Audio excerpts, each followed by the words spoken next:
Hi everyone, we hope you're doing well. We're hanging in there though honestly, we haven't been getting much sleep lately. Today, we want to answer a question we get a lot: how do we publish our audiobooks? First, we post most audiobooks on Patreon as paid content. They stay paid for a few months. After that, they become free to listen to on Patreon forever. A few weeks later, we post them on other places like YouTube, Facebook, and Twitter, X. Lately, things have been a bit slow in terms of new members. So we'd love your help. Please share our site with your friends or in places like Facebook groups, Twitter, X, Discord, Reddit, or novel forums. Even one share can really help us grow. Thanks so much for your support. It looks like when both genes combined, they both got a little toned down. He gets a strong body, but not as strong as a pure Senju, and his Sharingan is also not providing him the same enhancement as it does to any normal Uchiha. But the strength of his Sharingan is not weak at all, it even feels a little stronger. They deduced many things from a single fight. Though they still didn't know everything about Kida, Shisui was not going to allow them to do so anyway. Every ninja hides their true strength and never shows all their cards until they fight a life and death battle, otherwise, building a counter against you would be child's play for your enemy. Unlike the elders and Fugaku, Mikoto and he didn't care about the boring stuff. They were just excited about the spar and relieved that none of their children got injured. Though they had some light injuries, these types of injuries were not even worth mentioning for a ninja. But Kida still went back to Itachi and offered to heal the injuries he had caused. Please, do I have to remove my shirt? Itachi said with a smile. And give those girls a chance to feast on your body? If you want to show off, please use another time. Kida said and healed Itachi's injuries in a minute. Kida was not very silent when he said that, and everyone smiled a little hearing that. Those Kunoichi turned their heads, acting like they were talking about something else and were not watching the spar at all. Itachi just sighed. It was not the first time he was in this situation. But with time, he had come to ignore those girls like air. You are good, but I will catch up in no time. Kida said after healing Itachi back to his perfect condition. And you think I would be waiting for you to catch up? Itachi said with an amused smile. You don't have to. I'm sure my speed is higher than yours. I will overtake you in no time. Kida said. Haha, it's good to have dreams. But you should know, I have not even used 20% of my full strength. Itachi said. Not to demotivate Kida but to give him the bigger and actual goal to strive for. How much percent did I use? 30? 40? No, I think 50%. Kida said. You are just 3 times more powerful than me. I will catch up in no time. Kida continued, a fire burning in his heart. Until now, he kept thinking people like Shisui and Itachi were out of his reach. But after today's spar, the gap actually didn't seem that big. Since the spar was over, Kida turned to the elders and Fugaku and asked, Fugaku-sama, I have a class to attend at the hospital. Can I go now? Yes, you can. Fugaku said, and the elders nodded their heads. Since the spar was over, Kida turned to the elders and Fugaku and asked, Fugaku-sama, I have a class to attend at the hospital. Can I go now? Yes, you can. Fugaku said, and the elders nodded their heads. Hearing that, Kida bowed his head and quickly used the body flicker jutsu to go to the hospital. He had become a general practitioner some time ago and had also learned all the advanced jutsu, especially poison creation and cures, as well as the chakra scalpel. In these 2 areas, he could already be considered an expert. Okay, maybe poison creation could be excluded from this, but the chakra scalpel was something he took pride in. The only other person who would be this good at this jutsu is still under Hidden Leaf Village, and he has not yet become the future villain. Also, he hasn't gotten the extra resources he would have received if he had joined Orochimaru. But now, things have changed. Hidden Leaf Village will focus on him more than Orochimaru would have, so in the future, Kabuto may become much stronger than an elite Jonin and might even reach Kage level. But that is the future. For now, Kida's mind was focused on one thing, increasing his strength. After today's spar, that feeling had only intensified. Not only is the future unpredictable, but the strength gap between him and the top ninjas is also very wide, but achievable. And the fastest way for Kida to increase his strength for now is my Tottek regeneration jutsu. I have to learn it now, Kida thought as he reached the hospital. He directly went toward Mitsuru's office. Sensei. Kida said, knocking at the door. Come in. Mitsuru said. So you finally got time for learning? I thought you would still be busy showing off your strength. Mitsuru asked, a little anger visible on her face. What do you mean, showing off my strength, sensei? I lost the spar. Heck, I lost when the other party was holding back more than 3/4 of his strength. Kida said, a little dejected. Were you fighting an elder? Mitsuru asked. She knew how strong Kda was. He was already a Jonin ranked ninja. Though not very experienced, he still had a huge chakra reserve to compensate for the lack of experience. Elder? He was just 1 year older than me. Kda said. This is your last chance. If you don't give me a straight answer, forget about going back home for the next 2 days. You will be learning about various medical techniques for 2 days and nights straight. Mitsuru warned. Well, I don't think that is a punishment. Also, I'm sure by now you would have already guessed who my opponent was. Kda said with a light chuckle. He was not a fool who would underestimate the intelligence of someone from the Nara clan. So you really fought against Hitachi Uchiha. I've heard quite a few things about him. So, how long were you able to hold out against him? Mitsuru asked. Not much. We fought using only Kenjutsu and Ganjutsu, and even then, I was only able to hold out for 10 minutes before losing. Kda said meekly. Itachi is a genius of the century. It would be a feat in itself for someone 2 years older than him to match him, while you are actually younger than him. Don't think too much about the loss, try to think about how you can improve yourself. Mitsuru said. I was about to ask you about that, sensei. I have already learned all of the jutsu you asked me to. My operation success rate is also 100%. I have already crossed beginner level Fuin Jutsu and will start learning Seal Master level techniques in 2 to 3 days. Kda said. You still haven't forgotten about that jutsu? Mitsuru asked. How could I forget about that jutsu, sensei? It is one of the signature jutsu of a legendary Sannin. Kda said. But I have already told you, no one knows the advanced version of that jutsu except Lady Tsunade. What we know is 1 level inferior to that. Mitsuru said. That will be enough, sensei. Kda said with a smile. Huh, looks like you won't change your mind until I tell you the reality of that jutsu. Fine, listen. The mitotic regeneration jutsu, also known as the strength of 100 seal, allows a user to instantly heal any injuries they sustain during battle by accelerating their cellular regeneration. It also increases the strength of a person multiple times. But there are many drawbacks to this jutsu. The first and most significant one is accelerated aging and a shortened lifespan. The technique rapidly accelerates cellular division to heal injuries, which can significantly shorten the user's lifespan if overused. Each time the cells divide, the user edges closer to their biological limit. Mitsuru explained. I think that is not a bad thing, sensei. If an injury could take someone's life, isn't it better to lose some years and save yourself? Kda asked. He was not that affected by this news, as he already knew about this side effect. You are underestimating it, Kda. Even though Lady Tsunade improved the jutsu to make it useful, the version we have is highly unstable. If activated for 10 minutes, you will lose 1 month of your life, and that effect multiplies. After 20 minutes, you will lose 6 months, half an hour, and you will lose 1 year, and for 1 hour, 10 years of your life. In short, you would be killing yourself every time you activate this jutsu. Also, every time you heal any injury, you will lose another part of your lifespan. Mitsuru said. What about Lady Tsunade? How much time does she lose? Kda asked. 1 hour, 6 months. Mitsuru said with a shrug of her shoulders. No wonder she is known as the best medical ninja in the world. She has almost removed the shortcomings of this jutsu. Sadly, I cannot wait for her to learn this jutsu. Heck, I don't even know what will happen in the next 5 years, let alone wait for 10 years for her to return.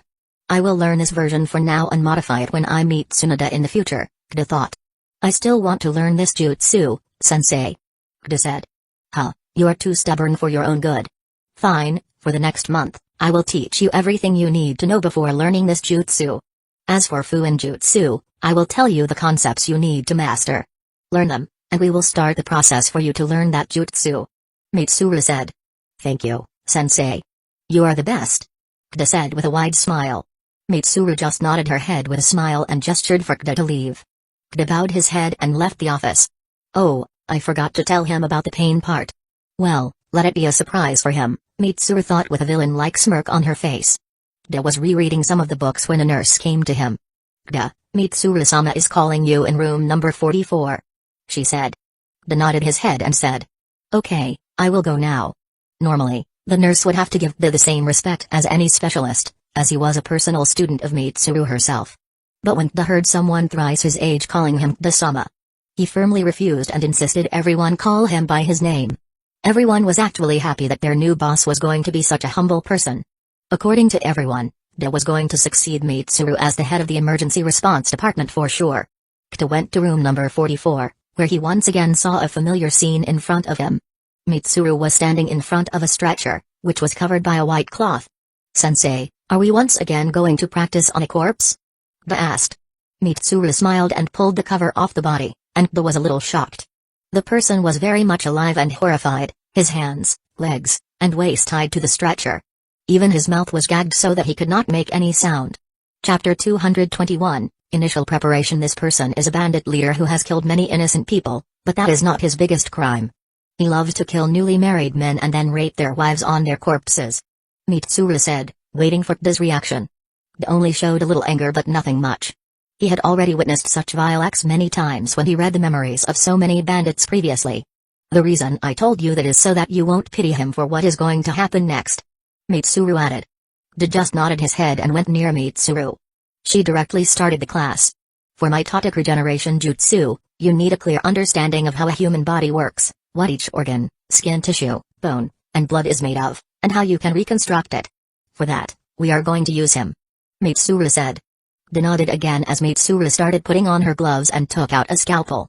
Kda, by instinct, began preparing anesthesia. "We don't need that. Anesthesia will slow down his nerves, and you won't see the clear movements. Also, he doesn't deserve that," Mitsuru said. Kda then came out of his daze. Even though he had accepted his fate, he once lived in a peaceful world. Despite having killed many people himself, he had somehow maintained a bit of innocence. Such cruelty always seemed to chip away at that last bit, little by little.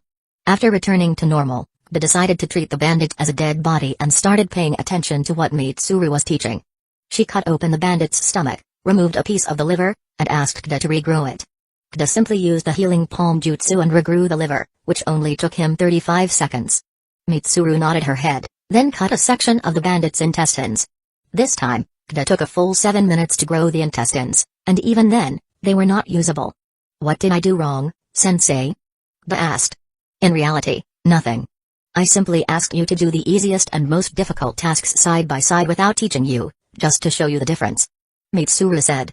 With tears in his eyes, the bandit thought, "I should have just killed myself when I got caught by those ninjas. Who knew they were this vicious? And they say I was cruel," the bandit cried in his heart. As if Mitsuru could guess his thoughts, she went for his heart next, removing only a small layer so that he wouldn't die and asked Kda to regrow that. When Kda did, Mitsuru cut that part once again. "The cells you grow are normal cells, not the ones required for that specific part. For example, intestines absorb nutrients, and the heart has to pump blood and requires tremendous strength and resilience to do so. What you did made the cells in that area fragile, which would have resulted in destroying his heart the second his heartbeat rose by even a normal amount," Mitsuru explained. Just by hearing that, the bandit's heartbeat rose exponentially. "Then, sensei, why was I able to restore the liver?" Kda asked. "Because the liver has the ability to restore itself over time.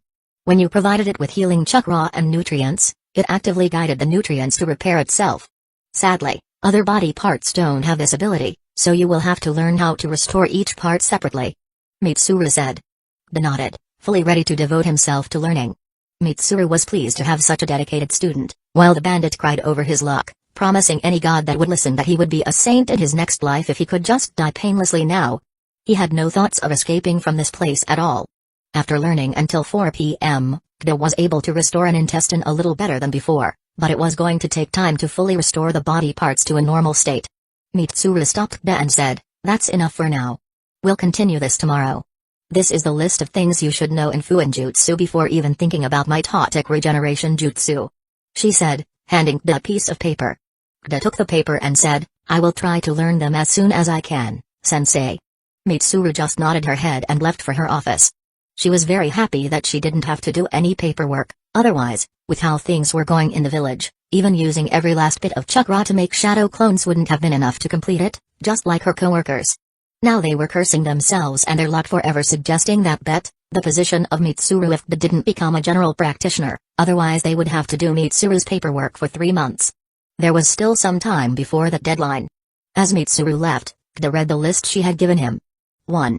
Storage seals, chakra seals. These seals store chakra, weapons, or other objects in a separate dimensional space. A seal master can create and use these seals to store large amounts of chakra for later use or to carry various tools and weapons without needing physical storage space. 2. Barrier seals. Barrier seals create protective barriers that can block attacks, restrict movement, or seal off areas. A seal master can design barriers to be either permanent or temporary, depending on the situation. 3. Suppression seals. These seals suppress or contain powerful energies, such as chakra from a tailed beast or a curse mark. A seal master can use these seals to control dangerous powers within a person or an object. 4. Binding seals. Binding seals immobilize targets, preventing them from moving or using chakra. A seal master can use these to capture or restrain opponents without causing them harm. 5. Healing seals. Healing seals enhance the body's natural healing process or store healing energy for later use.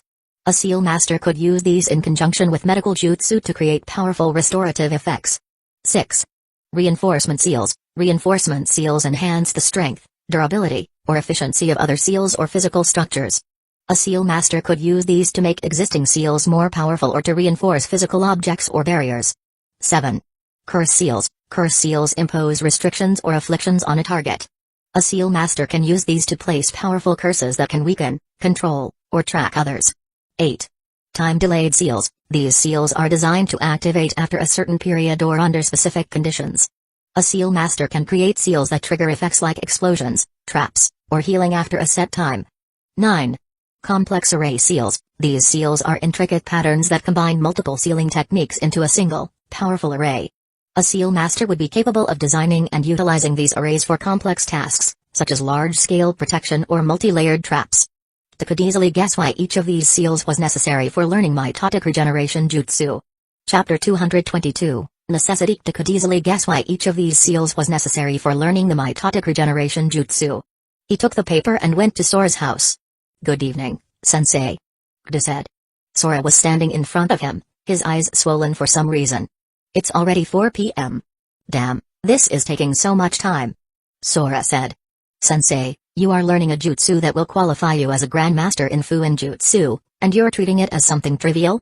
You yourself said that this may take months to complete, and it's only been a week.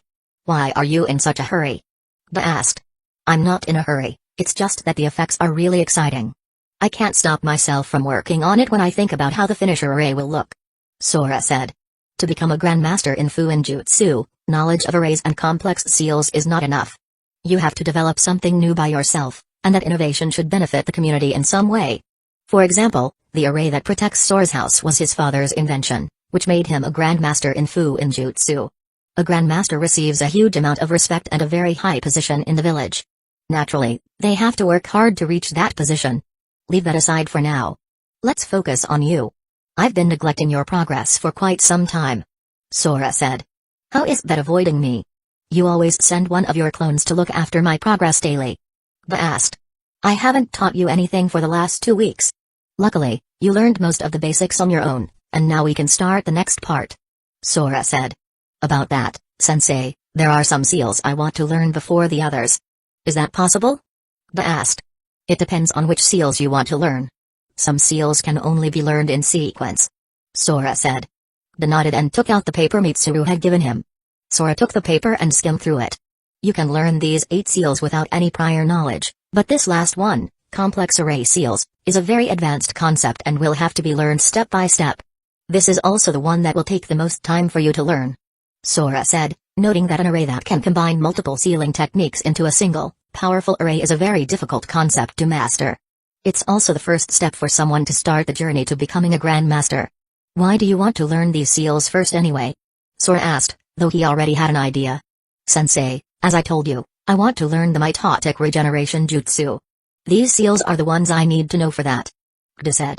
"So after learning these seals, will you stop learning Fuin Jutsu?" Sora asked. Even though Gdo wasn't a super genius in Fuin Jutsu, his talent wasn't bad. With enough practice, he could surely reach the grandmaster level. Sora didn't want him to stop learning Fuin Jutsu at all, as grandmasters in Fuin Jutsu are a very important resource for the village and, in peacetime, have greater value than even a Kage-level ninja. "No, sensei, I really like Fuin Jutsu now. I'll continue to learn it from you even after I learn that jutsu," Gdo said. This was only a half-truth.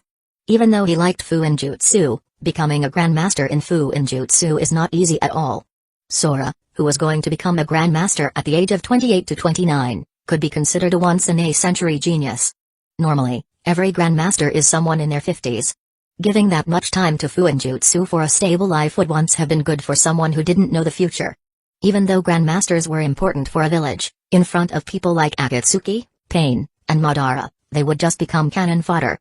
The only reason Kida wanted to continue learning Fuin Jutsu is that the mitotic regeneration jutsu was not complete. At the very least, it should be at the level that Tsunade uses for it to be of any value in future main fights. Since getting that jutsu from Tsunade would be very difficult, as no one even knew where she was at the moment. Or even if Jiraiya knew, there was no way he would tell anyone, especially a Uchiha boy who just wanted to learn a jutsu from her. So the only option Kida had was to learn more complex seals and medical jutsu and hope that he could modify the mitotic regeneration jutsu by himself. Listening to Kida's plan to continue learning Fuin Jutsu, Sora smiled. Great. He said. Sensei, how much time do you think it will take for me to learn all of those 9 jutsu? Kida asked. How many clones can you make now? Sora asked. Kida had only been making 10 to 15 shadow clones for learning Fuin Jutsu for the last 2 weeks, even though he could make much more. Because the knowledge he gained from those shadow clones was very complex, even after getting a mental enhancement from his 3 Tomoe Sharingan, he would get a mild headache after releasing all 15 shadow clones. That's why Kida decided to stick with 15 shadow clones for Fuin Jutsu practice, but since Sora was asking about his limit.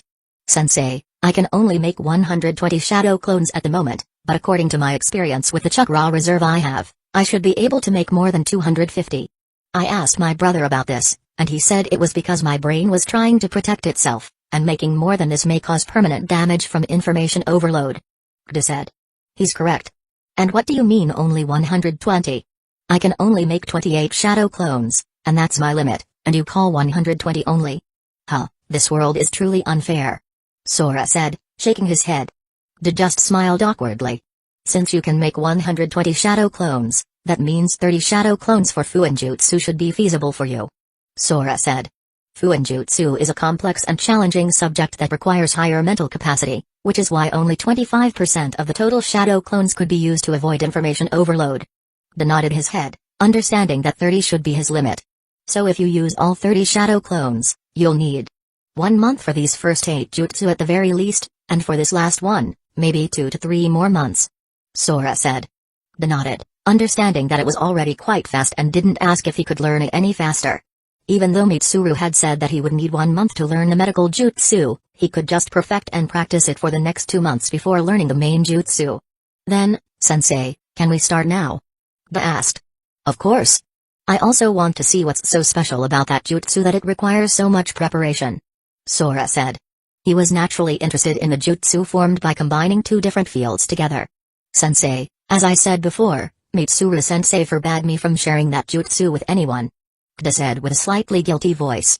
I don't want that jutsu anyway, Kida. I just want to see how it works. Maybe it will give me some motivation to further modify the array I'm working on. Sora said, waving his hand. Okay, Sensei. Kida said with a smile. After the discussion, they started the learning session. Though childish, Sora became completely serious once Fuin Jutsu was the topic. Maybe this was the reason he was so proficient in it. Now, this became Kida's schedule, learning medical jutsu in the morning, Fuin Jutsu in the evening, and then at 11 p.m., going back to his house and repeating the cycle. Though his life became monotonous, the higher-ups of Hidden Leaf Village were moving a lot due to his idea. After 1 week, a council meeting was called by Hiruzen, but most of the clan heads already knew the topic.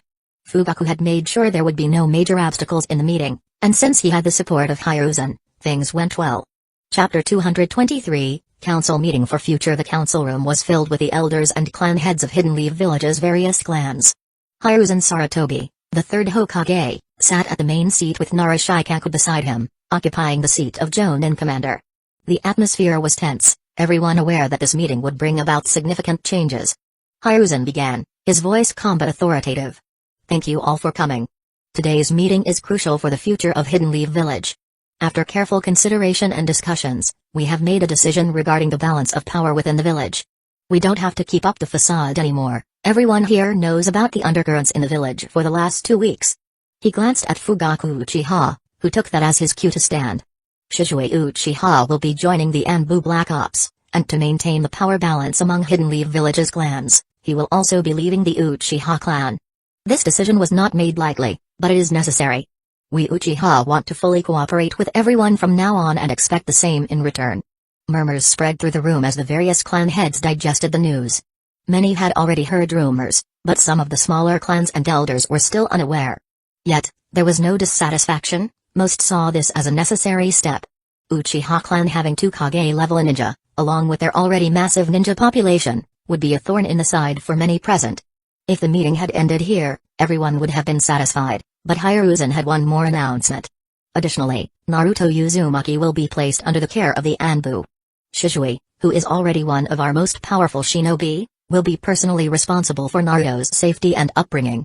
This arrangement will ensure that Naruto is protected and trained by one of our best, while also keeping his identity as the Jinchuriki secure. Inuzuka Tsume, the head of the Inuzuka clan, was the first to speak. Hokage-sama, while I understand the need for balance, isn't it too much responsibility to place on Shisui alone? Both being in Anbu and taking care of Naruto at the same time while leaving his clan. Does he know about this arrangement? Everyone present knew the Inuzuka were not the type to scheme for power. Tsume's concerns were genuine, born out of pure concern rather than any ulterior motive. Hiruzen nodded, acknowledging her concern. Shisui already knows about joining the Anbu. As for Naruto, his father gave his life to protect the village, and his last wish was for a better future for his son. But as a Jinchuriki, that has been difficult. Shisui is our best bet. His family environment is ideal for a child like Naruto, and when it comes to safety, I believe Shisui alone is enough. Nara Shikaku, the head of the Nara clan, spoke next, his tone measured. While this does seem like a reasonable solution to maintain the balance, we all know that the Uchiha clan is already under scrutiny. Won't this move isolate Shisui and potentially create more tension? Fugaku stepped forward. This decision was made with the full support of the Uchiha clan. Shisui understands the importance of this role and is committed to it.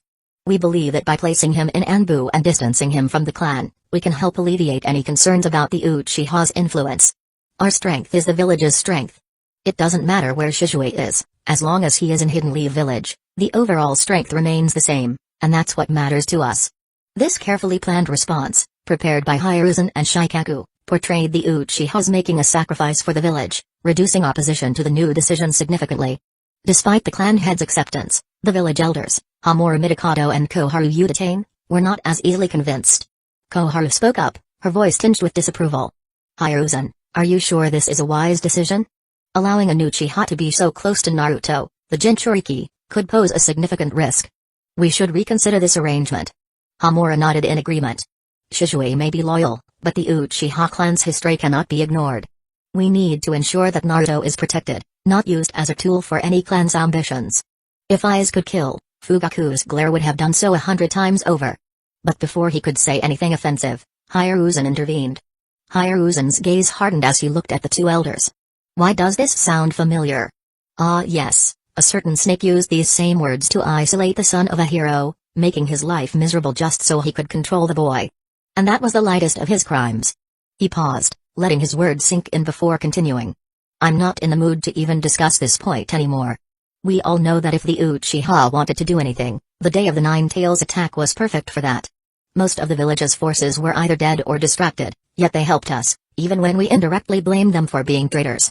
I'm not going to repeat the same mistake twice. The room fell silent as Hiruzen's words hung in the air. Koharu and Hamura exchanged a glance before reluctantly nodding in agreement. Very well, Hiruzen. We trust your judgment, but we will be watching this closely. Koharu said, her tone less confrontational but still firm. Hiruzen nodded, signaling the end of the major discussions. Many clan heads wanted to ask questions, but the only one who dared was Hayashi Hyuga, given the Hyuga clan standing. So, since Shisui will be leaving the Uchiha clan, will he also leave the clan compound? No, that house was built by his late father. They have an emotional attachment to it, and he will continue to communicate with his friends. We are not expelling him from the clan because he did something wrong, so why should he have to suffer without any benefit? Fugaku replied. Though not everyone was happy that Shisui would continue to live in the Uchiha compound, there was nothing they could argue against. Since he would be an Anbu, the Uchiha would not have full control over him anyway. With this, the meeting concluded, and the final details were discussed. After making sure there were no loopholes in the decision, everyone left for their respective destinations. Hiruzen, Fugaku, and Shikaku went to the Hokage's office to discuss a few more things. With this, the inner conflict will subside for some time. Shikaku said. He knew that such peace was only temporary, inner conflicts in any ninja village never truly ended. They only paused during times of war, when the village fought as a single entity. Otherwise, it was always a race to gain the most benefit for oneself or one's clan. Thank you for trusting us, Lord Third. Fugaku said, genuinely happy that the Uchiha could finally integrate into the village and have true peace after so many years. No problem, Fugaku. Just make sure you don't break this trust. My patience is already at its limit after the betrayal we've faced. Hiruzen replied. Fugaku nodded, understanding the weight of Hiruzen's words, and left the office. Chapter 224, Bring him here. Kida was in the hospital, and Shizue had just come back from an escort mission. Yami was also out for her sensing and tracking training.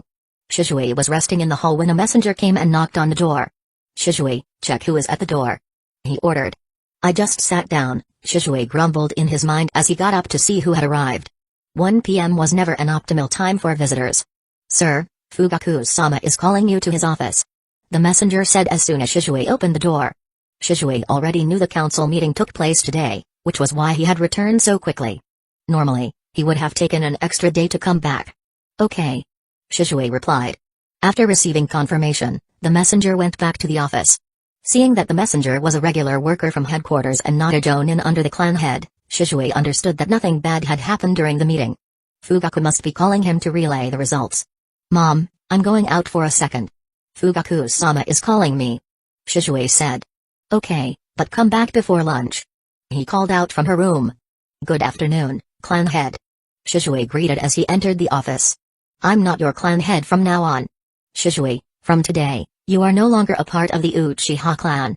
Also, you have to leave the compound. Lord Third will make arrangements for your living quarters. Fugaku said. This was not what we discussed, uncle. I'm not going to leave my house just because some greedy people don't want to see someone getting ahead of them. Shizue said with a no-nonsense attitude. I know, but I can't do anything. This was decided in the meeting, even Lord Third is in favor of it. Fugaku said. I'll go and talk to Lord Third now. Shizue said and was about to leave the office when. How did you like being on the receiving end of a prank? Fugaku asked with a small chuckle, completely opposite of the serious demeanor Shizue usually saw. You're laughing? Shizue quickly activated his Mengekyo Sharingan to check whether he was in a Ganjutsu. Seeing that he wasn't, he quickly took out his kunai and said, Who are you, and what happened to Fugaku-sama? Quit your acting. I'm no longer your superior, so there's no need for me to be serious with you. Fugaku said with the same casual demeanor. So I don't have to move out, right? Shizue asked. Of course not. Just removing you from the Uchiha clan is already a very big move on our part. Who do you think is shameless enough to even ask us to remove you from the compound too? Fugaku asked. Everyone.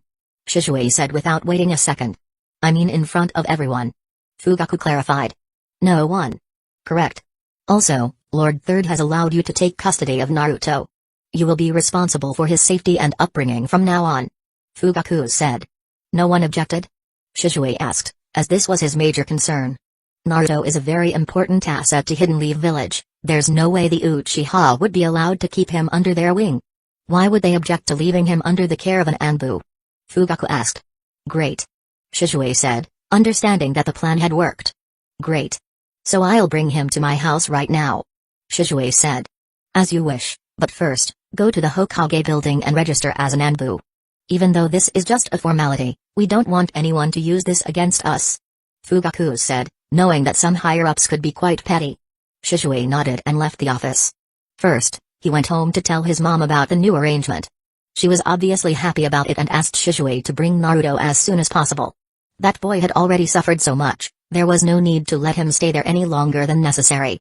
Shizue then went directly to the Hokage office to complete the formalities of becoming an Anbu ninja. However, he had to stay there for 3 hours. To become an Anbu ninja, you have to go through a series of procedures to ensure no spies are admitted, and Shizue also had to follow these procedures. It was Hokage's order that no one, not even his own son, would be allowed to skip them. After 3 hours, it was already close to 4 p.m., so Shizue decided to bring Kida along with him as well and flickered directly toward Hidden Leaf Village Hospital. When Shizue arrived at the hospital, he found out that Kida was still with Mitsuru, practicing some operation-related techniques. Should I call him for you? The receptionist asked. No, I'll wait for him. Shizue said and sat in the lobby, waiting for Kida to come out. After 20 more minutes, Kida came out of the hospital with a smile on his face. Did something good happen today? Why are you so happy? Shizue asked. Brother, what are you doing here? Did something happen in the clan? Kda asked, fearing the meeting might have gone wrong. How would I know? I'm not part of the clan anymore, Shizue said, shrugging his shoulders. Oh. Let's talk while moving, Shizue said, noticing that their chat was attracting some other audience as well. The nurses had just changed their direction upon hearing that. Kda chuckled and nodded his head, and they both exited the hospital. So what happened? Kda asked. The meeting went well. I'm no longer a part of the Uchiha clan, but I can still live in my house in the compound. Also, Naruto will live with us from now on. I'm responsible for his safety, Shizue said as if discussing the dinner menu. That's great. So, you brought Naruto to our home? Kda asked. I was just about to do that, but then I saw the time and thought you might like to tag along, Shizue said. Of course, Kda said and made a shadow clone to notify Sora that he might not come for practice today, as he had some important work. Then they made their way toward the slums of Hidden Leaf Village. Kda walked alongside Shizue as they approached a rundown building near the village's outskirts. It was an old, weathered structure, standing tall but clearly past its prime. The building seemed almost out of place in the vibrant and bustling village, as if silently declaring, no one should live in this place.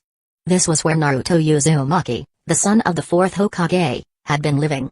As they reached the entrance, Kda glanced at Shizue, who nodded in return. Chapter 225, Naruto Uzumaki. This was where Naruto Uzumaki, the son of the fourth Hokage, had been living. As they reached the entrance, Kda glanced at Shizue, who nodded in return.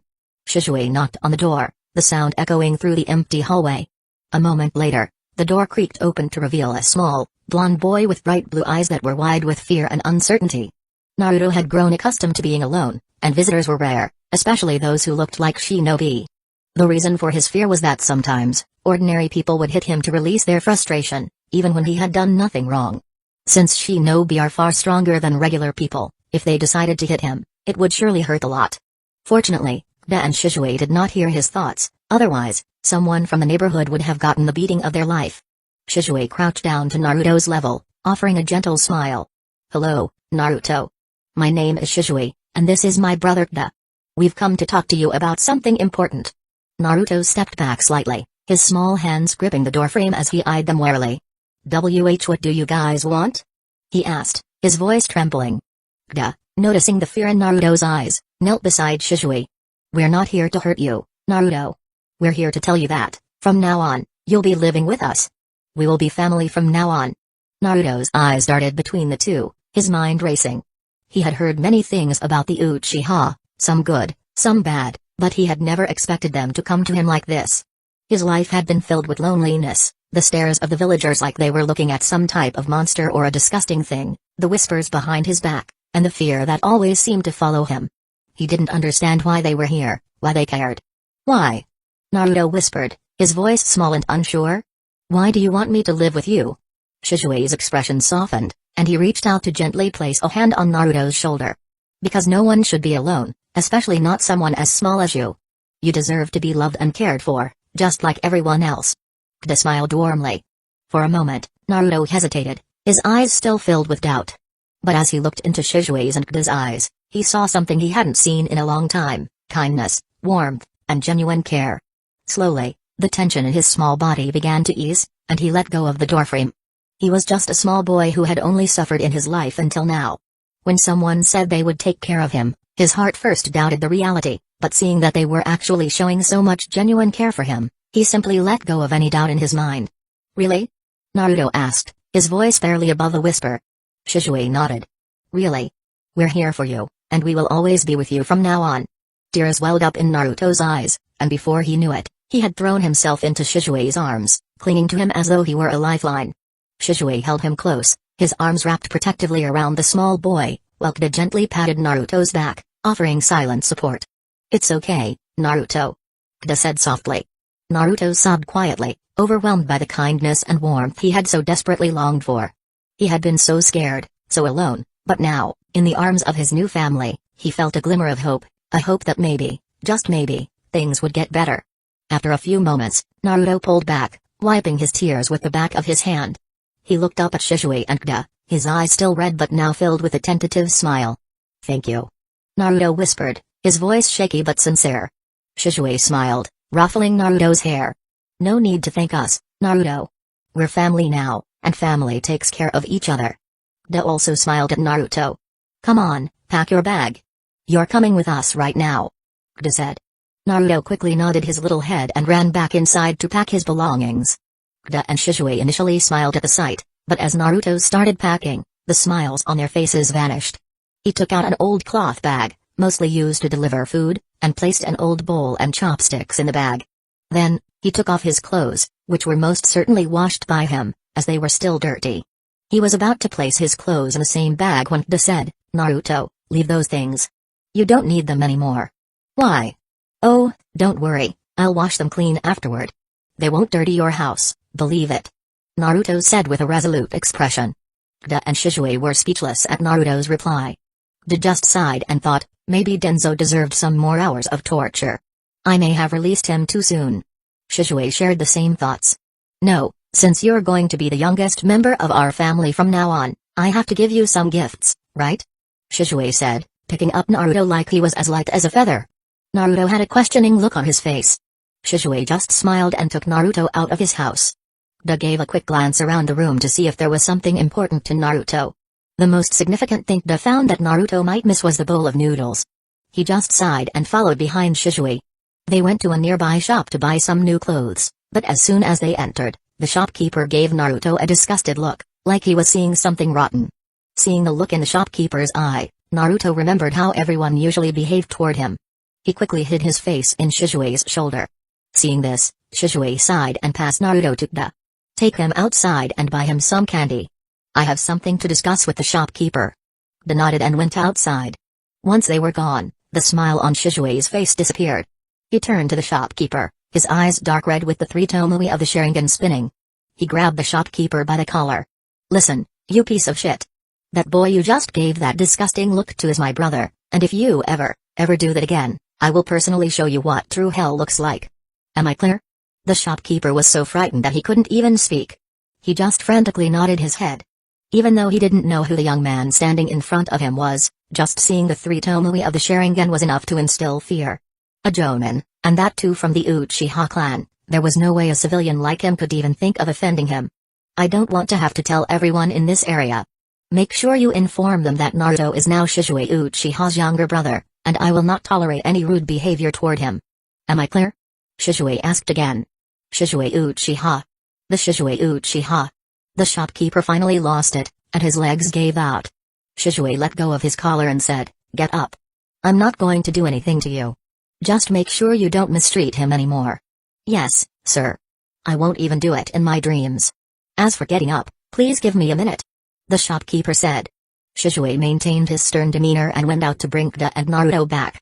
After returning, Naruto was still a little scared of the shopkeeper but was shocked to see the shopkeeper smiling and treating them like esteemed guests.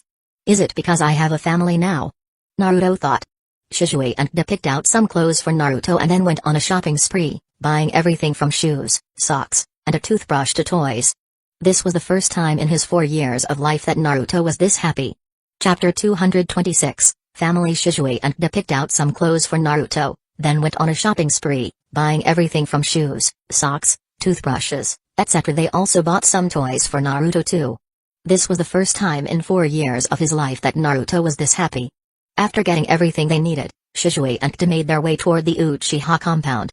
Shizue could sense that the Anbu who had been keeping an eye on Naruto until now had left, but the number of eyes had actually increased. Maybe other clans are going to keep an eye on us for some time. Well, it's just some extra security for us anyway. There's no way they would do anything, Shizue thought. Though Da couldn't sense his surroundings as clearly as Shizue without notifying others of his chakra field, he could also feel many eyes staring at them and came to the same conclusion as Shizue. Just he was more happy, not like Shizue who always thought of Hidden Leaf Village as a safe zone. Da knew that all the major antagonists of the series could easily enter and exit Hidden Leaf Village whenever they wished. People like Obito and Orochimaru would even have a reason to target Naruto too, so he was actually more happy for this extra protection in case Shizue had to go out on a mission. He was waiting for them at the door. Shizue had already sent a message that he would have to complete some formalities and would be late, but she still waited for them. And she could see 3 people walking toward her house. A boy with yellow hair and sky blue eyes especially caught her attention.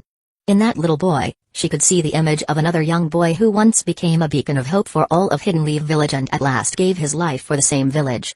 3 of them came in front of the house. Naruto, she is my mom, and your aunt from now on, and this is the house you will live in from now on. Shizue said. Naruto didn't even look toward the house at first and went in front of he. Hello, my name is Naruto Uzumaki. He said, bowing completely 90 degrees. These Chinese novels have corrupted me. I so dearly wanted to write era. I had to control myself to not change the genre of the novel. Oh my, you are such a small gentleman. He said, picking up Naruto. She also noticed how light Naruto was. How old are you?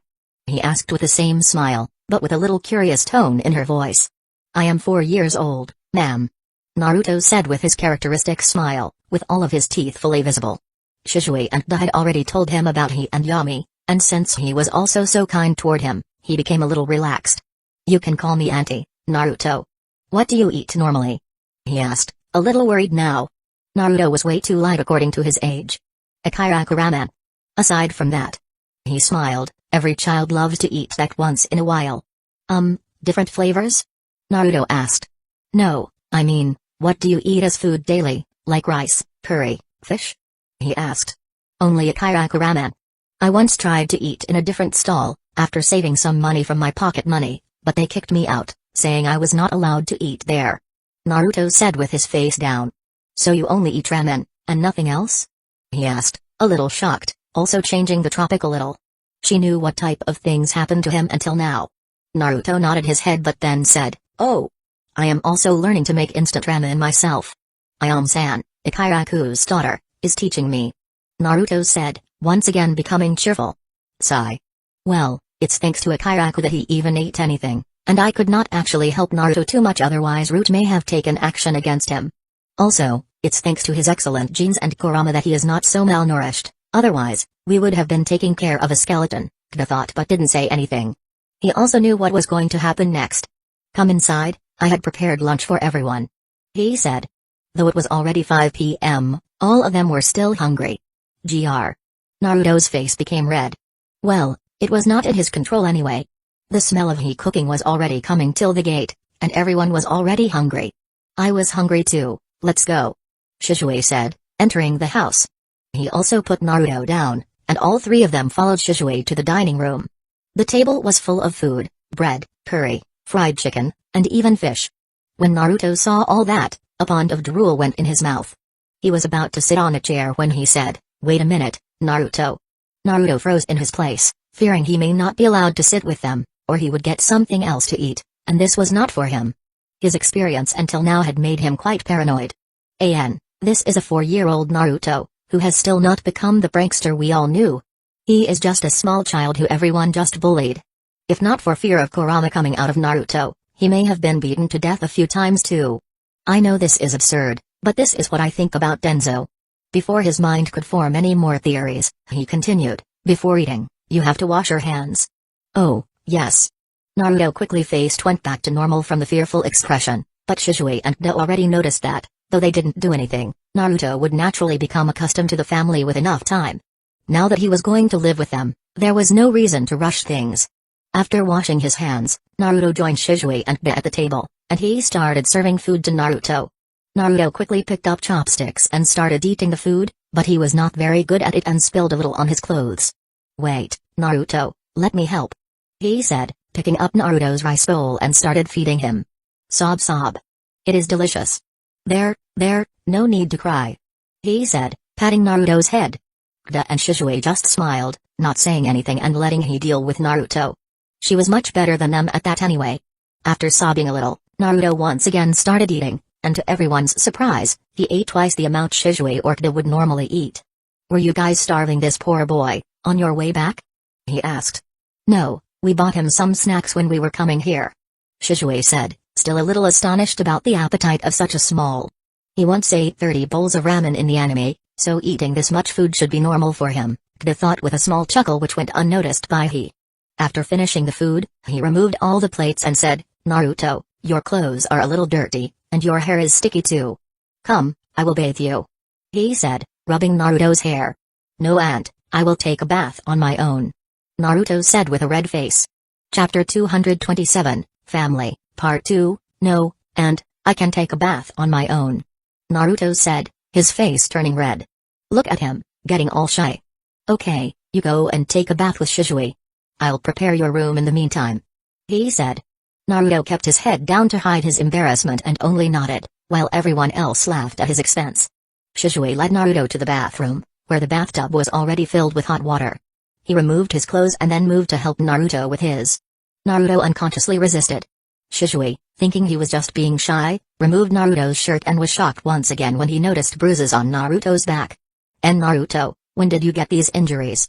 Did someone hit you? Shizui asked in a gentle but firm tone, hiding his anger to avoid scaring the boy. No, no one hit me. I just went to a shop to buy a new shirt, but the shopkeeper didn't want to sell it to me and told me to leave. But I liked that shirt, so I asked about the price. He may have gotten a little angry and pushed me out of his shop, and I fell. It was my mistake. I won't do that again. Naruto added at the end, worried they might think he was rude and send him back. You little. It was not your mistake. From now on, you can buy anything you want. Just tell me what you like, and I'll buy it for you, okay? Shizui said, ruffling Naruto's hair. Naruto nodded, happy. Duh. Shizui shouted. Yes, brother. Come take a bath with us. Okay, brother. De said, a little confused about the reason, but he didn't see any problem with it. He entered the bathroom to find Shizui and Naruto sitting there, noticing the bruises on Naruto's back. What happened? Brother, were you so careless that you couldn't handle a kid and dropped him? De asked. Smack. It wasn't me, brat. He fell before. Can you heal him, or are you just wasting your time at the hospital? Shizui asked. You didn't have to hit me so hard. De said, rubbing his head. Naruto first chuckled but stopped when he saw De rubbing his head. De sat down near Naruto, his palm glowing green with chakra. With his level of medical ninjutsu, a small bruise like this was no problem. So cool. Naruto said. Huh? You think this is cool? Wait until after the bath, I'll show you something way cooler than that. Shizui said. Sometimes I feel like I'm the older one among us. De said. Smack. Rub. Naruto rubbed De's head with his little hand, repaying the favor. Oh. Thank you, Naruto. The pain went away so quickly. Are you a medical ninja too? De asked in an exaggerated tone. Hey. Okay, let's take a bath, or mom will get angry. Shizui said. Then he and De washed Naruto's hair and body before washing themselves, and they all went to the bathtub. It's been half an hour. Are you guys sleeping in there? He shouted from outside the bathroom. No, we're just coming out. Shizui's voice came from inside. After 10 minutes, all three of them came out of the bathroom, their skin a little red from soaking in hot water for too long. We might have enjoyed that bath a little too much. De said, chuckling a bit. Yeah, but that was so nice. Naruto said. It was his first time truly enjoying a hot bath, and he loved it. They went to the hall only to find Yami and he sitting there. Hi, Naruto, I'm Yami. Yami said, waving at him. Oh. You're Big Brother De's girlfriend, right? He told me about you. What? Yami nearly shouted. Even though they were lovers, they hadn't told he and Shizui yet. You're a girl and my friend. Is that wrong? De asked innocently. He and Shizui just laughed. They already knew about this, so it wasn't a shock to them, though Yami turned a little red. I have something I need to do in my room, she said, and quickly ran to her room. Baka. She shouted before closing her door.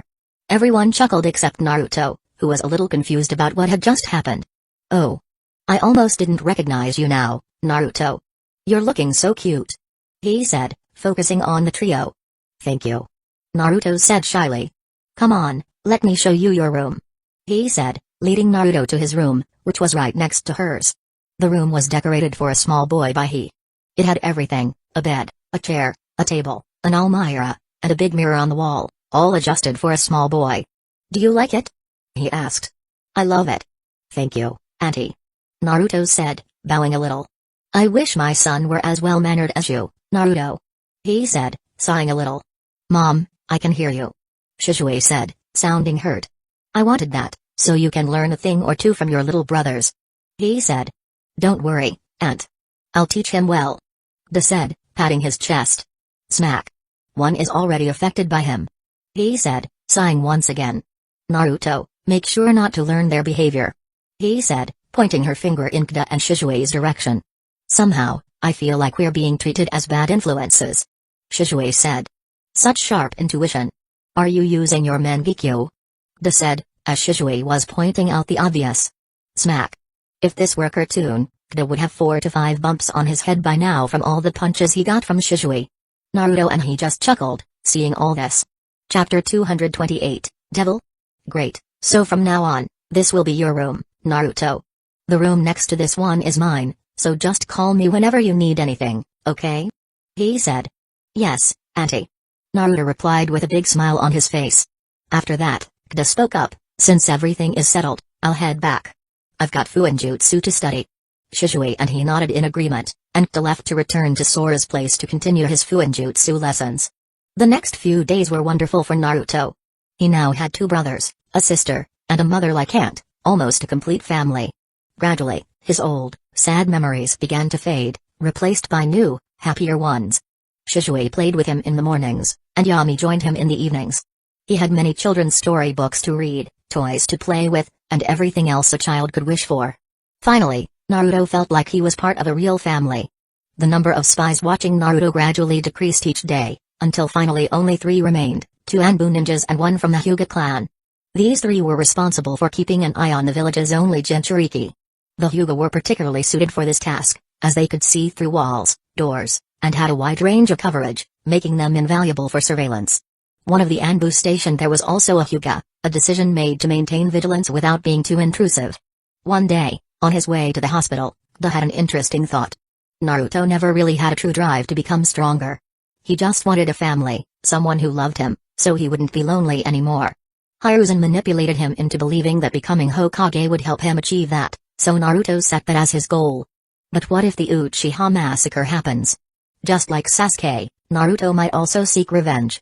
It would be difficult for him to befriend Kurama, but considering he's an Uzumaki, he might learn Fuinjutsu to gain power. In his quest for power and revenge, we might actually see the most powerful version of Naruto. But that power could also make him the greatest threat to humanity. Luckily, Denzo is dead. Kda's thoughts trailed off as he reached the hospital. He greeted the receptionist and headed toward Mitsuru's office. Good morning, sensei. Kda said. Good morning. Mitsuru replied, closing the file in front of her. So, are you ready for your final lesson? She asked. Yes, sensei. Kda answered. In the past few days, Kda had diligently practiced regenerating various tissues in the body, making them fully functional again.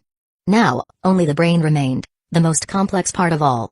The bandit who had to stay awake throughout the process was overjoyed to hear that the training was about to end, and in this final part, he would be unconscious.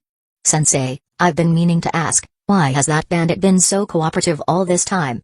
He hasn't done anything to resist. Kda asked, now that he knew he wouldn't have to deal with the bandit anymore. Simple. I promised him that if he helped me teach my student, I would spare his life.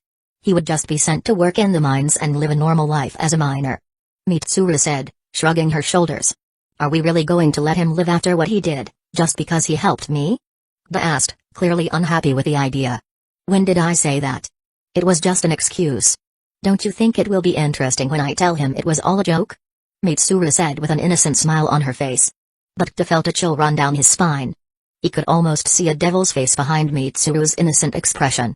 The poor man had endured inhuman amounts of pain, thinking he just had to last a little longer before he would be set free.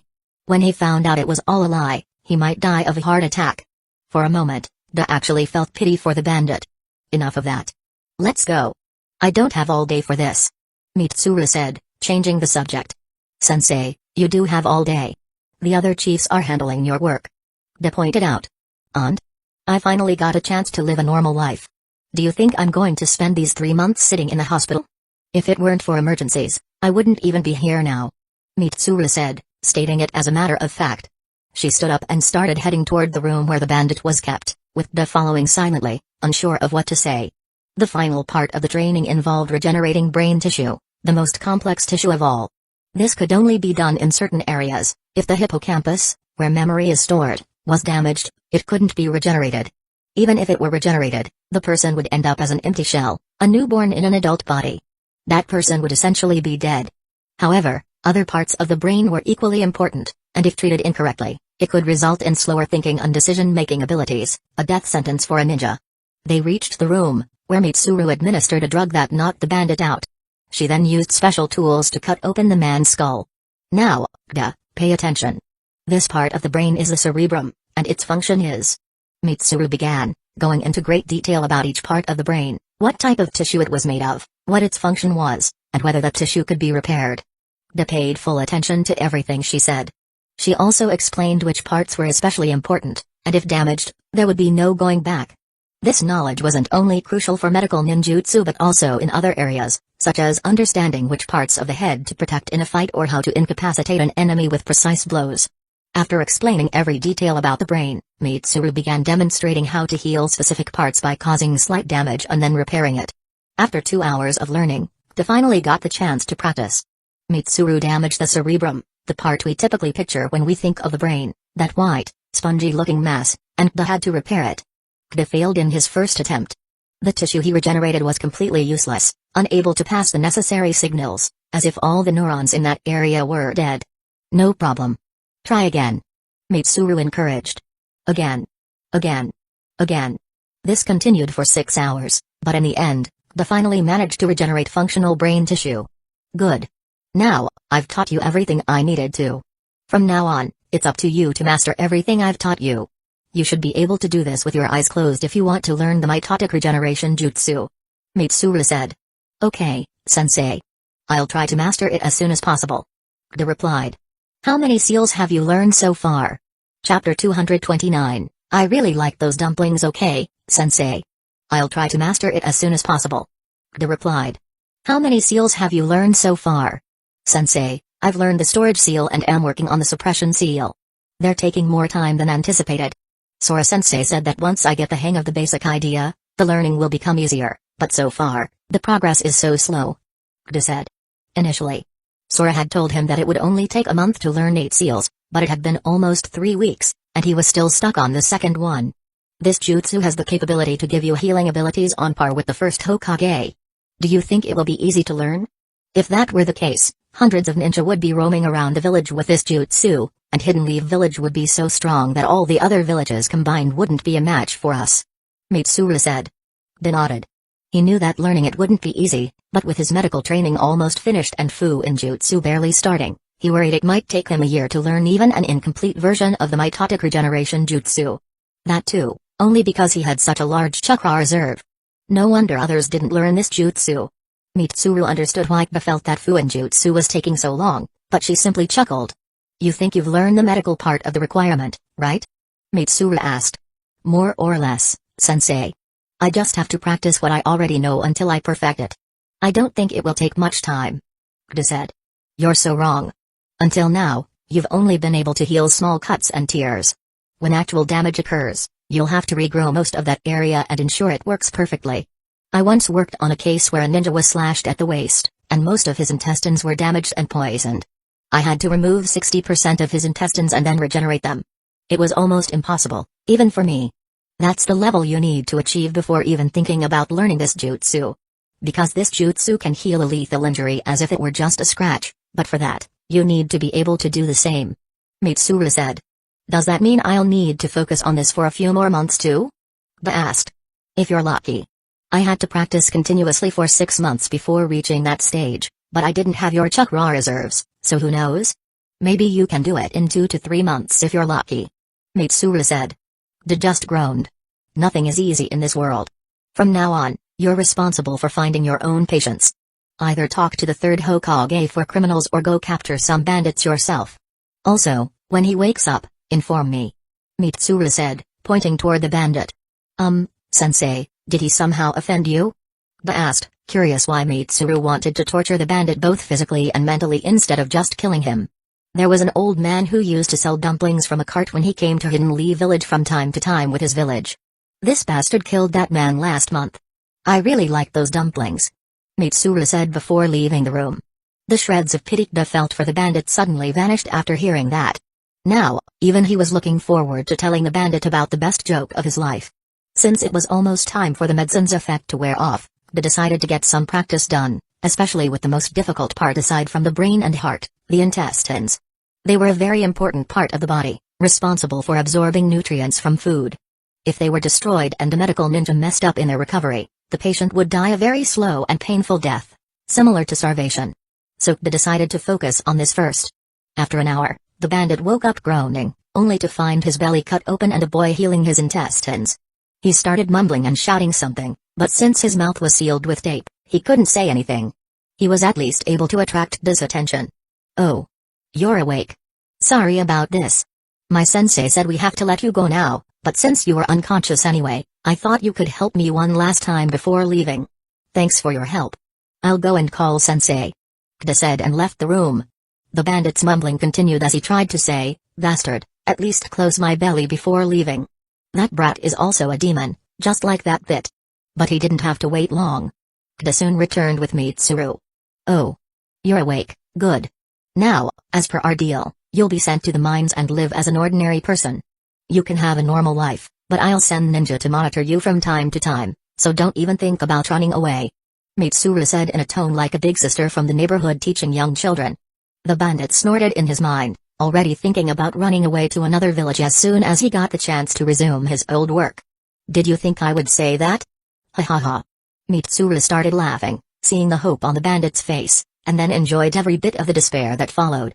"I was just joking when we made that deal.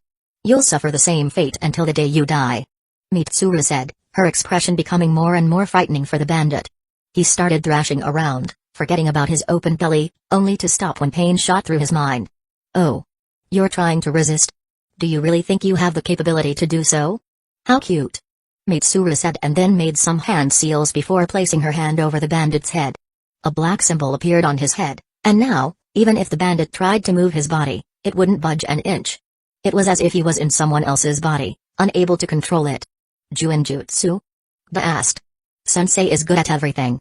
I wonder why she was never shown in the anime. She would have played a very important role if she had become a Jonin sensei for any of Naruto's friends. But considering how busy she is, there's no way she could be one," he thought, his mind wandering from the bandit in front of him. "Close him up and then find your new patient. He'll need some time to heal. We can't let him die, can we?" Mitsuru said and then left the room. "Of course not, sensei," D said and started healing the bandit, who was desperately trying to move his body, even thinking of begging for death. But he couldn't utter a single sound. Even though he could breathe normally, he started feeling suffocated. Alas, there was nothing he could do. D closed the bandit's wound and then left the room as well, leaving the bandit alone to think about his miserable situation. "I actually love this aspect of this world. Even though crimes here are far more heinous than on Earth, criminals here don't have any rights. They can be properly punished.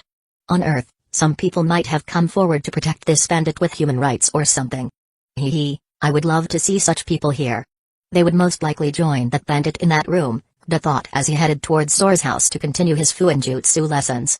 "I'll have to take on some bandit extermination missions too. I don't want to ask Hiruzen for this, even though I'm pretty sure he would agree. But it doesn't feel right, considering I'll have to ask for the Flying Thunder God Jutsu too. I should show that I'm competent enough," D thought. Chapter 230, Bathhouse opens. One more week passed like that. D had to take a few C-rank missions, and now the hospital had 10 bandits with Juinjutsu seals, where D practiced medical jutsu. To protect his morality a little, D checked who among the bandits deserved this.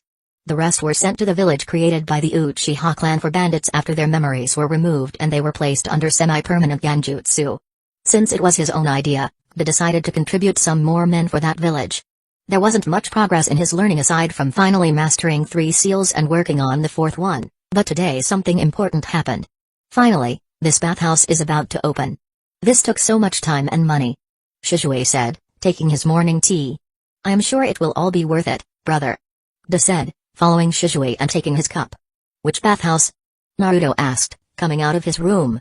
"We're going to open a bathhouse, a very big one, for everyone in the village," D told Naruto, who came and picked up his cup full of warm milk. "I'll ask Sensei to come with his family." Yami said. "Yup, me too.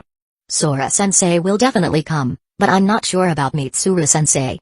She's a very busy person," D said, shrugging his shoulders. "I'll also call my team, though you guys won't be able to meet them, and boo confidentiality and all," Shizue said. "But when you give them a free pass, we'll know they're your teammates," D said. "Why would I give them a free pass? The village pays for all Anbu expenses while they're part of the Anbu forces.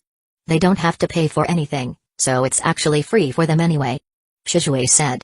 "Brother, you'll also be charged for using the bathhouse," D said as soon as he heard that. "I knew you'd say that, ha ha ha." Shizue laughed, soon joined by everyone. "Jokes aside, we have so much work to do. We need to arrange the feast and drinks, decide the order for guests to use the bathhouse if they want, do a final check on the staff, oh. And we also need to do some promotion to get maximum visibility, and... Calm down, Mom. We still have a full day, and all of that isn't difficult to do, so don't stress too much. Shizue said, stopping he in the middle of her long list of tasks. How can I not be stressed? We're inviting every important person in the village, our reputation is on the line. He said. And we'll do well. It's not like we don't know how effective the bathhouse is. Both Uncle Fugaku and Aunt Mikoto gave such positive reviews. I'm sure everything will work out fine. Shizue said. Yes, and, don't worry. Just get ready to start counting all the money we're going to make. Kda said. Fine. He finally sat down and picked up a cup of tea for herself. The promotion plan was simple. Kda and Shizue would use the shadow clone jutsu and transformation to transform into various people and spread the news about how effective the bathhouse was. They were the first to try it, and they claimed it helped relieve body pain and made their skin tighter and brighter. They also mentioned the lucky draw event where people could try it for free tomorrow. This would be done after a cart roamed around the village with flyers and loud announcements about the bathhouse. This would surely attract a huge crowd for the main event. While Shizue and Kda handled that, Yami and he managed other things, like ensuring the food would be ready for tomorrow. Since the Akimaki clan was responsible for that, the quality was guaranteed, but they still made sure everything was ready. Then they did a final check on the employees. Shizue scanned all their memories just to be sure, and they were compensated for that too. He made sure everyone was fine and that no one would suddenly take a leave tomorrow. Everything was done, and now everyone was just waiting for the main event. He was formally dressed as the main mistress of the event, while everyone else was also in their best attire, though not as formal as he, who had to handle being the face of the event. And she handled it well. Until the main problem arose. They had made preparations for a crowd of 500 people and some important guests, but they miscalculated something, the effectiveness of their promotion technique. Free food, a chance to get a pass to use something great for free, and the thrill of a lottery all combined to attract a much bigger crowd than they had expected. Just from a cursory glance, more than 2,000 people were present, and more were coming. Mom, we have to increase the seating. Shizue said. And the food too. Kda added. We're way too underprepared for this. He said, her smile crumbling a little. Don't worry, Mom. I'll arrange for more seating. Shizue said. I'll go to the Akimaki clan. They should be able to handle this many people easily. Also, brother, let me help you with the tent setup. Kda said and made a shadow clone to help with building a bigger tent for everyone to sit. Luckily, they had enough space, as a large part of the Uchiha compound was still empty due to all the relocation stuff done by the village after the Nine Tails attack. Kda then used the wind instantaneous movement jutsu to go to the Akimaki clan headquarters to increase the food order, while Shizue and Kda's clone went to the Kagetsu clan's headquarters. The Kagetsu clan was one of the wealthiest and most politically powerful clans in Hidden Leaf Village. The reason they went directly to the headquarters was because of the urgency. Luckily, they got all the items needed for setting up the tent and seats quite easily. Even though the situation was a little difficult, everyone was still quite elated. The promotion was phenomenally effective, and it was almost certain that the bathhouse was going to become quite famous. This was when the effectiveness of being a ninja was shown to everyone in Hidden Leaf Village. Within 20 minutes, the tent size was quadrupled, and all the seats were arranged, all thanks to nearly 100 clones of Kda and Shizue. Everyone took their seats. After some time, the Hokage and some of the elders arrived, along with the clan heads and some nobles. He had to pull quite a few strings and favors to make them come. Luckily, she knew how to play her cards right and intrigued their curiosity with the help of gossip and rumors. He went to the stage after welcoming everyone, followed by a short speech about why they built the bathhouse and how thankful they were that everyone took time out of their busy schedules to come. Then she introduced the guests to everyone. After all that, the Hokage cut the ribbon of the bathhouse, and as usual, he didn't forget to give a small speech about the Will of Fire, followed by food and refreshments. Now comes the final and most awaited part of the event. We will draw 50 balls from this bowl. Each bowl has a number written on it, similar to the number on your seats. Those 50 people will get the first chance to enjoy the bathhouse for free. Yami shouted with a chakra-amplified voice. Just behind her was a large bowl with 2,300 small balls in it. She then started drawing one ball at a time to build up the suspense and anticipation among the crowd, while all the guests of honor were escorted inside the bathhouse, at least those who had shown interest in using it. People like Hiruzen and the elders were too busy to enjoy the luxury, but the clan heads were the opposite. They and the nobles decided to try out the bathhouse, even though Fugaku recommended it.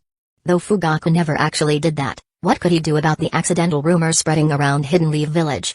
After the clan heads and others enjoyed the medicinal baths, they wholeheartedly decided to become regulars at the bathhouse, while those who got the free pass boasted about how great it was, further increasing the bathhouse's reputation. All in all, the opening of the bathhouse was a spectacular success. Chapter 231, Success. The bathhouse started getting more and more popular day by day. Due to this, he took on a full-time role in managing the bathhouse, while Kda and others started using shadow clones to help with the chores. From cleaning and washing to cooking, everything was done by shadow clones. Everyone was very happy about this development. The bathhouse was doing very well. It had 3 premium baths, rented out at 15,000 ryo per hour. This price wasn't something a regular person could afford, but for extremely wealthy people like the wives of nobles or big merchants, it was well worth it. These guests left the inauguration ceremony with more glowing faces than usual, and after intense talks with their wives that day, the result was clear: the bathhouse's premium rooms were booked for the entire week. Considering the bathhouse's operating hours of 12 hours a day, the premium rooms alone were earning 3.8 million ryo.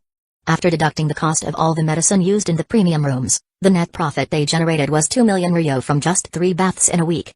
Besides the premium baths, there were also 2 prime baths for 2,000 ryo each, shared by 10 people, and 2 normal baths for 300 ryo each, shared between 35 people. These were separate for males and females. The largest baths didn't have as concentrated a medicinal effect, but even that was enough for most people.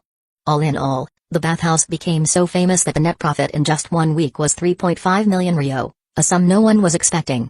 Initially, they had even decided to keep the prices low in the starting months and then increase them gradually. Because the medicinal effects of the bathhouse are temporary, so once a woman gets used to seeing her face more gorgeous than usual, she can't go back to her old self and becomes a regular at the bathhouse. Even though it sounds bad, this is how business works. A business only thrives through loyal customers, and addiction is the best way to gain loyal customers. This is how the world works, both the ninja world and ours. But the plan of initially low prices changed when they saw how much the guests, especially the main guests, enjoyed the baths. Kda then came to he with an idea. And, I know we initially decided only to cover the medicinal costs of the bathhouse, but I think we can increase the price a little. The response is too good, so I don't think we have to wait a month to increase the price. Kda suggested. I was thinking about the same thing too, but how much should we increase it? If it's too much, it could have the opposite effect. After all, greed does have the power to bankrupt even the wealthiest person. He replied. I think the price for prime and common baths should remain the same. Normal people can't afford a higher price, no matter how good the bath is. Shishui said. Yes, our main target is the premium baths. Yami added. I think I have an idea to get the best price for the premium baths. Kda said with a smile. And that is? Yami asked. Let the nobles take the bath first. Kda said with a small chuckle. After an hour, the guests came out of the baths, and a chubby man made his way toward he. Miss He, your bathhouse does live up to its reputation as a business of the Uchiha clan. I really like the premium bath. How much do you charge for that? The noble, a middle-aged, chubby man with a fat face, asked. Thank you for praising this humble place so much, sir. As for the price, why don't you make a guess? Kda said. And who might you be? The noble asked. His tone was gentle because he knew Kda was someone from the Uchiha clan and also a family member of he and Shishui Uchiha. Oh. Where are my manners? I am Kda Uchiha, sir, son of Iko Uchiha and Asami Sanju. Kda introduced himself. He is my brother, sir. Shishui added, clearing any confusion. Oh. Such a well-mannered child you are. What did you ask? The noble said. I would really like you to guess the price of the premium bath, sir. Kda said once again. Considering how good I feel and how luxurious that room was. Maybe 25,000 ryo. The noble guessed. Every noble had some business under them to increase their already huge financial reserves. So they knew quite a bit about business. That's why Kda decided to use that knowledge to determine the price of the premium bath. Thank you for evaluating it so highly, sir, but you've guessed a little too high. Not everyone is as rich as you, so we kept the price affordable, only 15,000 ryo. Kda said with a smile. He and the others had to try hard to hide their shocked faces. 15,000? Wasn't the original price only 5,000? They all thought. Oh. That's such a steal. I might make it my daily habit to use this as my personal bath. Reina Kagetsu, the headmistress of the Kagetsu clan and wife of the current head, Enzo Kagetsu, said. The Kagetsu clan is an immensely wealthy clan from Hidden Leaf Village and is featured in an anime filler arc in the Naruto series, specifically in episode 187, Open for Business. The Leaf Moving Service. It would be our honor, Lady Kagetsu. He said, bowing slightly. Reina was actually more powerful and wealthy than the noble, thanks to her clan's connection with the fire daimyo himself. Many people in Hidden Leaf Village preferred to be on her good side rather than her bad one. Reina just smiled at his comment. He then took over the conversation while Kda and the others made their way toward the other guests. 1 week passed. Earnings from the bathhouse, after removing the cost of herbs and medicine, staff payments, and tax, amounted to 3 million ryo, an amount no one in the family was expecting. But they thought that the price would drop in the next few weeks and that the craze would die down. 2nd week passed. Same amount of earnings. Maybe next week. They thought. 3rd week passed. Same amount of earnings. Definitely next week. 4th week passed. Same amount of earnings. And, I think we should increase the size of the bathhouse. Kda suggested. I get where you're coming from, a complete booking for a full month, and even the next month is fully booked. We had to refuse so many customers just because the bathhouse is completely booked. He said, sighing from the stress of success.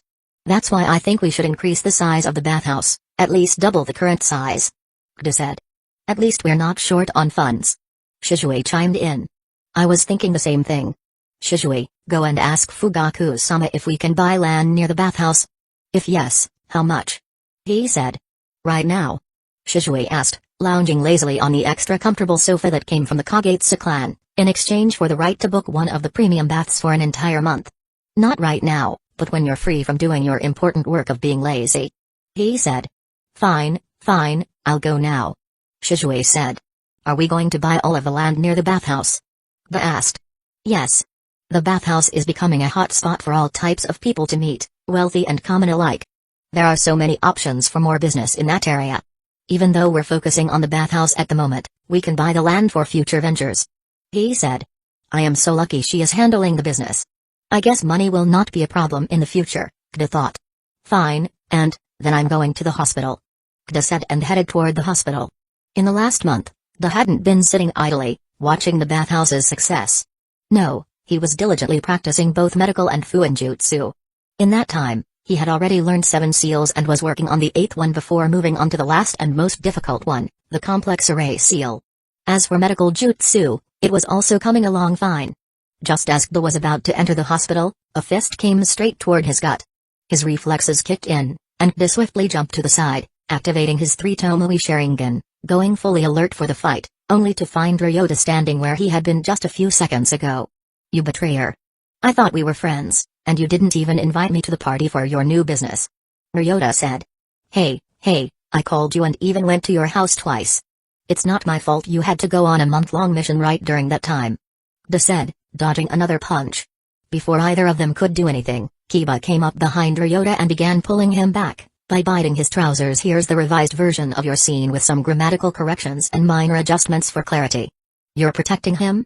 I thought you were on my side. Ryota said, sounding like a man who had been betrayed by his wife of 52 years. Bark. What? Ryota asked, startled. What did he say? Kda asked, noticing Ryota's shocked reaction. He's saying not to offend you, or you might beat the crap out of me.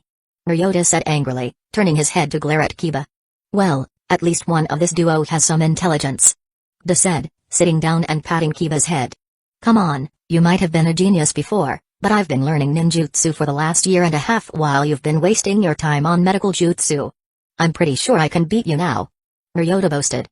Kda just smiled and quickly threw 2 senbons at Ryota's Aku points, effectively paralyzing him. You were saying? Kda asked calmly. Hey, that was cheating. Ryota shouted. And you think your enemy will fight you like a sage? During a mission, you'll face things much worse than this. Kda replied. Hey, I'm already frustrated with 2 senses, I don't need another one. I just came to meet with an old friend. Ryota grumbled. Bark. Yeah, my one and only human friend. Ryota muttered. Alright then, let's go to a restaurant. My treat. Kda offered. Don't you need your sensei's permission before skipping practice? Ryota asked, noticing Kda was about to enter the hospital. No, I'm in the practical part of my training right now. Besides, my sensei might not even be at the hospital at the moment, they could be taking a medicinal bath. Kda said with a chuckle. They headed to a restaurant where Ryota told Kda everything that had happened over the past year, how he'd learned so many jutsus and mastered his clan's special taijutsu. He also mentioned how he'd gained practical experience by doing various missions. Kda shared how much he had learned, which only served to depress Ryota. Is there anything you haven't learned? Ganjutsu, Taijutsu, Kenjutsu, Fuinjutsu, Medical Jutsu, are you trying to compete with Lord Third in the amount of jutsu you can master? Ryota asked. No, I'm still way behind if that were the case. Kida said with a chuckle. Man, I thought I'd made some good progress, but it looks like you're already way ahead of me. But don't worry, I'll catch up in no time. Ryota said with a big smile on his face. Chapter 232, Reason. Now, tell me, why did you want to meet me? Kida asked. What, do you think I would only come to meet you for a reason? You think I'm that type of person? Ryota said in an overly dramatic tone. So, you don't have anything you want to ask? Kida asked, not a bit affected by Ryota's acting, having been trained by Shizue daily for such situations. I didn't say that. Actually, I wanted to have a sparring partner. My sensei said that even though I know some moves, I don't know how to use them efficiently. The only way to learn is through constantly using them against someone. But I don't take nearly enough missions to get the experience in fighting, so I need a sparring partner. Ryota said. You want a ninjutsu spar? Kida asked. No, ninjutsu can be learned without that. I want a spar focused only on taijutsu. Ryota replied. I don't have much experience in taijutsu, I only have the basic knowledge of it that we learned in the academy. Kida said. But you're now part of the Uchiha clan. Aren't they teaching you taijutsu too? Ryota asked. Why would I learn that when I can learn Uchiha Kenjutsu, one of the most lethal and effective styles in the village? Kida said, as if it were a fact a newborn child would know. So, you don't want to be my sparring partner? Ryota asked dejectedly. When did I say that? I just want to warn you not to keep your hopes high when we spar. Kida said. Great. Why don't we have a small spar now, just to get a basic idea? Kida suggested. Sure, I'm free anyway. Ryota said. Bark. Bark. Yeah, buddy, I know you'll join too. Kida said. All three of them then went to one of the training areas. Since they were just going to spar, there was no need for them to book the training area. Alright, Ryota. Let's see what you've got. Kida said, getting into a fighting position. Don't hold back, Kida. I want to see what you're really capable of.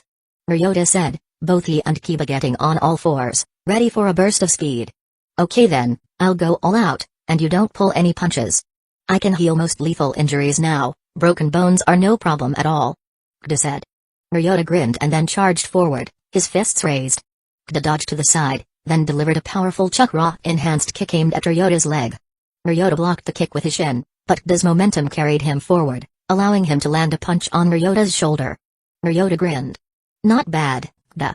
But I'm not going to use just punches and kicks. Ryota jumped back and passed uphill to Kiba, who suddenly transformed into a clone of Ryota. Fang over Fang. Then Ryota started making various hand signs. Whirlwind Fang. Suddenly, both Ryota and Kiba transformed into whirlwinds and started attacking Kida from various directions. Kida initially dodged some of the attacks, but the coordination between Ryota and Kiba was too strong. When Kida dodged one of Ryota's attacks, Kiba attacked Kida from one of his blind spots created due to dodging Ryota's attack, throwing Kida some distance away. Ryota didn't let go of this opportunity and attacked Kida once again. This is annoying, I'm not even getting a chance to attack, Kida thought as he dodged Ryota's attack. Luckily for Kida, this jutsu was very chakra-consuming, and Ryota couldn't maintain it for too long since he had still not fully mastered it. He and Kiba stopped spinning and went back to all fours, once again focusing on punches and kicks. Ryota continued his assault, his claws raking across Kida's chest. Kida tried to counter with a chakra-enhanced punch, but Ryota dodged the attack.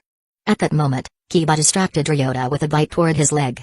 Using this opportunity, Ryota landed a kick to Kida's stomach. Kida stumbled backward, gasping for air. Just as Ryota was about to deliver the finishing blow, Kiba leaped into the fray. Kiba charged at Kida, his teeth bared. Kida was forced to defend himself against both Ryota and Kiba, but now Kida could fight back a little. He suddenly jumped and spun in the air to dodge Kiba's bite attack while landing a spinning kick on Ryota. Ryota used his arm to defend, but it wasn't enough to counter the force of the chakra-enhanced kick. He managed to push Kida away at the cost of his forearm bones, rendering one of his hands unusable in the fight. But Ryota didn't pay any attention to that and ran forward to where Kida would land, throwing a punch straight toward Kida's face. The punch landed squarely on his face, almost knocking him out. Ryota could have followed up with another attack, but since it was just a short spar, this was enough to check each other's level. That was exhausting. Ryota said. You're telling me. I thought I was in better shape. but that last punch almost broke my nose. De said, massaging his nose. Almost? Can you see this hanging meat? It used to be my arm. Ryota said, pointing to his arm, which was broken during the fight. They both laughed, their friendly banter easing the tension of the fight. Seriously though, that whirlwind fang was impressive. I didn't realize you could move that fast. De said, going near Ryota to check the injury. Thanks. I've been practicing a lot lately. But you weren't too bad yourself. You dodged most of my attacks even without using the Sharingan. Ryota said. What can I say, I'm a genius. De said, then started healing Ryota's arm. Luckily, the damage was small because Ryota used chakra to defend against the attack, otherwise, his bones might have shattered and taken longer to recover.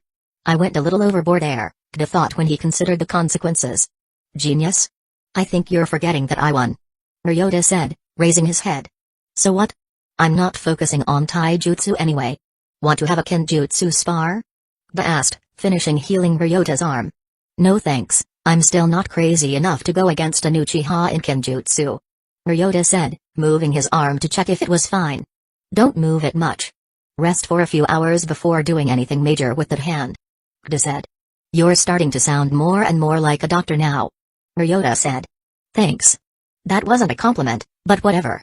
So, we're going to continue these sparring sessions, right? Ryota asked. Yes, I want to keep meeting Kiba.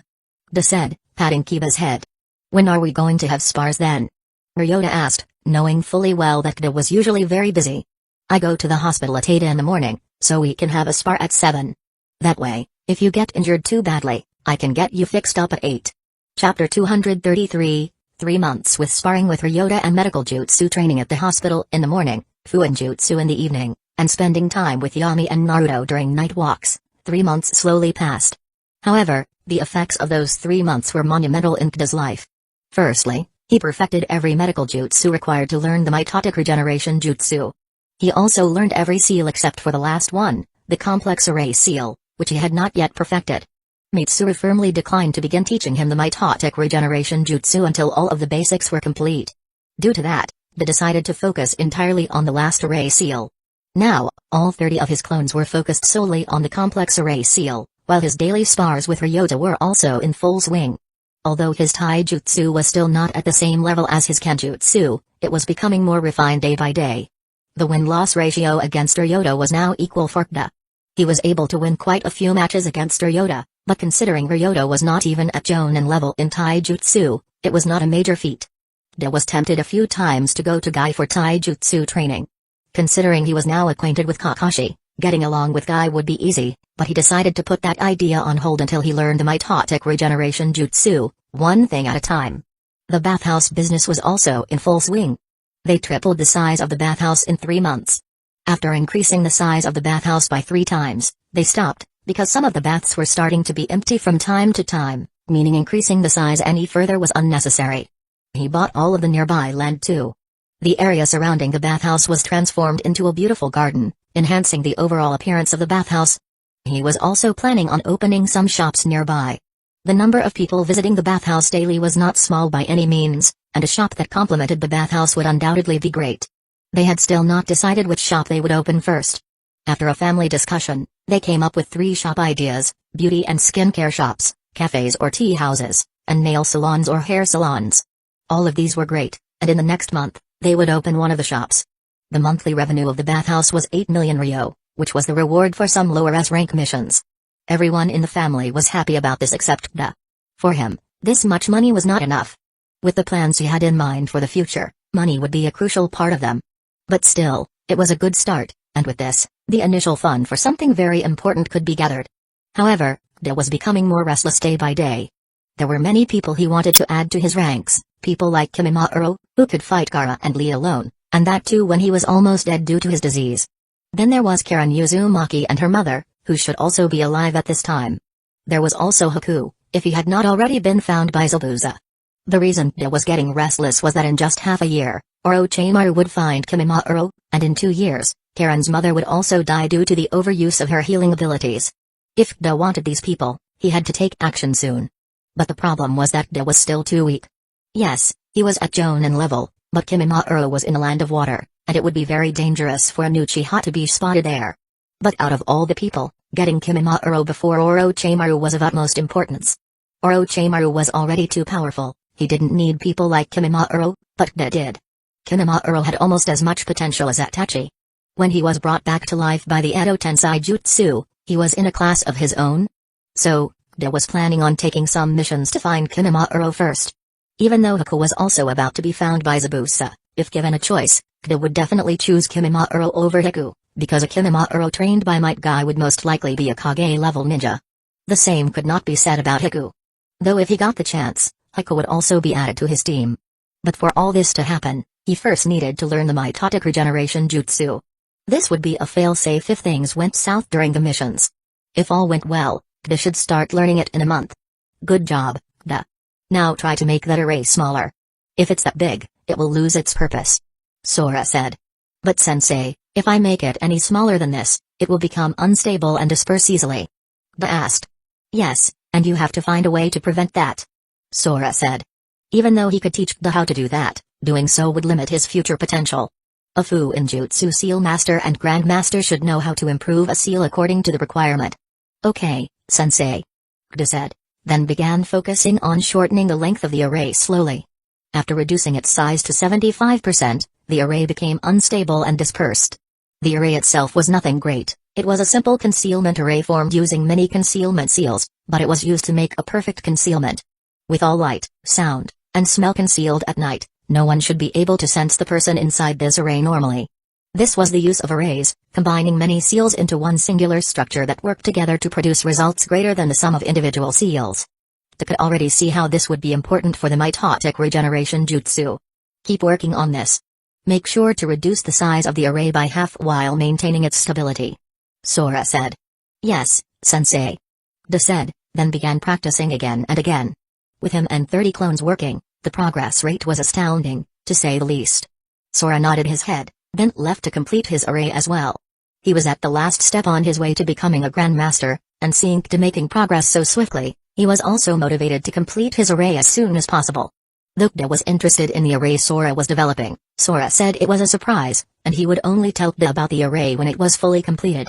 With both Kida and Sora practicing, one more day passed. Next morning, Kida woke up, completed his morning routine, and then went to the hall to enjoy some tea with his family. I will not come home for the next 3 days. I am planning on eating a soldier pill for training. Kida said. Are you close to any breakthrough? Shizue asked. Yes, brother, I think I will be able to master the last seal by the end of the 3rd day for sure. Kida said. Do as you wish then. Just make sure you don't overdo it. He said. By now, she had came to terms with Kida's tendency to train super hard daily. Okay, Aunt. Kida said. Chapter 234, Preparation complete. Do as you wish then. Just make sure you don't overdo it. He said. By now, she had came to terms with Kida's tendency to train super hard daily. Okay, Aunt. Kida said. I will also do the same. Sensei said that I am finally ready to take the final test. My sensing and tracking training is almost complete. Sensei is now just going to teach me some jutsu to improve it a little, so I am also planning on using a soldier pill. Yami said. That's great, Yami. With this, you could even become a Nanbu ninja if your strength improves a little more. Shizue said. Thanks, brother. Yami said. What's so good about becoming a Nanbu ninja anyway? Kida asked. Nothing, but if a ninja is not from any big clan, then being in the Nanbu is the best way to gain both training materials and connections. Shizue said. But she has us. There's no need for her to join the Nanbu anyway. Kida said. I said could, not should, Shizue said. Oh. Understood. Kida said, then focused back on his tea. So, you two will not come home for the next 3 days, and I will be busy with the bathhouse too. Who is going to take care of Naruto then? He said. Mom, I think you are forgetting there is one more member in this family. I can take care of Naruto for 3 days. Shizue said. That is what I am worried about the most. He said, getting a chuckle from both Kida and Yami. I don't need anyone to take care of me. I will be able to manage on my own, Andy, believe it. Naruto said with his small fist up in the air. Huh. I wish my son was also this mature. How are you even less mature than a toddler? He asked. That hurts, Mom. Shizue said, holding his chest like someone had shot an arrow through it, followed by another chuckle from the 3 other family members. Kida had taken leave from the hospital to completely focus on Fuinjutsu for the next 3 days. He went to Sora's house and began practicing the last seal, the complex array seal. The problem with this seal is that there is no defined function for it like other seals. It just forms an array using various seals and connects them to create something more powerful and effective than normal seals. There are many ways to make an array, like the one I had already learned, the perfect concealment array, formed using various types of concealment seals like sound concealment, smell concealment, light distortion, and seal concealment seals. With all of these combined, finding the array was difficult, and the array itself made finding the person difficult too. However, it could not be used well in the day, since the light distortion seal wasn't perfect and could leave traces, but at night it was almost impossible to find the person in the array unless the one searching was a Fuinjutsu Grandmaster. Similarly, there were other arrays as well. One just needs the ability to combine various seals to make them. His next goal was to combine a storage seal, a barrier seal, and a healing seal in a way that the storage seal stores chakra, the barrier seal protects it from dissipating into the environment, and the healing seal can take chakra from the storage seal and perform healing. This array, in itself, is a weak, very weak, version of the mitotic regeneration jutsu. According to Mitsuru, Kida should figure out how to do it himself. She herself was a seal master and knew how important it was for someone to figure things out on their own. It would be much more important for them in the future if they learned to combine various seals by themselves. Kida had been practicing this for the last 2 days without taking any rest at all. This is going to be tough, Kida said as he saw one more of his clones get dispersed due to the blast from the seal. Luckily, Sora's house had many arrays, one of which prevented large blasts, limiting the explosions from Kida's experiments to a small range. Luckily, he was making huge progress as well. Each clone that got dispersed found a way he should not combine the seals. He had made hundreds of clones in the span of 2 days, but now the rate of explosions had gone down a lot. He was at the last part of the array, making it stable and concise. The last and most important part. Until now, he had made an array that required a continuous stream of chakra to remain active. He was trying to add an absorption seal so that the seal could absorb chakra from the surroundings and supply it to the array rather than relying on the person. It was not going well, to say the least. Since he was so close to learning the seal and then starting to learn the jutsu from Mitsuru, Kida had become restless and had started doing extreme experiments, which mainly resulted in explosions. Other times, it was just a failed attempt where the seal simply dispersed. Calm down and think. What are we doing wrong? One of the clones said. We are trying to make the flow of chakra from the absorption seal constant, but those 3 seals absorb chakra at different speeds, so a single absorption seal is not doing the job. We can make 3 different seals for each of them. No, it will increase the size of the array too much. The real Kida said. All of them sighed, and one of the clones looked at the sky to clear his mind. He noticed the electric cables and then an idea came to his mind. Why don't we make something similar to an electric circuit? The absorption seal will provide chakra, and then we will add resistance in between the path to each seal so that they will receive the required chakra only. This is actually a very good idea. Let's try this, Kida said, and all of the clones began doing that. To their surprise, they found even the crude version to be very stable, and not a single blast happened.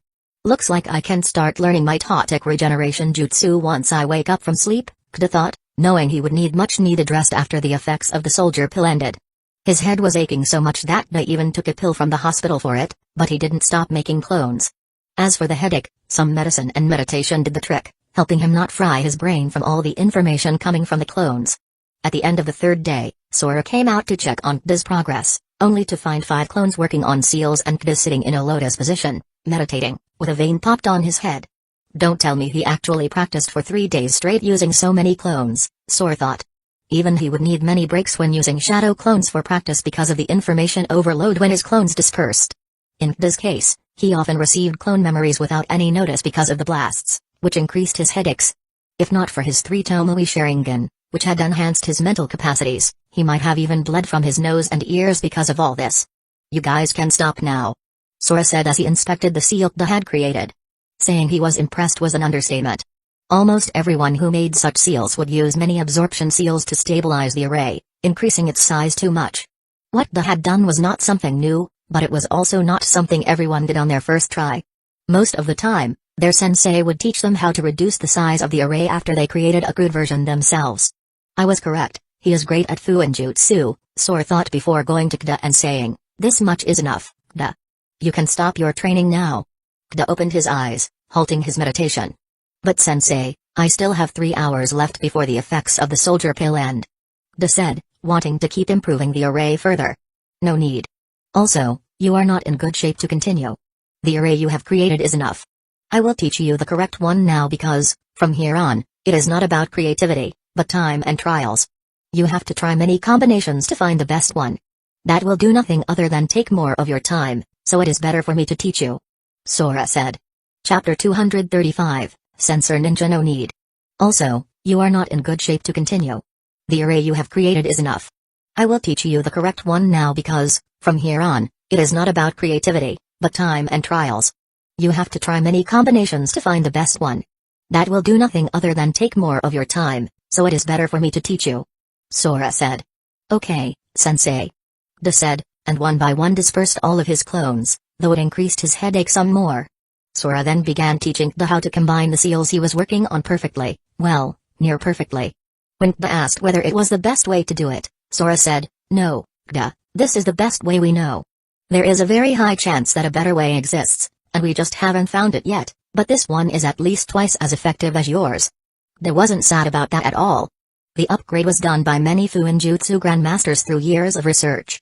There was no way he could have reached that level in just 3 days. But even reaching half of that level was impressive. With Sora teaching Da how to make the array in the most optimal way, Da was able to master his last seal by the end of the duration of the soldier pill. While Da was giving his all in Fuinjutsu training, a small forest area around Hidden Lee Village had been unusually busy for the last 2 days. Yami was standing on a tree, her chakra signature completely hidden. 1 minute passed, 2, 3. After 10 minutes, she turned her head to look around the area when an air current passed around her, and then many kunai were thrown, targeting the center of her head. TCH. She just clicked her tongue, threw some paper bombs in the direction the kunai came from, and then used a smoke bomb around her location. When the smoke cleared, she was not in sight anymore, once again hidden. This time, instead of moving her body, she used a chakra field to sense her surroundings. But the results were the same this time as well. The area around Yami was skewered by tens of kunai, some even containing paper bombs, though of less potency. Yami, expecting this, had already changed her position, but this time she was able to get the location of one of her targets. She then threw a kunai in that direction while using a smoke bomb once again. Though this time she was still traceable because she was running after a ninja in brown clothes. She then took out a unique ball from her pocket and threw it at that man, painting him in red color, but she didn't stop there. She released a brief but intense pulse of lightning chakra through the air. Sensing the approach of many projectiles in her direction, she quickly used body flicker jutsu to dodge them. Unluckily, someone was waiting for her at the place she appeared after using the jutsu. And you are defeated once again. Izao said as he tapped Yami's head with his fist. Now, Izao, don't be so harsh. She was able to find all of us, and only you were left this time. I think she did well even in this absurd scenario. Raiko Yamanaka, a 25-year-old Yamanaka clan member, said as he wiped off the red paint from his face. Thank you, sir. Yami said, bowing slightly. The situation Raiko mentioned was simple. Yami was stuck in enemy territory, and a team of sensors was deployed by the enemy village to find her. The team had 5 members, each focusing on a different type of sensing. Yami had to hide herself and her chakra from those sensors while also eliminating them one by one. Though the chances of encountering such a scenario are 1 in 1,000, it's still possible and was a perfect test to see if his student was really trained enough. But I still lost. Yami said after thanking Raiko. That's because this brat used Yamanaka clan sensing technique to find you. Otherwise, you would have done better. There's no way enemies will have something like our sensing technique on their side. Raiko said, patting Yami's hair. Yeah, you did great. It's a shame you can't learn our clan's sensing technique, otherwise, I would have taught you at any cost, even if I had to adopt you for that. Izao said with a brotherly smile on his face. He was naturally gentle by nature, and now that he had spent so much time with Yami, teaching her many things daily, he had started to consider her his little but talented sister. That's why he even tried to teach her the Yamanaka clan's sensing technique, but her brain wasn't the same as that of a Yamanaka. She passed out after attempting the jutsu Izao was trying to teach her. After waking up, she tried once again to practice the jutsu, but Izao stopped her and ordered her to practice the basics first. He promised that once she was ready, he would teach her his clan's sensing jutsus. Izao thought that Yami's brain wasn't powerful enough for now but would become stronger with training. So, after 2 months of training, Izao once again tried to teach her, but the results were the same. Fortunately, by then, Yami didn't need the clan technique. Even with normal sensing jutsu, She was doing very well, so Izao decided to focus on that, and now Yami was finally ready. So, are we going to try this once again? Yami asked. No, this much is enough. You are now an official sensor ninja of Hidden Leaf Village. Izao said, giving Yami a headband with the same symbol as her current one, Hidden Leaf Village's symbol, but the cloth of the headband had a camouflage design. Thank you, sensei. Yami said with a smile so bright that others felt their fatigue vanish just by looking at it. So, now her training ends, huh? Raiko asked. Yes. Izao said.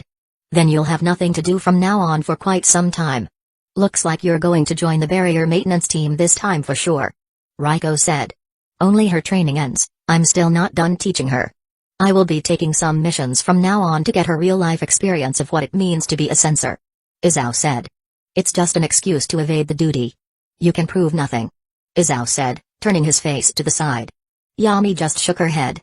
From what she had learned about Izao in all this time, he hated the job of the barrier maintenance team for some reason.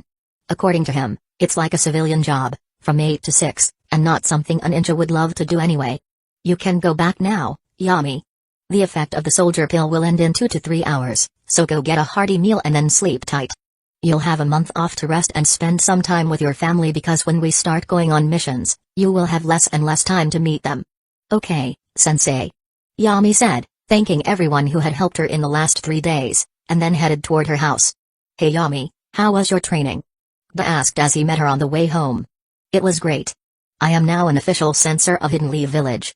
Yami said, pointing toward her headband. That looks so cool, and even better on you. Gda said. From what he had learned so far, no amount of compliments is enough for a girl unless they are not said with love. So, whenever he got a chance, he threw 1 or 2 compliments her way, mainly to see the small blush on her cheeks. Thanks. How was your training? Yami said, trying to change the topic. It was great.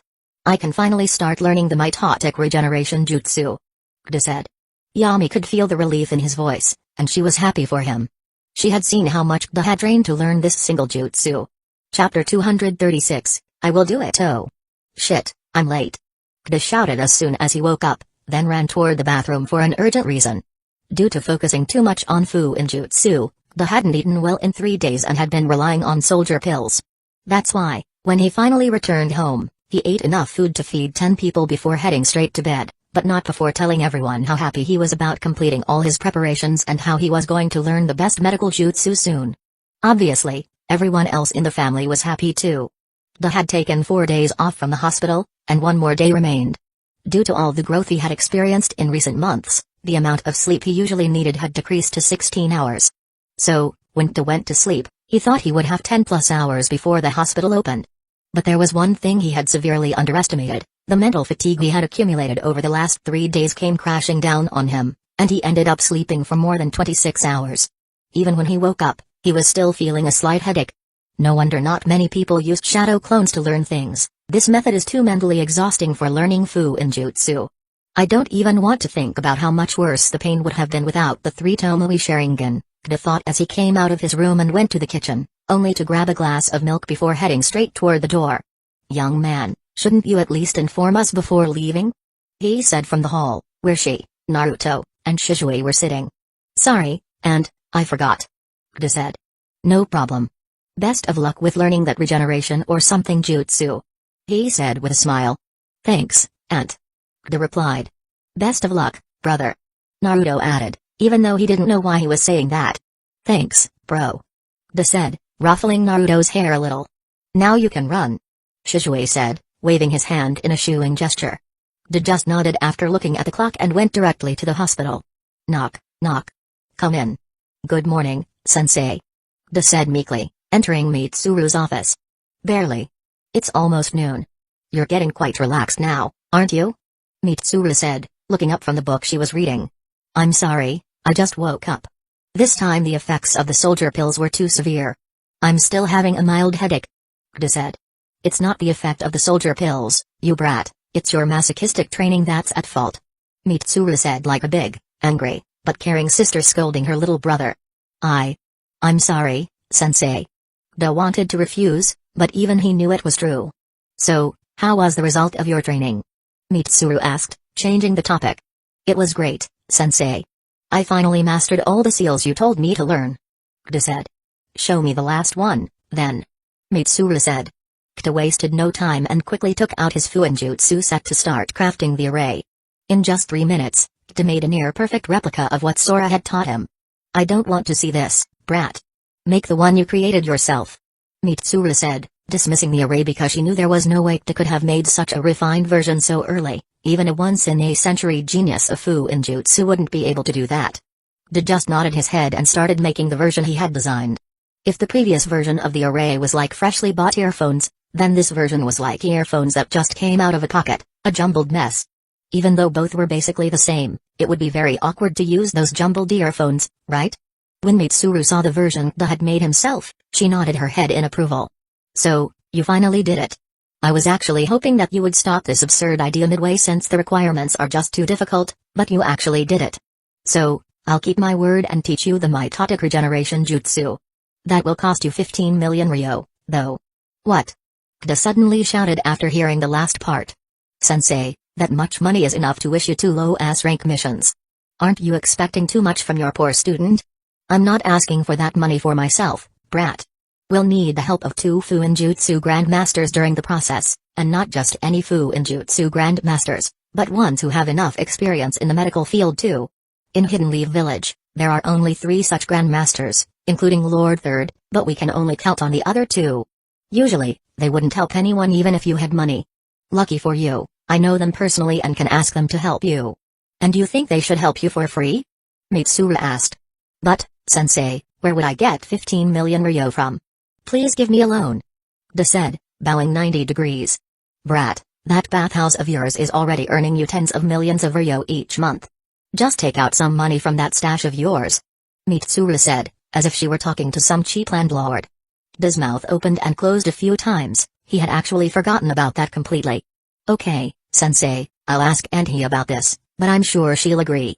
Okay then, now let me tell you what kind of deep and profound bullshit trouble you've gotten yourself into. That jutsu you're trying to learn is not a single jutsu but a collection of 3 jutsu together. The first one is the strength of 100 seal. This seal stores a small amount of your chakra daily, and a very precise and delicate chakra control is needed for this seal, by both the one who is making the seal and the one on whom the seal is being made. This is also the seal the Fuinjutsu Grandmasters will make on your body.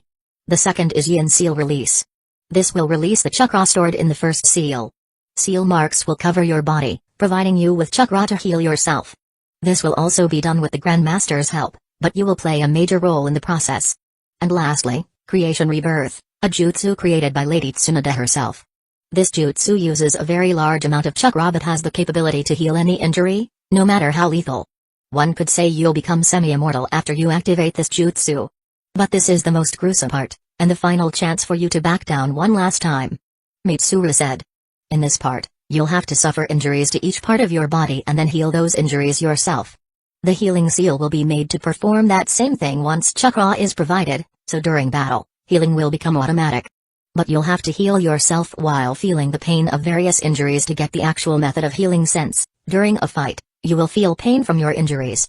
So we can't risk giving you painkillers. Mitsuru continued. That is just pure torture. Inflict all types of wounds on yourself, your muscles, bones, tendons, lungs, liver, heart. And the list goes on. I may die from the pain, Kta thought. Mitsuru saw the fear in Kta's eyes, and that was a perfectly natural response. Even the thought of getting all those injuries is enough to cause fear in the heart of any living being. But to Mitsuru's surprise, Kta's eyes regained their resolve very soon. I'll do it, Sensei.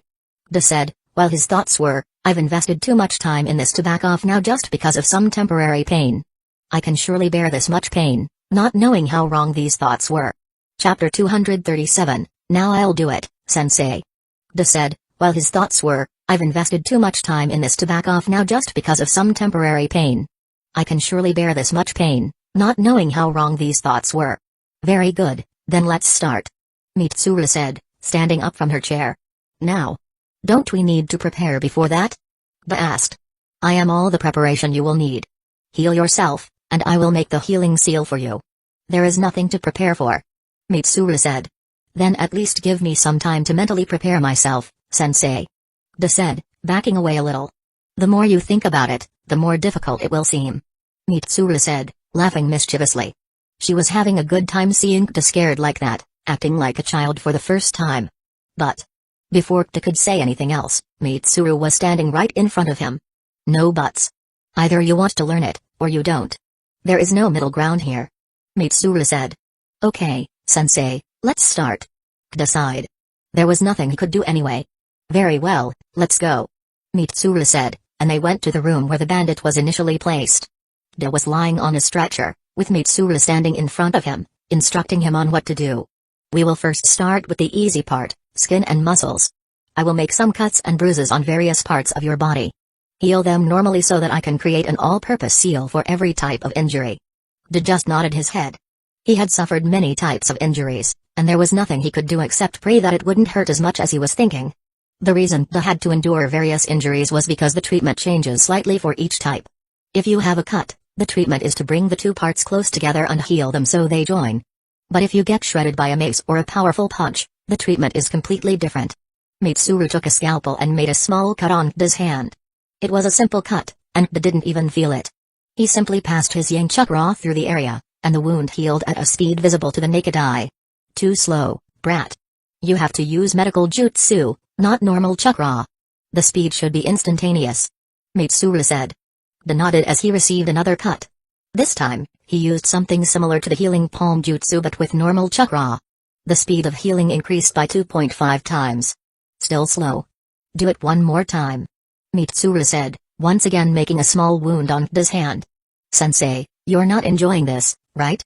Kta asked, because this time the wound healed within a second. If you have time to think about these weird things, why not use that time to heal yourself? Mitsuru said, fully focused on the cut. Having no other choice, Kta did the same thing again, just with more chakra and speed. He was sure this time it healed within a second. This much is acceptable.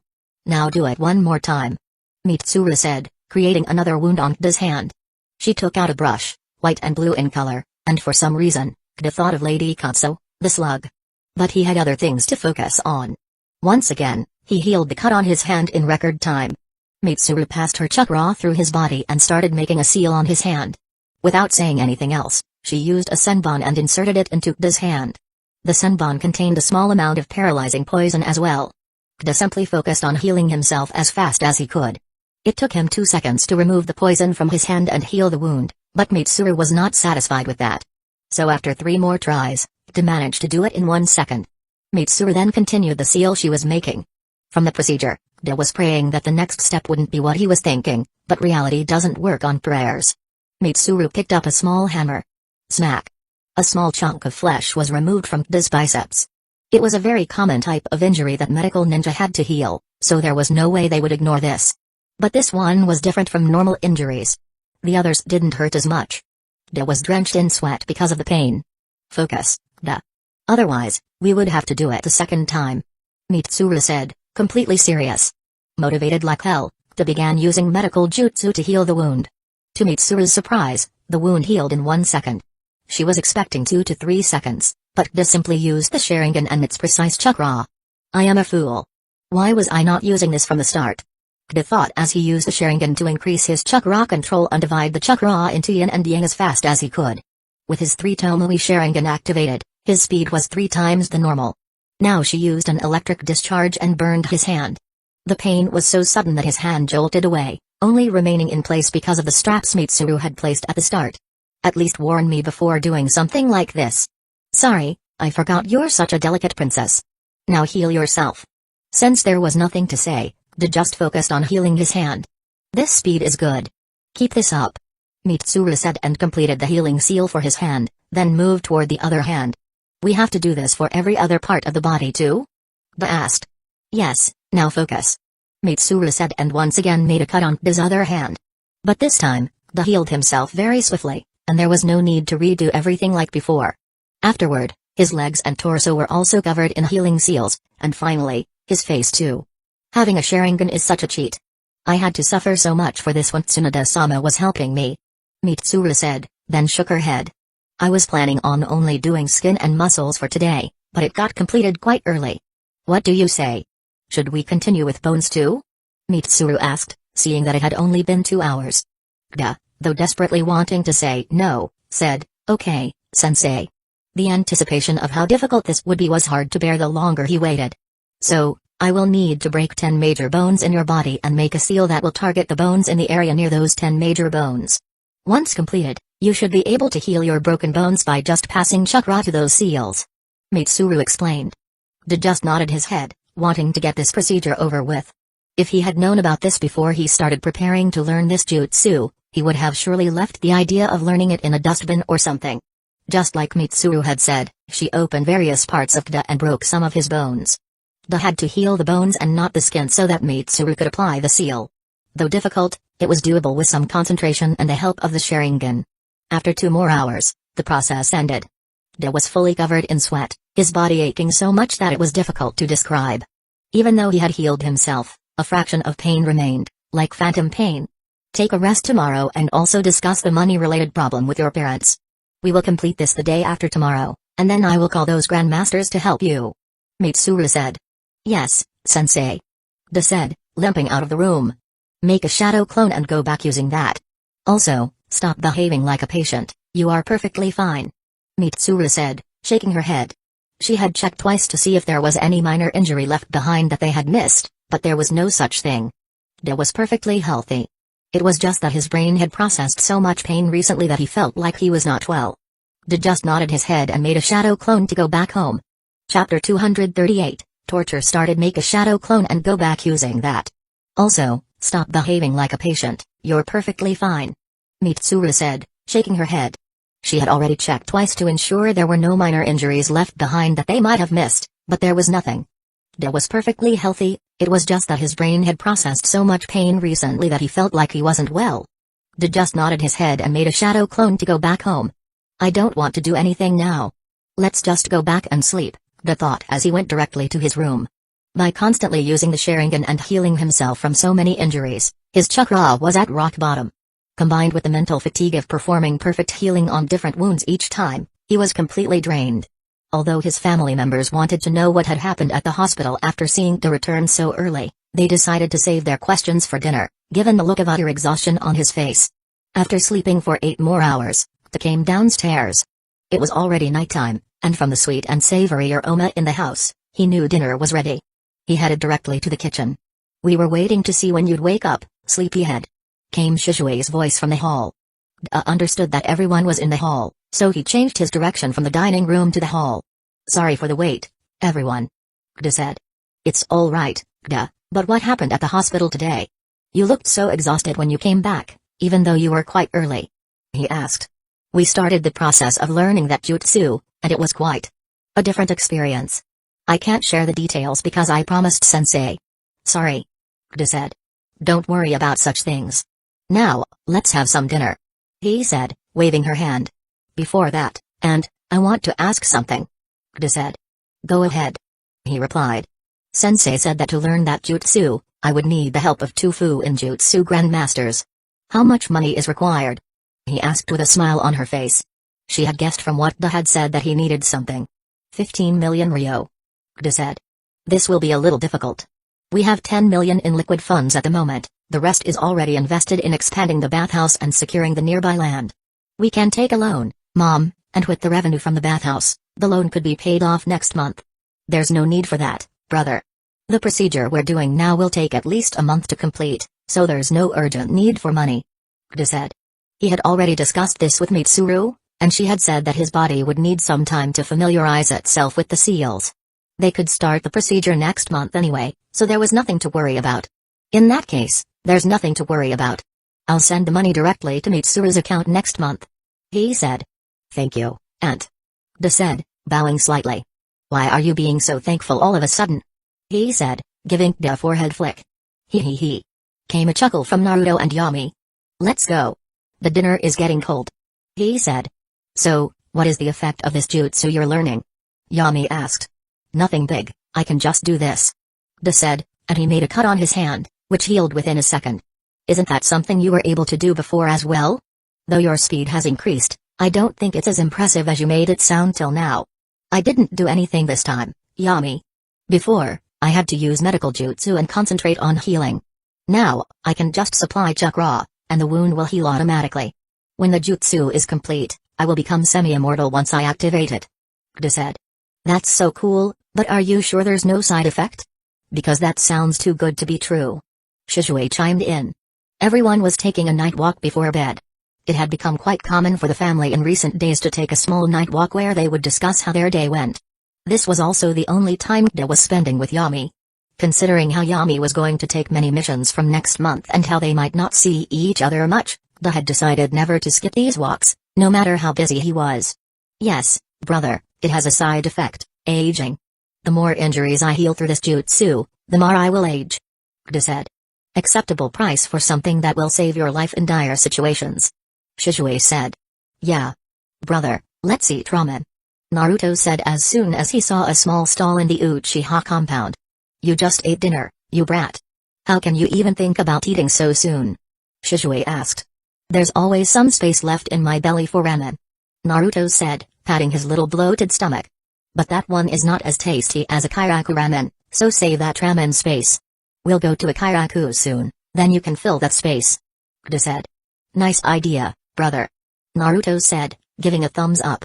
With everything said and done, Kda reached the hospital the next morning, but this time he was not as excited as before. Mitsuru was already waiting for him. So you came. I thought you'd chicken out. Mitsuru said. I was afraid, but I won't back down because of something like that. Kda honestly replied. Good.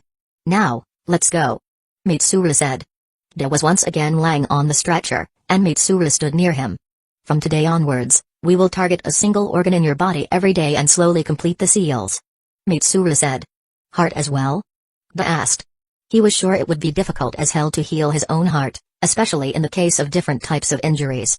If you leave any part, it will become your weak spot in the future. So it's better to take some risks now and not regret it in the future. Mitsuru said.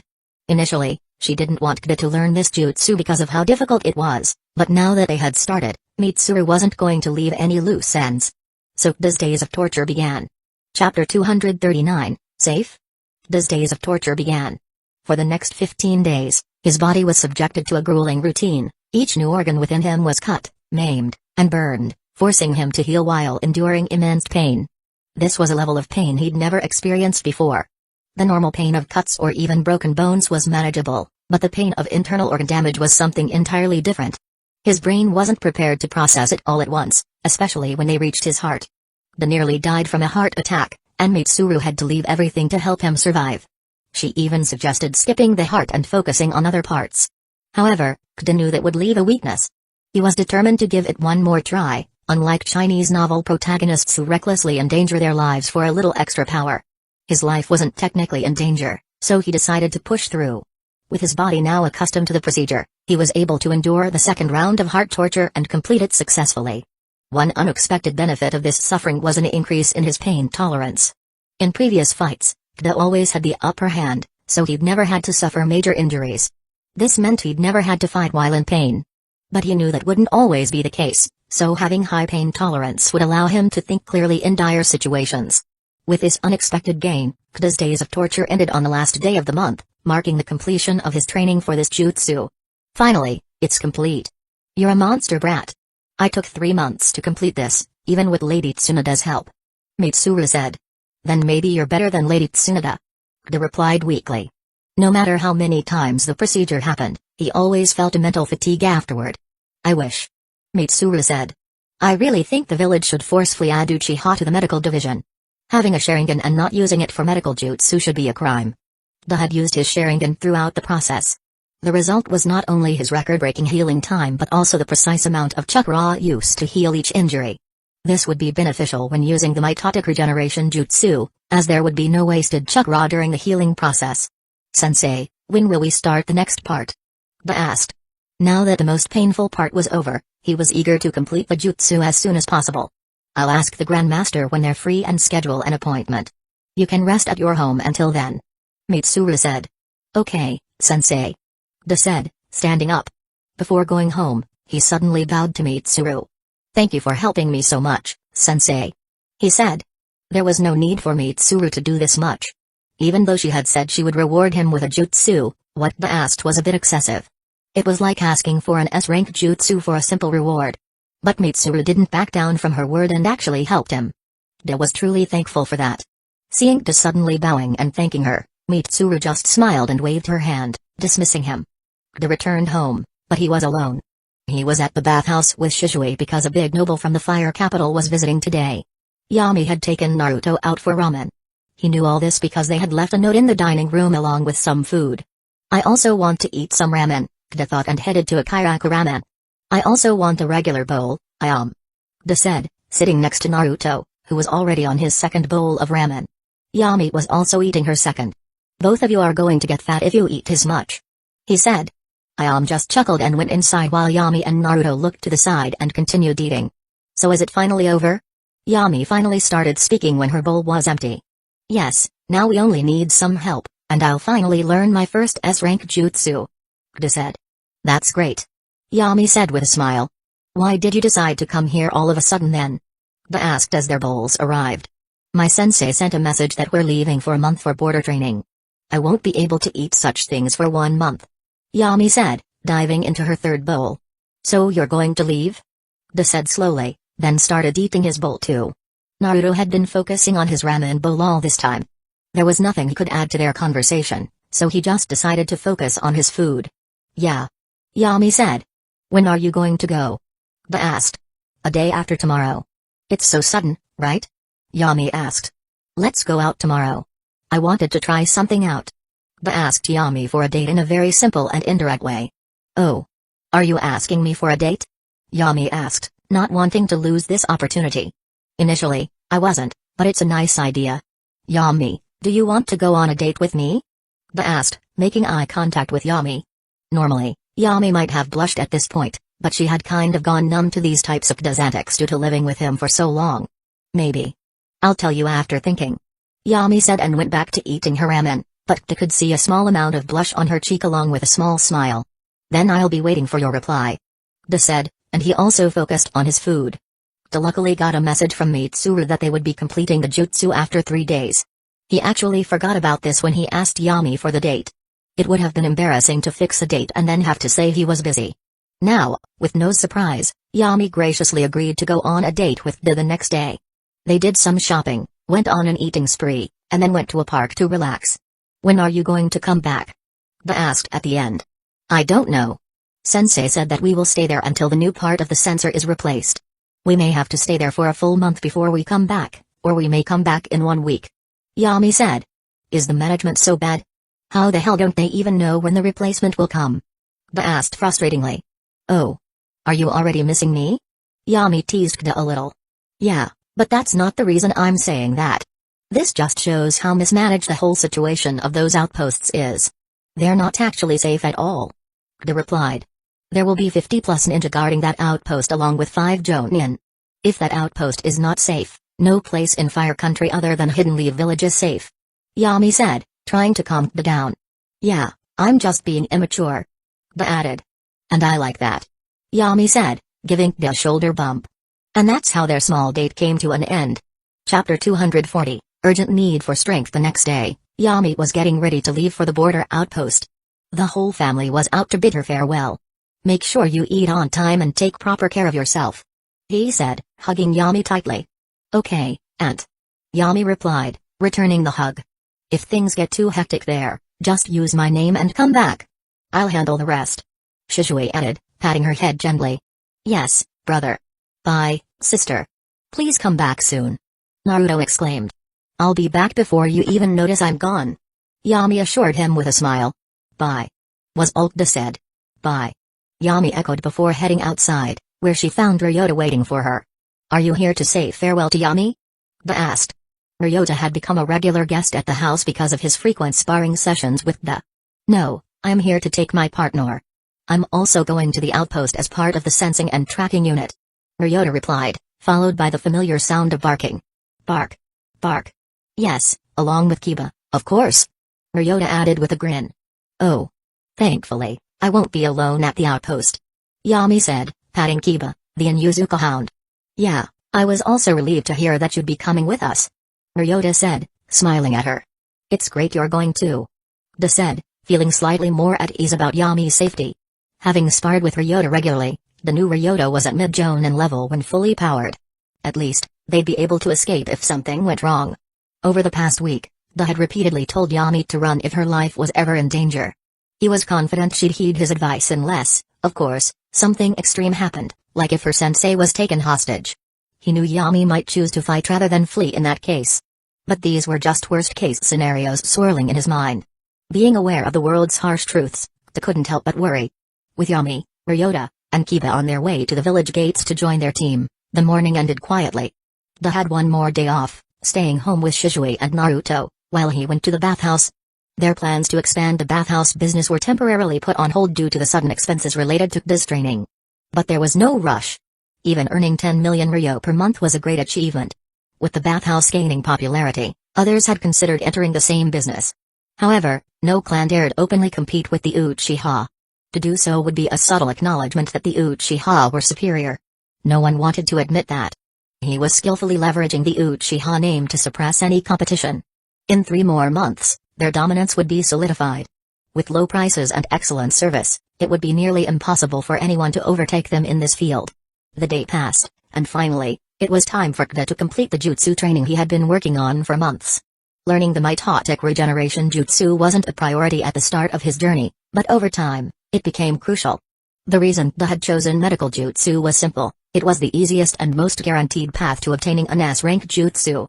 Learning the Flying Thunder God technique was unrealistic. Only Minato had mastered it, and even then, 3 others had to assist him. So, it was impractical to think Kida could learn it. The mitotic regeneration jutsu, however, was different. It was well known that Hiruzen knew every jutsu in Hidden Leaf Village, except for the Flying Thunder God technique, so there was a chance Kida could master this jutsu even without Tsunoda's help. That's why he chose this path. But now, he desperately needed the strength boost this jutsu would provide to protect those in need and to form a powerful team. Today, he was about to gain that strength. Excited, he headed straight to the hospital after having breakfast with his family. "Good morning, sensei," Kida said as he entered Mitsuru's office. "Good morning. You look quite excited." Mitsuru replied, noticing the expression on his face. "I am, sensei." "When do we start the procedure?" Kida asked eagerly. "Soon. I've called both Fu and Jutsu masters, and they'll be here within half an hour.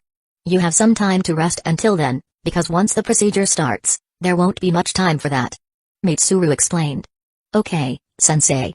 Kida waited in his room, reading a book, when a nurse came in to summon him. "Kida, Mitsuru-sama is calling you." The nurse informed him. "Yes, ma'am." Kida responded out of habit and went to the room next door. "May I come in, sensei?" he asked, seeing that the door was already open. "Yes, come in, Kida. Meet Tatsuo-sama and Kiyoshi-sama. They've come here to help you today," Mitsuru said, gesturing toward 2 elderly men sitting before her. Understanding the importance of the moment, Kida bowed at a 90-degree angle. "Thank you for coming all the way here to help me, sir." Tatsuo, an elder wearing the Saratobi clan symbol, chuckled. "No need to thank us. It's our job as elders to help young people like you." Kiyoshi, though silent, smiled kindly. He bore no clan symbol, but the fact that he had reached Fuinjutsu Grandmaster level without any clan support was an impressive testament to his talent. After hearing this, Kida straightened up. "Shall we begin the procedure?" Mitsuru asked the 2 men, eager to avoid prolonging the interaction and risking any offense. "Of course. Let's start," Kiyoshi said as he stood up slowly with the aid of his cane. In a flash, Kida appeared beside him. "Sir, may I assist you?" Kiyoshi smiled warmly but waved him off. "No need, son. I still have enough strength to manage myself." "See? He never likes accepting help," Tatsuo said with a laugh. "Why trouble others when I can handle things myself?" Kiyoshi replied as they both made their way out, followed closely by Mitsuru and Kida. As they walked, Mitsuru whispered to Kida, "Make sure you don't offend them. They're well connected, and you don't want to be on their bad side. Fortunately, they're kind people and don't abuse their power. Not everyone is like that." She trailed off, clearly recalling something unpleasant. Kida simply nodded, respecting her privacy. They reached a room where a bed was set up, flanked by 2 chairs positioned so that the men could easily access the entire bed. "Okay, Kida, remove all your clothes and lie on the bed," Mitsuru instructed, her tone clinical. "All of them?" Kida asked, his face reddening. "Yes," Mitsuru replied, as if speaking to a teenager embarrassed by a routine checkup. Sighing, Kida complied, preparing himself for the final phase of the procedure. Chapter 241, 2 seals complete, 1 remaining. The mitotic regeneration jutsu was divided into 3 parts. The first was the strength of 100 seal, a seal that stored chakra, a massive amount of it. "So listen, boy, The seal we are going to make will connect to your brain and your chakra network as well. We will try to make it as stable as possible, and it should be able to store 20 times the amount of chakra you possess now. Tatsuo said after sensing the amount of chakra they possessed. Is that amount fixed? They asked. No, it will increase as your chakra reserves grow, but that is not necessarily a good thing. The seal we are going to make is essentially going against nature. You will possess much more chakra than you should, so it's definitely not going to be easy. It will be unstable by nature, no matter how well we craft it, and its instability will increase as its storage capability grows. You will have to maintain its stability consciously. And though the damage that occurs while you sleep may be minimal, it could accumulate, so you will also need to repair it. The seal will be made using your own blood, and you will have to maintain it for your lifetime. Though there isn't much to do, just make sure to check if everything is fine. Also, the seal itself will use a small portion of the chakra you store, so you must ensure there is always a sufficient amount of chakra in the seal. Kiyoshi explained. Yes, sir.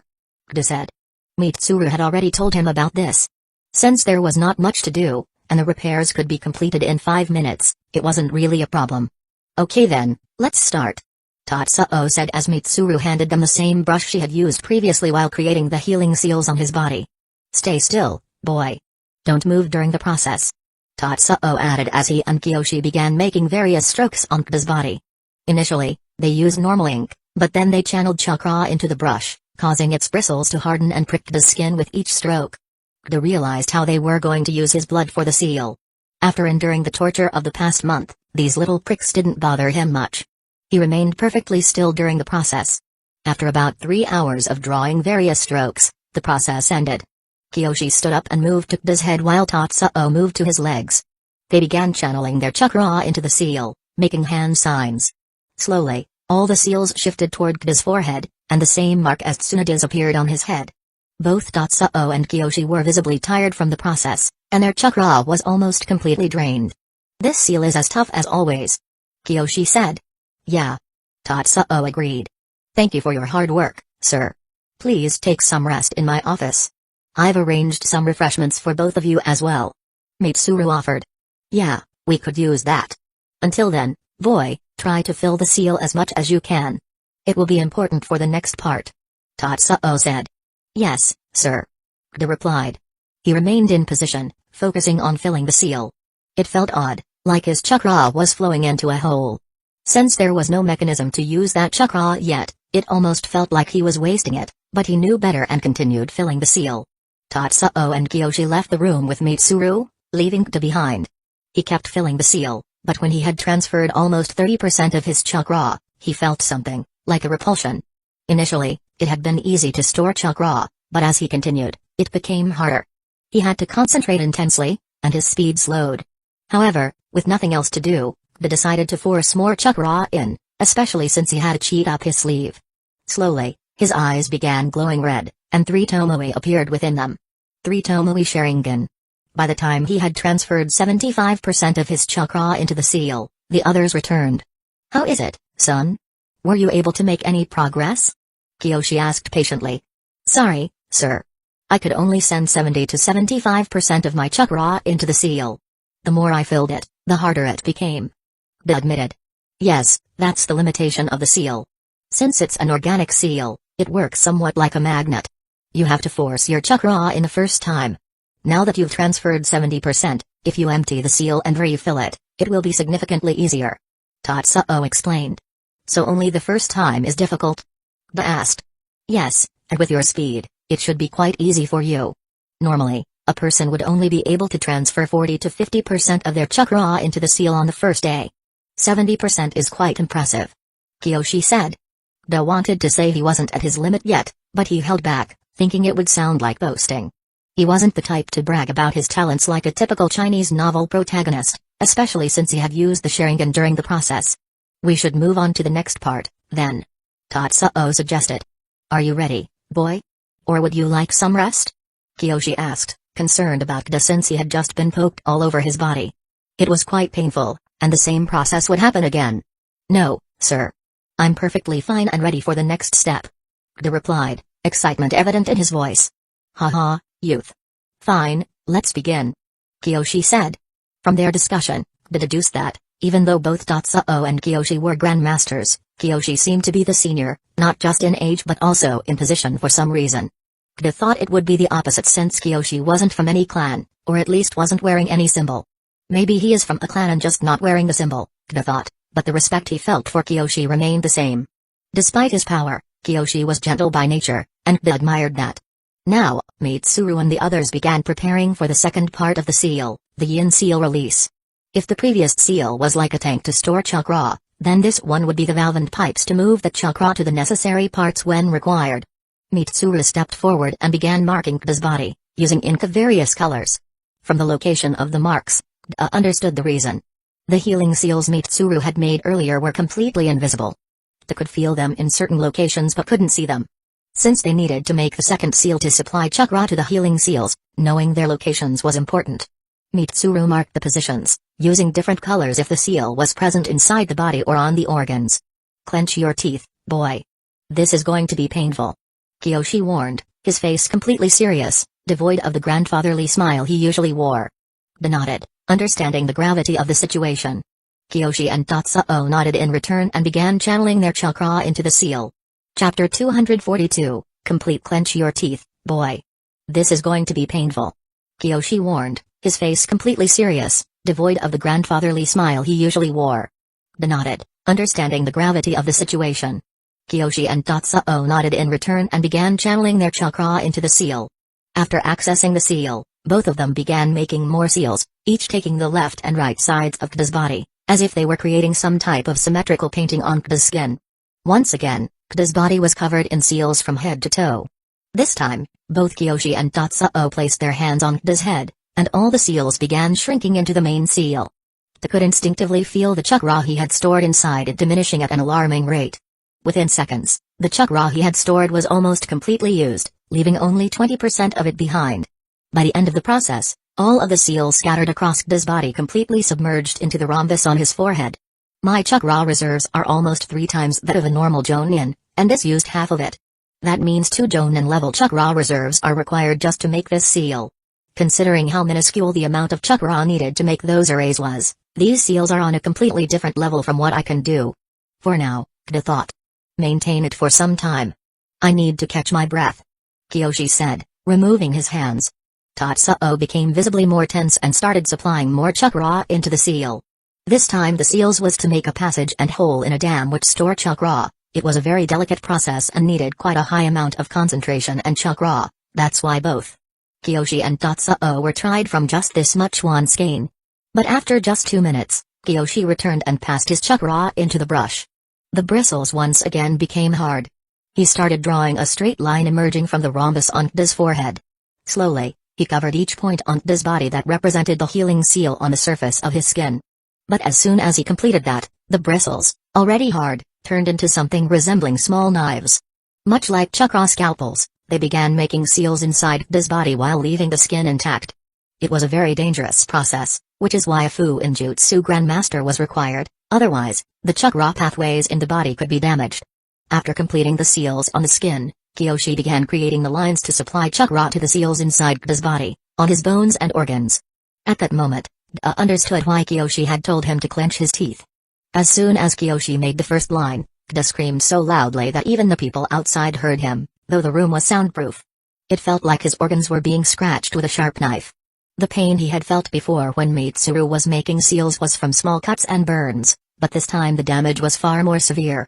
Since the pathways for chakra had to be large, the brush was quite large as well, and the injuries it caused were not small either. Luckily, Kida was already strapped to the bed, so the process was not ruined by his movements. Hang in there, boy, it will be over soon. Tatsuo said, maintaining the seal on Kida's head. Until all the pathways were made, the seal was in a volatile stage and could potentially disperse without constant maintenance and chakra supply from Tatsuo. Kida bit his lower lip to stop himself from screaming, knowing that Tatsuo wouldn't be able to hold on for the whole day. Kiyoshi couldn't stop his work, so he continued making the pathways. Kida bit his lip so hard that blood began to flow. Mitsuru even worried he might bite his lip off, so she quickly gagged his mouth with a clean cloth. The process of making the pathways ended after 5 minutes. Kiyoshi double-checked to ensure he hadn't missed any seals. After confirming that all the marks were covered, Kiyoshi moved to Kida's forehead and began making the final seals, joining the rhombus, the cluster of hundreds of other seals, with the pathways he had created. Only then did Tatsuo finally remove his hand and release a sigh of relief. "You can remove the cloth now, Mitsuru," Kiyoshi said, sitting down and taking deep breaths. Ha, ha, ha. Depended heavily from all the pain he had endured, but luckily, due to the sudden flow of chakra from the seal on his forehead to the healing seals when Kiyoshi connected them, his injuries healed rapidly. As a result, De felt no pain after the process ended. That was really painful. De finally spoke after calming his breathing. "Yeah, but you'll get used to it, since we'll have to repeat this process every 2 months," Mitsuru said. De's face went pale, his brain working in overdrive. "Is 2 months enough to complete all of my plans? Can I get the most out of this time? If not, what should my priorities be?" But not for a second did he think he would go through this again in 2 months. Absolutely not. Only a mentally ill person would consider doing that again when there are so many other ways to get the power he needed. "Ha, don't scare him so much, Mitsuru. He's just been through so much." Kiyoshi laughed, lightly scolding Mitsuru. He, sorry, Kiyoshi-sama. I couldn't resist getting that reaction." Mitsuru chuckled, pointing at De's still pale face as if he had seen a ghost. "Well, I agree that it was worth it," Tatsuo said, joining in the laughter. De just sat there, confused. "There's no need to do this again, De. Everything is permanent now, and unless you completely neglect the seal's maintenance for months, it will remain with you for life," Kiyoshi explained. De, finally regaining his color, chuckled as well. It was like he had just been on an emotional roller coaster, from intense pain to relief, to fright, and back to relief again. His emotions had gone up and down. "Thank you for your help, Kiyoshi-sama, Tatsuo-sama," De said. Since he was still strapped to the bed, he couldn't bow, but he conveyed his gratitude. "No need, boy. Both Mitsuru and Lord Third told us about your amazing talent. That's why we decided to work so hard for you. Make sure you prove that we were right to do so by achieving great feats for the village in the future," Kiyoshi said. "I promise, Kiyoshi-sama," De replied resolutely. "Well, I'm planning on adding some more S-rank ninja to Hidden Leaf Village's ranks in the future. That should be enough of a great feat, right?" De thought happily. SHRR. Mitsuru removed the straps binding De to the bed. Feeling the pressure from the straps gone, De moved his hands and legs a little, then stood up and put his clothes back on. "Thanks, sensei, though it would have been better if you hadn't enjoyed making fun of me," De said with a smile, "but still, thank you." "No problem, boy," Mitsuru said, patting De's back. "There should be no problems with the seal, but just in case you feel anything, come to us and we'll fix it. After all, we can't do a crappy job after taking money from you, right?" Tatsuo said. De nodded, knowing that the money he had given them was definitely not enough for this level of assistance from a Fuinjutsu Grandmaster. Normally, they would charge that amount for just a simple task, where they didn't have to exert much effort. De had only paid the bare minimum, most likely due to Mitsuru and Hiruzen's recommendation. But there was no reason to refuse the extra help. "I would be very grateful for your help if such a situation arose, though I'm sure it won't," De said with a smile. "Silver tongue, nice skill to have, boy," Tatsuo said with a laugh. "Take care of yourself, son," Kiyoshi said, standing up. "We'll head back now. I'm in desperate need of rest. Once again, thank you for your help, sir," De said, bowing slightly. Both Tatsuo and Kiyoshi waved their hands as they left. De and Mitsuru walked them out of the hospital, where a carriage was waiting. After they left, De turned to Mitsuru and asked, "Sensei, I have a question." "Go ahead. Why did you ask me to learn those seals? I didn't have to make a single one during the entire process." Chapter 243, Pseudo Kage Level. Why did you ask me to learn those seals? I didn't have to make a single one during the entire process. De asked. "Are you really asking me such a silly question? I thought you had some smartness, maybe the pain from the procedure was too much," Mitsuru said, placing her hand on her chin as if pondering some deep theory. "I'm sorry to disappoint you, sensei. Your disciple is not that smart. Now, can you please tell me the reason?" De said. Dealing with Shishui had trained him enough to handle such scenarios, but one thought crossed his mind: Sensei is unusually playful today. Since it wasn't a bad thing, he didn't point it out.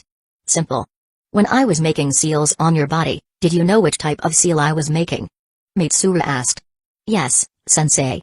It was a slightly advanced version of the healing seal I had learned," De replied. "And when those two were making seals," Mitsuru continued, "they made some type of array that combined a storage seal with a chakra suppression seal and a chakra absorption seal, but it wasn't a normal one. He must have modified it to absorb chakra from me rather than from the environment, and Kta went silent, stopping mid-sentence. Yeah, you know every single seal that was inscribed on your body. Only a fool would get a seal inscribed on their body without knowing anything about it. Also, you'll have to maintain those seals in the future. What would happen if you messed up some strokes because you didn't know the seals? Everything would go to waste, and you'd either have to forget about this jutsu or do everything over again. Mitsuru explained. Kta shuddered at the thought of such a future. I understand, sensei. Kta said. Good. Now, you can go back and take some rest for today. Don't even think about using the seal. Let your body get accustomed to them first, and only start filling the seal with your chakra tomorrow. Mitsuru gave a strict warning. Okay, sensei. Kta said with a smile. He once again thanked Mitsuru for her help and then headed back to his home. Oh. You're back. How did the procedure go? Shizue asked as soon as he saw Kta entering the house. It went well, brother. Kta replied as he entered the house, a silly grin on his face. I now have an S-rank jutsu, and one of the best ones at that. Great, show it to me. Shizue replied with the same energy. I'm currently very low on chakra because of the procedure, but I can at least show you a nerfed demonstration. Kta said, his grin still intact. But then he remembered Mitsuru's advice to let his body get accustomed to the seal first before using it. Though it mainly applied to adding more chakra into the seal, he decided to hold off activating the seal for now as well. Brother, sensei told me not to use the seal today. I'll show it to you tomorrow. Kta said. No problem. What matters is that you finally achieved your goal. Shizue responded. While Kta was having an ideal talk with his brother, the higher-ups of Hidden Leaf Village were having a different type of conversation. So, he's learned the mitotic regeneration jutsu. Hiruzen said, puffing out a thick cloud of smoke from his pipe. Yes, Lord Third.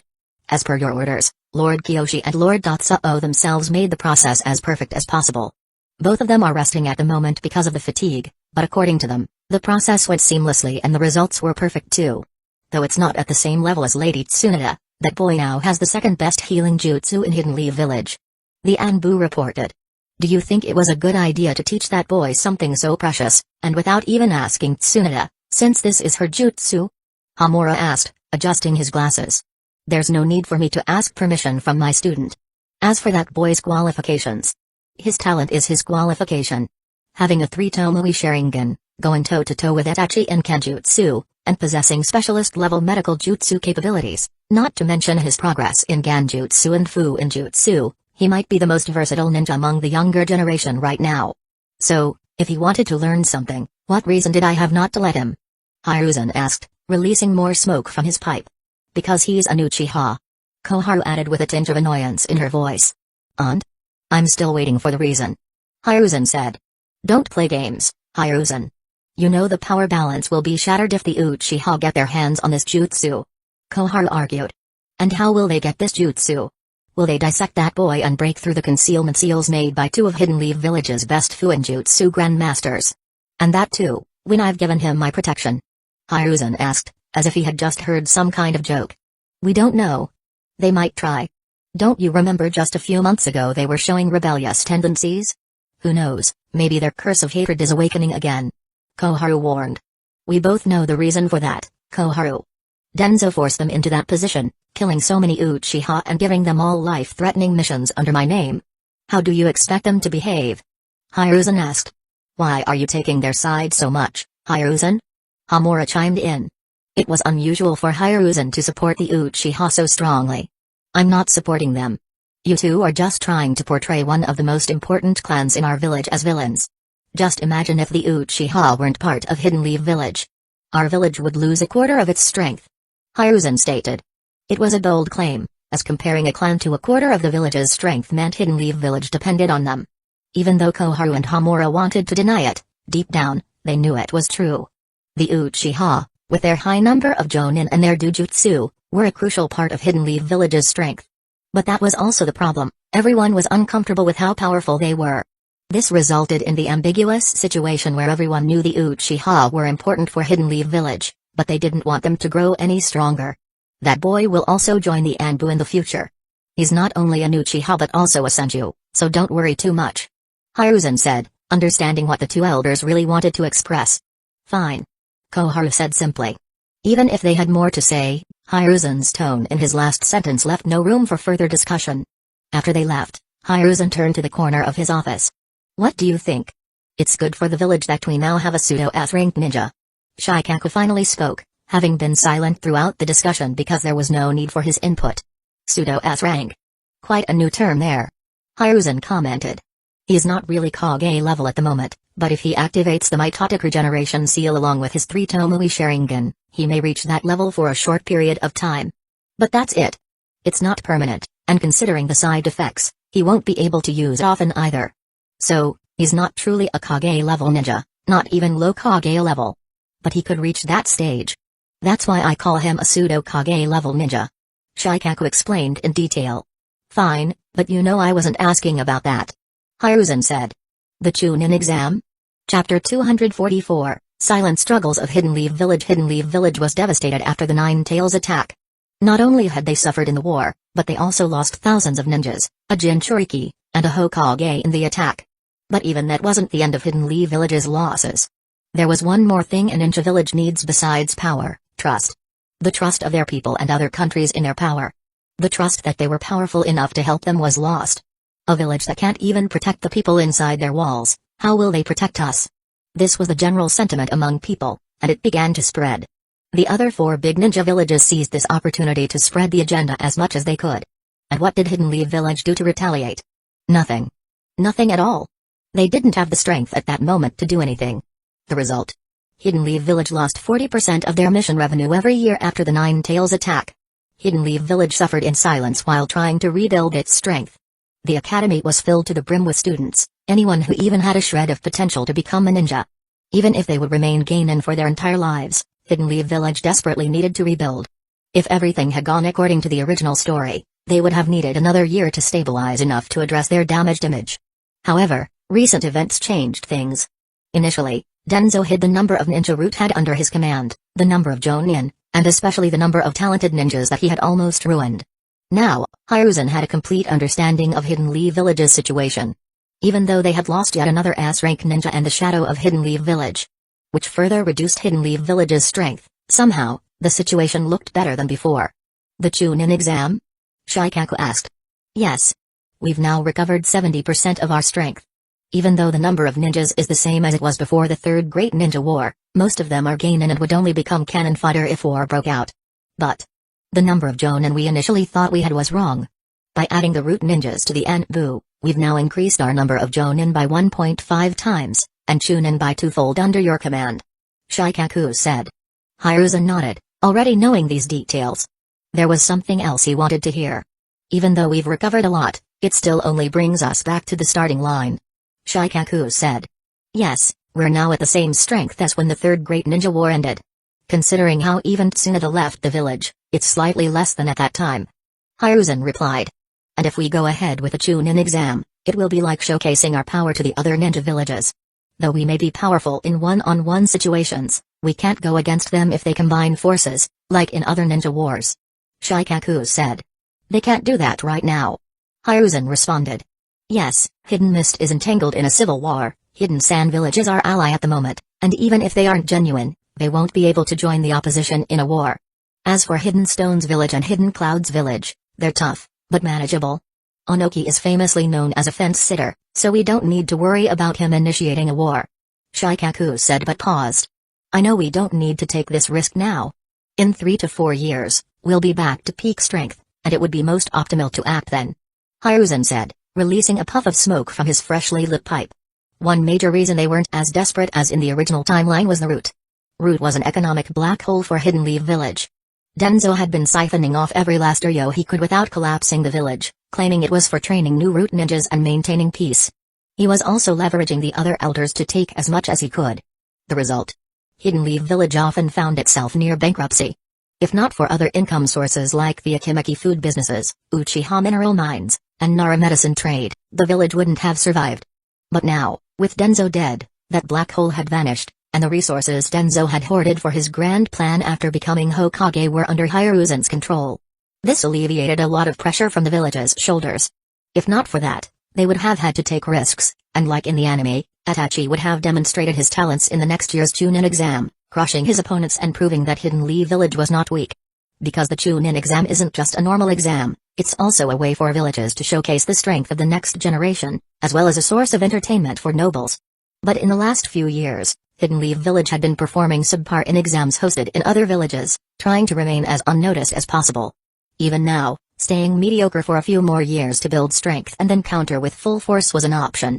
Yes, it would be most optimal to do that if we want to regain our strength without any hiccups. Considering the talent in the younger generation, it wouldn't be surprising if we had 2 or 3 more S-rank ninjas by then. But Shikaku trailed off. Yes, it's this but that's affecting my decision. Hiruzen said with a sigh. Our ninjas, both old and new, grew up hearing that Hidden Leaf Village is the strongest ninja village. But now, they feel scorned wherever they go, due to our mediocre performance in the Chunin exams. Not only nobles, but even common people are beginning to underestimate our ninjas. This is seriously affecting their morale, which has led to some incidents already being reported by nobles of various smaller nations. Shikaku said. He didn't point out how some ninjas had killed their own clients because of the condescending way they spoke, treating Hidden Leaf Village ninjas as mere bodyguards and threatening to choose ninjas from other villages next time. Killing was actually tame, considering some of the heinous crimes committed by others whose pride had been wounded. These ninjas had to be punished by the Hokage himself, some were killed, others had their chakra sealed and were removed from service, depending on the severity of their crimes. Although these cases were still minimal, they were on the rise. There was no way to stop such incidents. What could they do? Tell their ninjas to accept blows to their egos for the village? No, that wasn't going to happen. With power comes a fragile ego that starts to control your decisions, but it can be shattered by the slightest blow. And condescending comments from people who a Chunin could kill without even blinking do the most damage to that fragile ego. Who are you thinking of sending to the Chunin exam? Shikaku asked after considering various scenarios but realizing he needed an answer to this important question. The next Chunin exam would not be held in Hidden Leaf Village. Hidden Leaf Village would host the one after that, which would happen next year, the same exam in which Itachi had crushed his opponents in the original timeline. Back then, Hidden Leaf Village had been playing defense. The Chunin exam in their own village had been about showcasing Itachi's talent alone, so even though it showed that Hidden Leaf Village was powerful, the other villages hadn't been too alarmed since only one ninja was highlighted. A single ninja couldn't change the course of a battle unless they were at the level of Hashirama, Minato, or the third Raikage, and Itachi wasn't at that level yet. But now, the situation was different. They were going to send someone into enemy territory to completely dismantle other teams and demonstrate Hidden Leaf Village's superiority. This could destabilize the peace they had enjoyed thus far and put these young talents at risk. Other villages might take this chance to kill these young ninjas and present it as an accident. What will you do? Start a war? Thoughts like these were behind the idea. So, doing what they had in the original timeline, using the Chunin exam to slowly turn the situation around, was still the best move. And since it was just a year away, there was no reason to hurry. They could bear the scorn for one more year. Uchiha, Itachi Uchiha, and Kabuto Yakushi. Hiruzen said. Shikaku understood completely what Hiruzen was planning. Chapter 245, Plans in Motion. Shikaku understood Hiruzen's plan. If they were going to send someone to show their strength, they were going full force. Considering the monstrous talent and already high strength of these teenage ninjas, it was not an overstatement that they would crush every one of their opponents in the Chunin exam. Heck, even every single one of them had the capability of passing each round alone, all while showing off the overwhelming lead Hidden Leaf Village had in talent. If all three of them combined as a team, there would be no doubt that the result would be more than satisfactory. But Itachi is the next heir of the Uchiha clan. If he goes to the Chunin exam in another village, there is no doubt they will use every means necessary to eliminate him. His talent isn't hidden in Hidden Leaf Village, and by the number of spies other villages have in Hidden Leaf Village, they also know about his talent. If given a chance, they will most likely eliminate him. And the other two talents would be an additional bonus for them. Even though it may be a very good reason for starting a war, they will not give up this chance. Shikaku said. I'm planning on sending Jiraiya as their sensei, along with Shizui as their bodyguard, at an Anbu squad consisting only of Anbu captains. Hiruzen said. Shikaku's eyes widened upon hearing that. 2 S-rank ninja and 4 elite jonin specialized in killing. That's a team even a Kage would fear, and it may be sufficient to guard those 3. But even they aren't invincible. The Chunin exam will go on for at least a month. If the enemy knows about this team, they will surely make plans to handle them. Even though Jiraiya-sama is powerful, he wouldn't be able to handle the situation if 4 or 5 S-rank ninja attack him all at once. Shikaku said. Though S-rank ninja were rare, if 2 villages, like Hidden Clouds Village and Hidden Stones Village, combine their strength, 4 or 5 S-rank ninja could easily be gathered. 3 Jinchuriki, Darui, Onoki, and many others. The Chunin exam is going to happen in Hidden Clouds Village this time. Onoki isn't going to risk sending his best ninja or even going himself so deep into enemy territory. Hiruzen said. Yes, but even if that's the case, the temptation to effectively cripple Hidden Leaf Village is too hard to resist. Shikaku said. You're thinking of the optimal route, Shikaku. Think from Onoki's perspective. Hiruzen said. The gears in Shikaku's mind started turning rapidly. Why did we send so many ninja to Hidden Clouds Village? Is it a trap to lure them out and take care of some common enemies? Shikaku asked, but these weren't his own thoughts, they were his idea of what Onoki would think. Yes, he's not going to take such a risk, especially since Jiraiya could easily take on 2 to 3 Kage-level ninja if he enters Sage mode. Hiruzen said. Right. And without Hidden Stones Village's support, Jiraiya-sama could easily hold his ground against Hidden Clouds Village. Unless they really deploy all their village's force, it would be very difficult to do anything to our troops. Shikaku said. Hiruzen just nodded his head at this. Lord Third, are you really serious about this? Because if we take this step, the other villages will start to get wary of us. Especially since you're planning on showing the top 3 talents of our village, all 3 of them have the potential of becoming S-rank, and along with Kakashi and Fugaku, our village will have the most S-rank ninja in the future. There's no way other villages will take this lightly, and the consequences of this action will be very dire. Shikaku said. If I send only 1 ninja, it would be a high-risk, low-reward scenario. The effect wouldn't be as grand, and the risk would still be the same. If we're going to take the risk, the reward should match it, right? As for other villages, when have we not had to worry about them?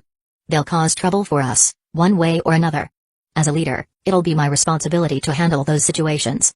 But for now, this is final. Start making preparations. The Chunin exam is in 1 month. Hiruzen said. Yes, Lord Third. I'll call Fugaku for a meeting as soon as possible. Shikaku said. Though lazy, he was one of the most talented and responsible people when he got serious. He quickly went to his office and sent an official order to Fugaku for a meeting with the Hokage. Though the timing wasn't mentioned, Fugaku was asked to come as soon as possible. As a clan head, they couldn't summon him whenever they wanted, so this type of order was sent. Fugaku was sitting in his office, enjoying some rare peaceful time. Ever since Denzo was removed from the equation, his workload had become far less hectic. He didn't have to worry about assigning life-threatening missions to his clan members anymore, nor did he have to worry about the increasing number of D-rank missions that not many would take. Though he still had to assign missions, they matched the skill and level of the Uchiha, reducing his workload. Knock knock. Come in. Fugaku said. Sir, an order came from the Hokage building. His secretary entered, carrying a letter in her hand. Okay. Fugaku said. As soon as he took the letter, the secretary left the office. A summons, huh? What happened this time? Fugaku thought. Since he was already free at the moment, he decided to visit the Hokage building right away. Knock knock. Come in. Hiruzen's voice came from inside the office. Sir, Fugaku-sama is here for the meeting. Send him in. Hiruzen said. Fugaku entered the office after a couple of minutes, only to find that someone other than Hiruzen was also present. Shikaku is joining the meeting? Did something serious happen? Fugaku asked as soon as he entered the office. First, take a seat, Fugaku. Hiruzen said, his tone firm. Yes, Lord Third. Fugaku said, bowing slightly before taking the seat in front of Hiruzen. As you know, Fugaku, our village hasn't been performing well in the Chunin exams. Hiruzen proceeded to explain the pretext of his decision. So, since we've now recovered sufficient strength, I've decided to stop holding back. We're going to send the best team for the Chunin exam this year. Hiruzen said. I understand, Lord Third, but I still don't understand why you're telling me all this. Fugaku asked, though he had already guessed the reason. The team I'm planning to send is Itachi Uchiha, Uchiha, and Kabuto Yakushi. Hiruzen said. Fugaku went silent for some time, then said, I refuse, Lord Third. It was a direct challenge to the Hokage's authority. Hiruzen released a little of his chakra subconsciously, and the atmosphere became tense, but Fugaku sat there, unperturbed by it. This was the very reason Denzo had used to oppress the Uchiha, they were too powerful. Even though Hiruzen, the Hokage, was powerful in terms of both strength and rank, Fugaku was not weak either. Being a Kage rank ninja and the head of the Uchiha clan, one of the, if not the, most powerful clans in Hidden Leaf Village, his position wasn't small. That's why he had the confidence to refuse the Hokage's order.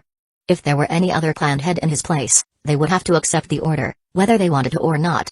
But Fugaku had power, and with that power, he had the chance to negotiate, which he did. I'm sorry, Lord Third, but I'm sure you can understand why I'm refusing. 2 out of the 3 members are from the Uchiha clan, and my son Itachi is a once-in-a-generation talent and the hope of not just me but my whole clan. I can't put his life at risk.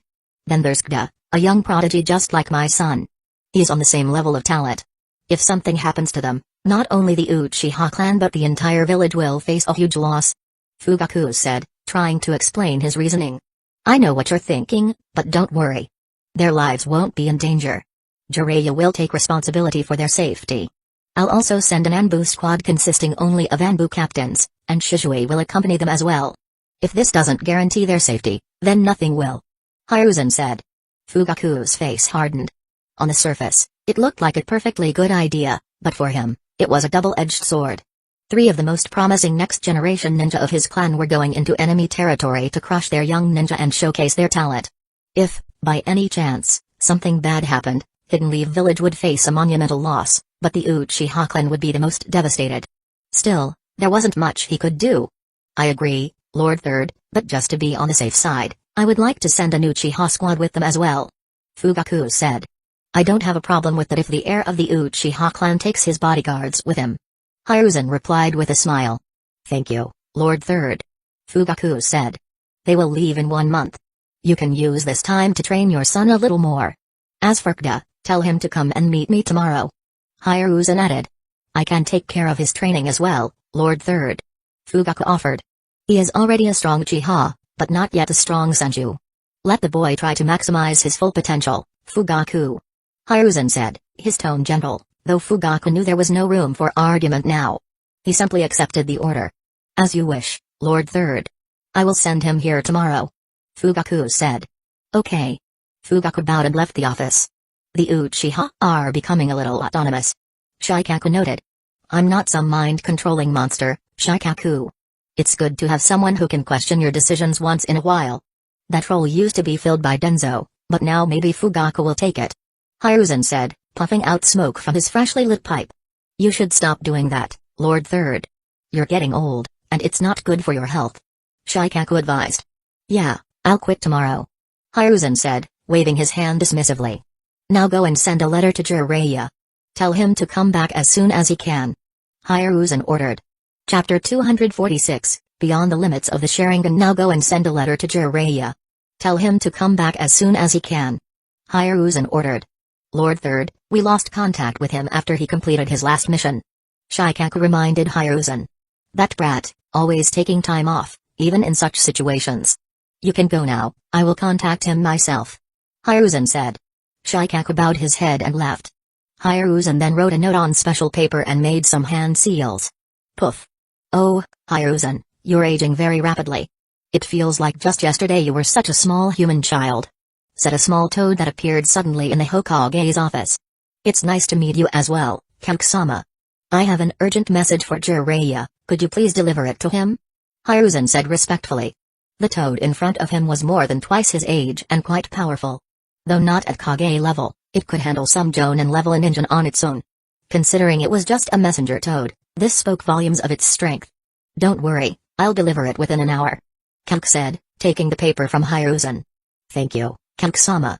Hiruzen replied, and poof, Kaku disappeared in smoke once again. Jiraiya was doing his research at the moment, just about to head towards his favorite location in the land of hot water.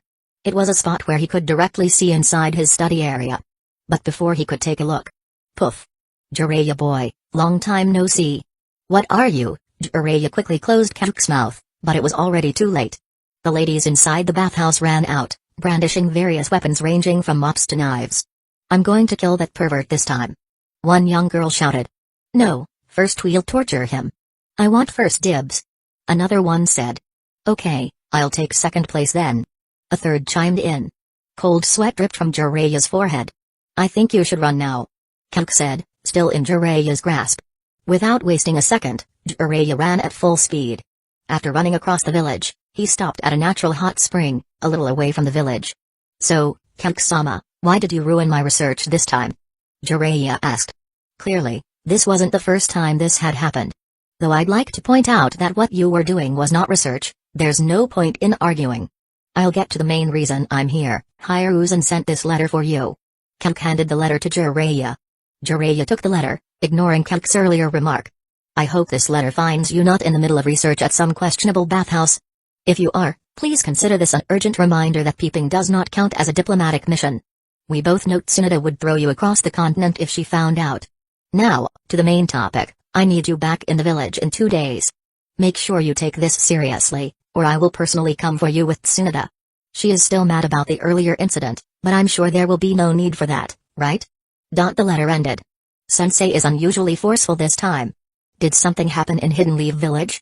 Jiraiya asked. I don't know, but from Hiruzen's complexion and tone, I didn't feel there was any major problem in Hidden Leaf Village, at least nothing urgent. Then why is Sensei calling me? Is it because of the Denzo incident? Jiraiya asked, mostly to himself. What happened to that boy? Kalk asked. He was plotting something against the village, killed many young ninja, especially Uchiha. The Uchiha blew up his base to expose him to the whole village. Sensei had no chance to save him, and he was killed by the Uchiha. Jiraiya explained briefly. He didn't want to go into full details. And how did Jiraiya know all this? For those of you who don't know, Jiraiya was the spy master of Hidden Leaf Village. He knew about many major events, even about Akatsuki, long before anyone else, so knowing something that every major village knows is no big deal for him. Poor boy, I always told him his ambitions were too big and destructive for his own good. Looks like he didn't listen to my advice. Well, anyway, my job here is done. Take care, Jiraiya boy. Kalk said, patting Jiraiya's back before disappearing with a poof. Well, I'm free anyway. Let's give my village a visit for a change. Jiraiya said before vanishing from his position. Da had just woken up from a deep sleep. After suffering through the procedure, he was both physically and mentally exhausted. As soon as his head hit the pillow, he lost consciousness and only regained it after 10 hours. Man, that was some good sleep. This much time should be enough for my body to get used to the seal, right? Da thought, then started pushing his chakra into the seal. By the time he had stuffed 50% of his chakra into it, it became difficult to push anymore. I must have reached the same amount of chakra I filled last time. Now, let's push some more, Da thought as his eyes began to glow red, with 3 tomoe appearing in them. Slowly, they started rotating. If someone with a Sharingan or Byakugan had been watching, they'd have seen how Da's chakra was flowing into the seal, slowly but steadily, like honey dripping down a slope. The amount of chakra inside the seal started increasing from 70% of Da's reserves to 80%. Then 85%. When he reached 92%, it became increasingly difficult to push any more in. Let's take a break and go downstairs. What? Da was shocked to see the time. It was 12:15 p.m. It had taken him 4 hours to push just 17% more chakra into the seal. Though surprised, this was actually very fast. For comparison, Sakura took 3 years to completely fill her seal. In contrast, Da would only need 2 to 3 months at most. That was the power of the Sharingan, advanced control over chakra, though it also increased strain on the body. Now, Da's chakra reserves were almost empty, and even after waking up from such a deep sleep, he was once again feeling mentally exhausted from using his Sharingan for 4 hours. Even with his Senju bloodline, Da's eyes were aching so badly. Almost like someone had poured a freshly crushed red pepper, the hottest ones, in his eyes. He went to the kitchen and took out some ice to put on his burning eyes. What were you doing that you need ice for? Shizue asked, walking into the kitchen. I was using the Sharingan to fill the seal. Da said, pointing to his forehead. Pain evident in his voice. But without realizing it, I used it for 4 hours. He continued. What? You used the Sharingan for 4 hours? How the hell are you not blind right now? Shizue asked, though his actions contradicted his words. Not anger but care. He went into his room and came out with a dropper. Hurry, show me your eyes. Shizue said, dropping some of the medicine into Da's eyes. Instantly, Da's eyes stopped burning. Wow, brother, I feel completely fine now. What is this medicine? Can you give me a bottle too? Da asked. This bottle cost me around 10 million ryo, though I paid with contribution points. Considering the exchange rate, it was about that much. If you want it, go do some S-rank missions and buy one for yourself. Now stop changing the topic. Why the hell did you use the Sharingan for so long? Shizue asked, clearly a bit angry. I'm sorry, brother. I was so focused on filling the seal that I forgot about everything else. Da explained. What the fucking nonsense are you spouting? Your eyes should have been burning after just 1 hour. Shizue said, because this was the norm for every other Uchiha. Well, They did start hurting like they were burning, but only after I stopped using my Sharingan. De said, still a little surprised. You cheater. Having a senju body is such a cheat, a complete cheat. Shizue grumbled as he walked toward the hall. What happened, brother? Why are you acting this way? De asked, following him. Any normal Chiha with a 3 Tomoe Sharingan can only use it for 15 minutes without a problem. After 30 minutes, their eyes start burning. After an hour, the blood vessels inside the eyes begin to get damaged. Though the damage is curable, it reduces the performance of the Sharingan over time. That's why no one uses their Sharingan for that long. You're just lucky, you have a much higher capacity to use the Sharingan compared to others. Otherwise, you might have gone blind by now. Shizue explained, emphasizing the seriousness of De's recklessness. Why the hell do I have 8 times the normal capacity? De asked, completely ignoring Shizue's warning. Smack. Is that the question you should be worried about right now? You nearly went blind. Shizue said, landing a square punch on De's head. I know, brother. I won't do it again. I'm just curious about the reason. De said, rubbing the small bump on his head. I don't know. The simple answer could be that due to your Uchiha physique, you got this benefit. But from some recent findings, we've learned some interesting things. Shizue paused for a second, contemplating whether to continue. As the Sharingan evolves, it enhances the user's body so they can wield its power. But usually, a new Uchiha's body isn't adaptable enough to handle too much change. However, you also have Senju blood, which gives you not only high physical capability but also high adaptability. As a result, your body is a perfect vessel for the Sharingan. But there's a downside to it as well. If you awaken. Chapter 247, Monster.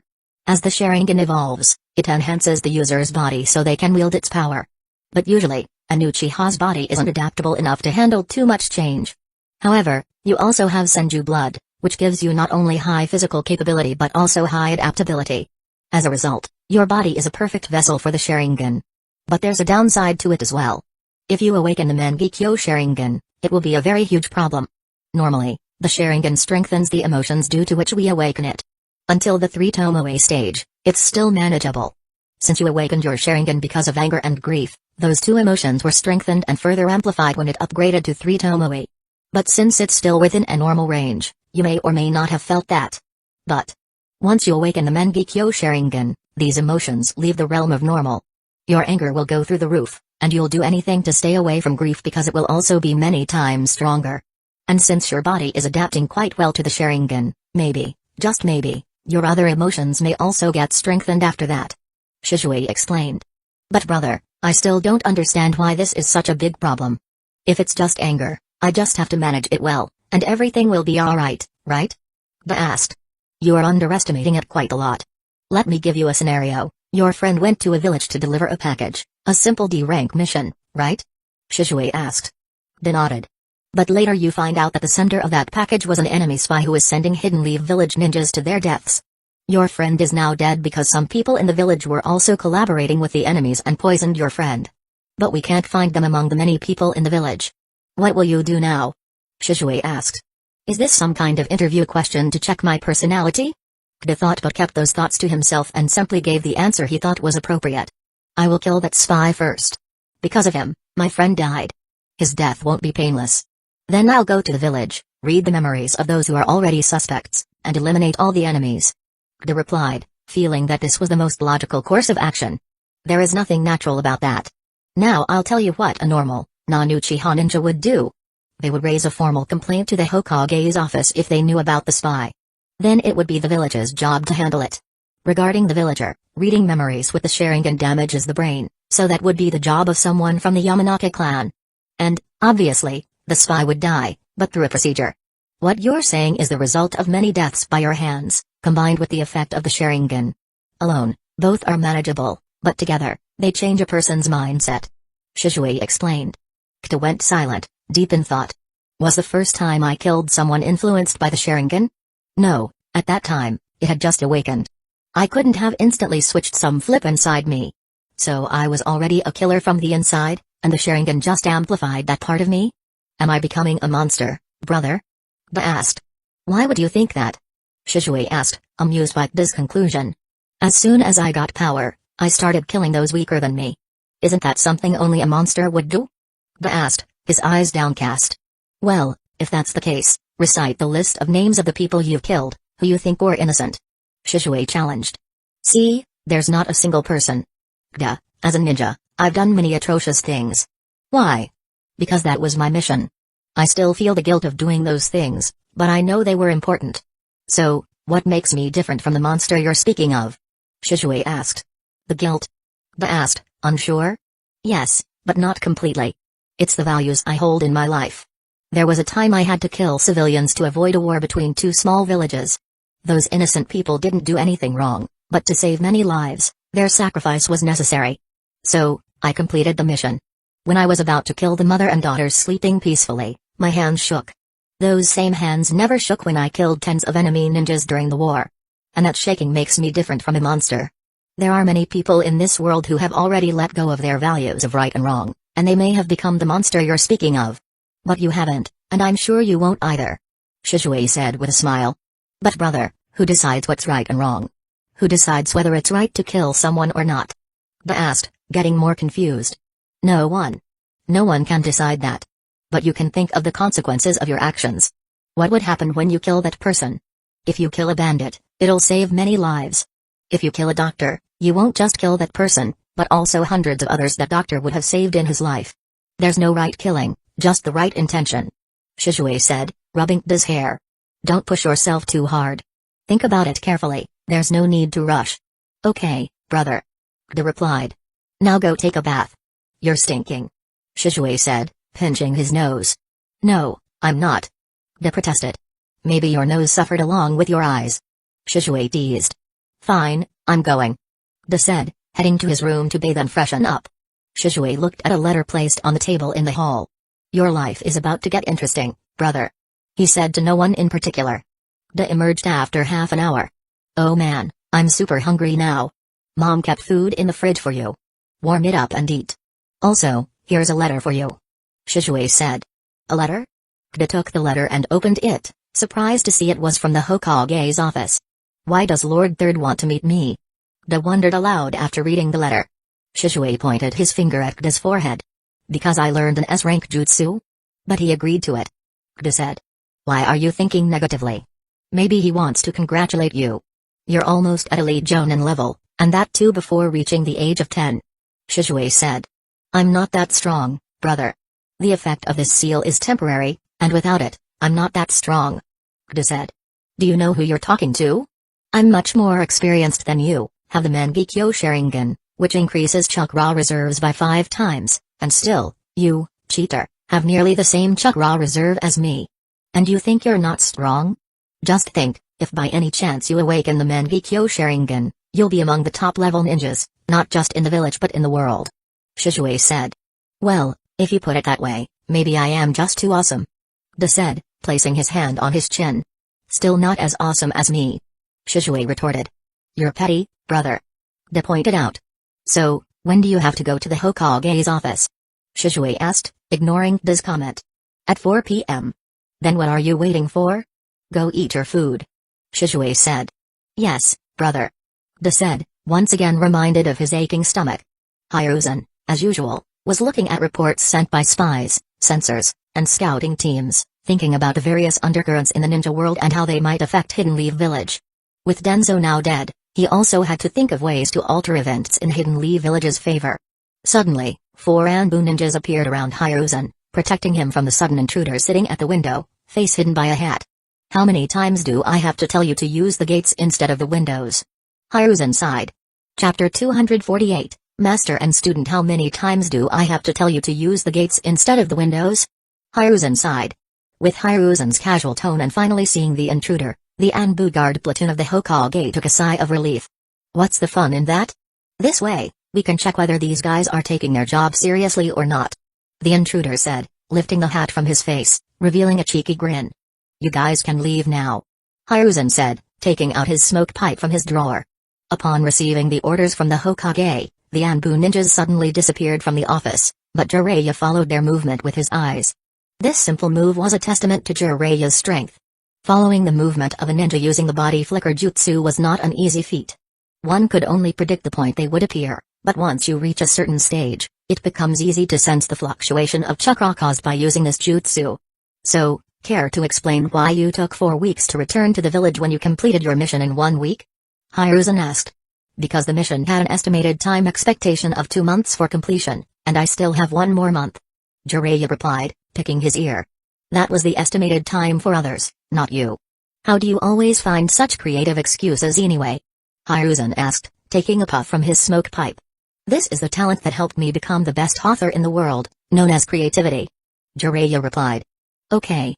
Hiruzen responded, causing a chill to run down Jiraiya's spine due to the tone as he continued, use that talent of yours 1 more time, and I'll make sure you become the next Hokage no matter what.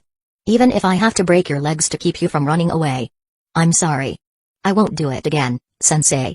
Jiraiya replied, straightening up like an elementary school student. Here. Hiruzen said, handing a file to Jiraiya.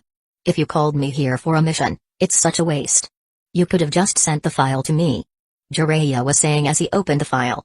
But as soon as he read the first page, his joyful demeanor vanished, replaced by the proper demeanor of the second strongest ninja in Hidden Leaf Village. This is madness, sensei. We are still not strong enough to take on other ninja villages. Jiraiya said. Continue reading. Hiruzen said casually, enjoying his leisure time while smoking. Jiraiya resumed reading. There were many things in that file, even some reports he had sent were present. Those reports alone didn't have much value, but combined, they created a much bigger picture of what was happening around the entire ninja world. Everyone is too busy to do anything against us at the moment, and those who aren't busy will be soon. That's why we're planning to go ahead with this plan.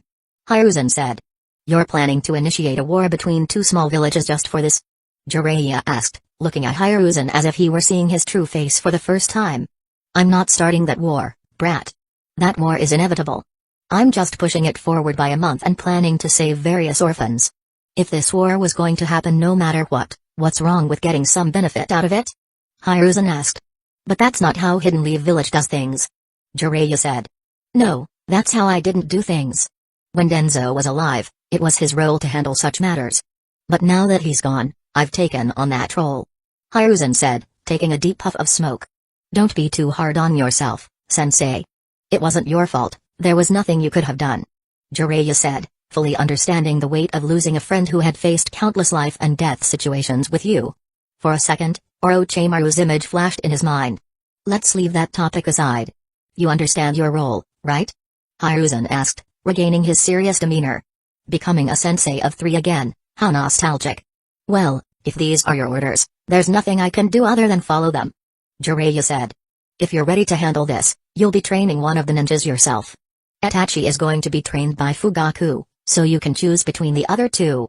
Hiruzen said, passing 2 more files to Jiraiya. Jiraiya took the files and skimmed through them. One is a medical prodigy rivaling Tsunade, having Chunin level strength only because he never trained seriously, but still powerful enough to handle Jonin one-on-one due to his exceptional medical knowledge. The other is a combination of the best clans of Hidden Leaf Village, possessing both the Senju clan's body and the Uchihas Sharingan, and 3 Tomoe Sharingan at that, along with an S-rank jutsu. My Tottic regeneration jutsu? Sensei, this brat is almost a Kage-level ninja. Jiraiya said, pointing to this file. Yes, he's worked really hard for this and recently learned the mitotic regeneration jutsu. He's still not proficient in it, and the version he learned is inferior to the one Tsunade uses. She didn't share that version with me, and I only have the inferior one. So, which one do you want to choose? Hiruzen asked. What about the other one I don't choose? Jiraiya asked. I'll handle him. Hiruzen said. Then I choose him. Jiraiya said, pointing to one of the files with a big grin on his face. A little before 4 p.m., Da entered the Hokage building. Hey, I'm Uchiha. I was ordered to come here at 4 p.m. Da introduced himself to the new receptionist. Yes, please wait in front of Lord Third's office. He's currently in a meeting and will call you as soon as he's free. The receptionist replied curtly. Da nodded and went toward the Hokage's office. He was about to sit in the chair in front of the office when he suddenly froze, seeing the face of the ninja sitting nearby. Kabuto? What is this monstrous genius doing here? Da thought. Then his mind began working overtime, deducing that Kabuto should still be under Denzo's command, and since Denzo was dead, Kabuto must now be under Hiruzen. Now, this is a welcome bonus from all that hard work, Da thought. Chapter 249, Lucky Kabuto? What is this monstrous genius doing here? Da thought. Then his mind began working overtime, deducing that Kabuto should still be under Denzo's command.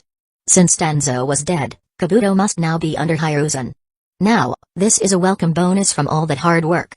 De thought. It was reasonable for him to be this happy. The person in front of him was Kabuto, the person who had mastered Sage Mode and become a perfect sage, perfected Edo Tensei, and much more. In a sense, there weren't many people who would have been a match against Kabuto during the Fourth Great Ninja War, maybe not even the Kage from the Great Ninja Villages. But the most impressive feat that showed how much of a genius Kabuto was to the viewers was when Tsunade used Ranshinsho, body pathway derangement, on him. This technique scrambles the target's nervous system signals, causing them to misfire. As a result, when Kabuto tried to move a specific body part, like his hands, another part of his body would move instead. This would make a normal person paralyzed, even walking straight would become extremely difficult, let alone fighting. But what did Kabuto do? He simply trained his body in a few minutes to work completely fine and was able to put up a fight against a Sannin in this condition. During the fight, he was controlling every part of his body as if there were hundreds of switches he had to press simultaneously, and he did that seamlessly. That was the type of genius sitting in front of Da. Da simply made his way toward the seat next to Kabuto. Were you also called by Lord Third? Da asked. Yes, but who are you? Kabuto asked, a little reserved. He had recently been admitted to Root, and Denzo hadn't had much time to train him. That's why, for the time Kabuto was under Root Ninja, he was just surrounded by gloominess and seriousness, which made him a little reserved. Luckily, Denzo hadn't taught him much yet, resulting in him not losing all of his emotions and all that other stuff. Oh. Sorry, I forgot to introduce myself. I am Uchiha. Lord Third summoned me here today. Kda replied, mustering the best friendly smile he could make. My name is Kabuto Yakushi. I am from the orphanage in the outskirts of the village, and yes, Lord Third summoned me here too.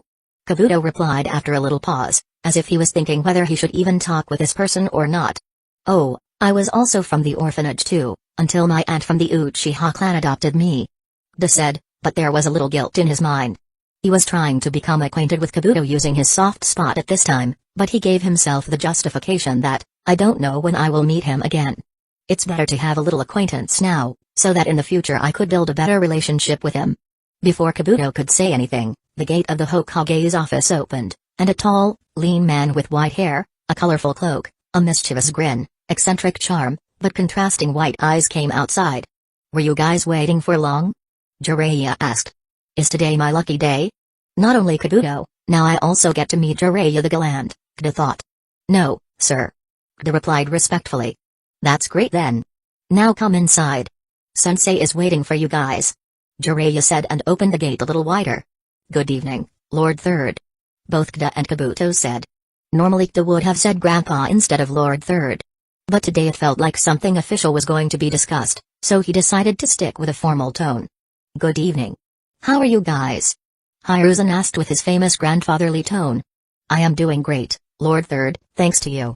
Kabuto said respectfully. Kda understood that Hiruzen must have found out the talent of Kabuto and somehow made some moves to show his goodwill to Kabuto, most likely helping with his orphanage in some way. But he kept these thoughts in his mind and let Kabuto finish. Good. What about you, Kda? Hiruzen turned to Kda next.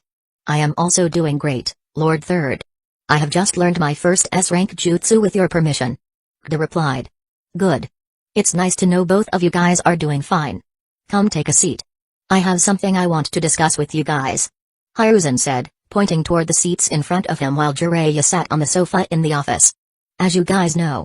Hiruzen started recounting the discussion he had already had with Shikaku and Jiraiya about how the village suffered humiliation for so long and what were its consequences. Now that we have recovered sufficient strength, I am planning on showing the world the true talent of Hidden Leaf Village. Hiruzen said. Oh no.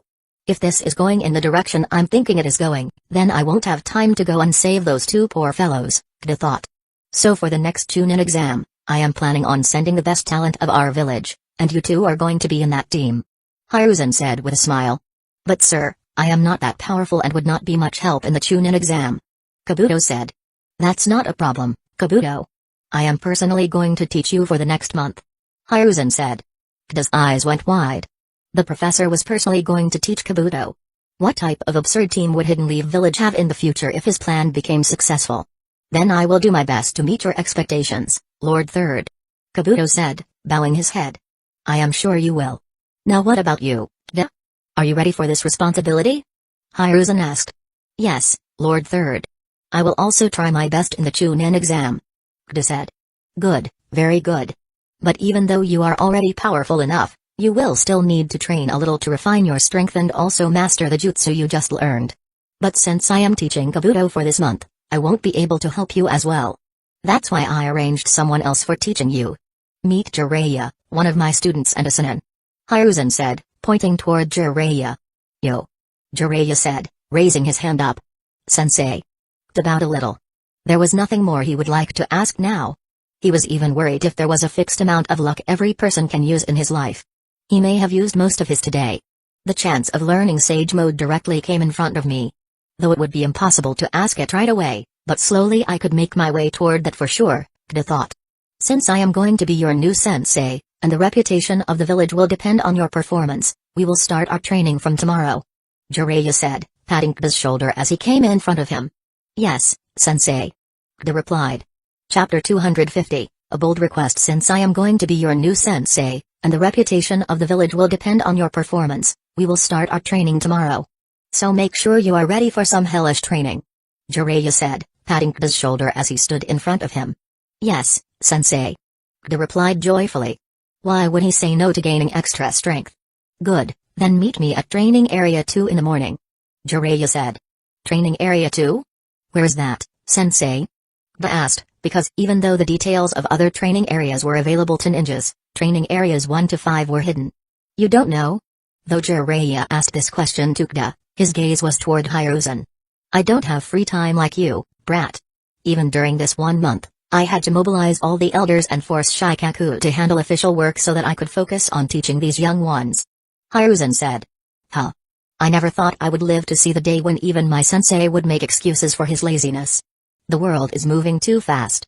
Anyway, meet me at the top of the Hokage Rock tomorrow morning around 9 a.m. Jiraiya said. Listening to his comment, a vein popped up on Hiruzen's forehead, but he controlled himself, not wanting to ruin his image of a kind grandpa in front of 2 young talents. Kda greeted them one last time and then went back to the Uchiha clan. He waited outside the building for some time, hoping to have another conversation with Kabuto, but even after waiting for half an hour, Kabuto didn't come out. Kda thought Hiruzen had already started teaching him something and left for his house. It was already late, and this was the final time he would have some leisure with his family. Kda decided to stop his training in medical jutsu and Fuin jutsu for now and focus only on the Chunin exam for the time being. 1 month of delay would not affect anything now. He already had enough strength to go to other nations and come back alive, even in case of an encounter with enemy Jonin. However, if faced with a Kage-level ninja, he would have to run like crazy. Though the chances of meeting a Kage-level ninja were rare, after this time, he might very well gain more strength, though chances were quite low. After all, when Jiraiya took Naruto for world training, there was no significant new thing Naruto learned that only Jiraiya could teach, though he might have focused on improving Naruto's control over the Nine Tails chakra. Still, learning only that in years seemed very mundane. Looks like I have to ask for a leave of 2 to 3 months from my sensei, Kda thought, and went to the hospital and Sora's house one after another to tell them about the Chunin exam. He had already asked Hiruzen if they had to keep this information a secret, but Hiruzen simply said it was not required. However, he prohibited unnecessary discussion since he didn't want the enemy villages to get wind of this. Otherwise, they might plan something new, creating more variables in the plan, which no one liked. But telling Mitsuru and Sora was fine. Both were a little worried about this, but they also knew that Kda was sufficiently powerful enough to handle himself, otherwise, the Hokage wouldn't have selected him for the role. Aside from their worry, they were also somewhat proud. Their student was going to represent Hidden Leaf Village now, so naturally, they were happy about it. After informing his teachers, he directly went back to his family, enjoying the rest of the day with them. Next morning, after breakfast, Kda and his family were sitting in the hall, waiting to go to their respective work. Kda decided to tell he and Shizue about what had happened yesterday. But this sounds quite dangerous, provoking the big villages. Our village may handle them, but individually, it will be difficult for you in the future. They will keep a vigilant eye on you and pounce at the first opportunity they get. By doing this, you are making yourself a target for every big ninja village. Shizue said. But do I have a choice, brother? These are direct orders from Lord Third himself, and the rewards are quite promising. Kda said. What reward is enough for you to put yourself in such a difficult position? He asked. Kda smiled, remembering the most important point from the meeting discussion. Since you guys are doing so much for the village will also do something for you. After coming back from the Chunin exam, You guys will be directly promoted to Jonin rank, and I will allow you to ask to learn any single jutsu. Hiruzen said. Any jutsu, Lord Third? Ga asked. Yes, but it should not be a forbidden jutsu. Your safety is very important to the village. Hiruzen replied. Then I would like to ask for the jutsu I want to learn in advance. Ga said with an ear-to-ear smile, thinking, since I am already using so much of my luck, why not try a little more? I may not get such a golden opportunity again anytime soon. Okay, which jutsu do you want to learn? Hiruzen asked, a little curious about Ga's choice. When he got the first chance like this, Ga directly asked for an S-rank jutsu. Hiruzen had no doubt that this time, too, he would ask for something similar. Lord Third, as a child and even now, I have heard many tales of how awesome Lord Fourth was. I am a big fan of his. So, is it possible for me to learn his teleportation jutsu, the one he was so famous for? Ga asked, his tone like a child asking his parent for another candy. Both Hiruzen and Jiraiya went silent for a second. Aside from hearing such an absurd request so casually, there was one more thing that piqued their interest. An Uchiha with mitotic regeneration jutsu as his defense, and Flying Thunder God along with Sharingan reflexes as offense, would not be inferior to the Raikage in any sense. But it would be very chakra-consuming. Does this boy have that much chakra? Suddenly, Ga felt two different types of chakra scanning him, and he realized that if not for his enhanced chakra sensitivity due to his 3 Tomoe Sharingan, he wouldn't have noticed it. But knowing who these people were, and with no reason to hide his strength, he let them scan him. Ga could see the faces of Hiruzen and Jiraiya brighten as soon as the chakra that was scanning him left his body. That jutsu you are talking about is known as the Flying Thunder God Jutsu, and as its name suggests, you will gain a godly amount of speed if you learn this jutsu. However, it is almost impossible to learn without a high aptitude for space-time techniques. Even I am unable to learn this jutsu. Hiruzen said, waiting to see Ga's reaction. But he didn't get what he expected. He thought Ga would be a little afraid of not being able to learn the jutsu, but what he saw was eagerness to try. Amused, Hiruzen decided to test the boy's resolve. Maybe he's just happy because even if he fails, he thinks he could ask for another jutsu from me. Let's see what he does now, Hiruzen thought. So, if you really want to check whether you can learn that jutsu or not, I will make the necessary preparations. But you will be using your chance to learn any jutsu and will not get another opportunity if you fail to learn this one. Hiruzen said. Jiraiya also paid attention to Ga's reply. Lord Third, maybe I am alive now because Lord Fourth sacrificed his life saving our village. He is the hero not only to me but to everyone in the village. If I can get a chance to be like him, I don't want anything else. Ga said. This is surely the effect of the Sharingan. I would not normally manipulate an old man's feelings like this. Not a chance, Ga thought, blaming his Sharingan for his shamelessness in using his knowledge to manipulate Hiruzen a little. Chapter 251, A Month of Isolation. Lord Third, maybe I am alive now because Lord Fourth sacrificed his life to save our village. He is the hero, not just to me but to everyone in the village. If I can get a chance to be like him, I don't want anything else. Ga said. Both Jiraiya and Hiruzen were deeply moved by this reply. These were the values a Hidden Lee village ninja should have. Good, very good. Since you want it so much, I will arrange the necessary set to check your aptitude by tomorrow. After your training, came to my office by 5 p.m. Hiruzen replied, satisfaction apparent in his voice. Okay, Lord Third. Ga said. Lord Third is going to teach you a jutsu? That is so unfair. I've completed way harder missions many times, and I didn't even get to learn a ni-rank jutsu for free, and you're getting an S rank. This world is truly unfair. Shizue said. Ga, you're not doing this out of greed, right? Your life is much more important than any title or jutsu. Always remember that. He said. I know, and my safety is almost guaranteed. Jiraiya-sama himself is going as our sensei and will be responsible for our protection. Unless they want to start a war right now, no major village will make a move. Ga replied, completely understanding why he was worried. If you're so sure that it's all well, just be safe. He said. And make us proud. Shizue added. Yes, Aunt. Okay, brother. Also, for the whole next month, Jiraiya-sama is going to teach me how to control my strength better, so I'll be very busy. Ga said. Hey, you cheater. It's enough to show off. Why are you getting all the best things for free? Shizue said, like he had just realized how unfair the world truly is. Come on, brother. One of my teammates is going to be directly trained by Lord Third himself. Compared to him, I'm not that lucky. Ga said. Either you leave now, or I'm personally going to teach you some taijutsu right now. Shizue said, and Kta could somehow see a red demon emerging behind Shizue. Not waiting to see if it was an illusion or reality, Kta sprinted toward the gate. Don't wait for me for dinner, I might be a little late, Kta said. Kta was standing at the top of Hokage Rock, looking at Hidden Leaf Village. The village was bustling early in the morning. Merchants were either opening their shops or had already opened them, fervently calling for customers. Children were playing, and many young teenagers were running toward the ninja academy, already late for class. Peaceful, right? Came a voice from behind. Yes. Kta replied without thinking. Then he turned and continued, Good morning, sensei. Good morning. So, are you ready to start your training?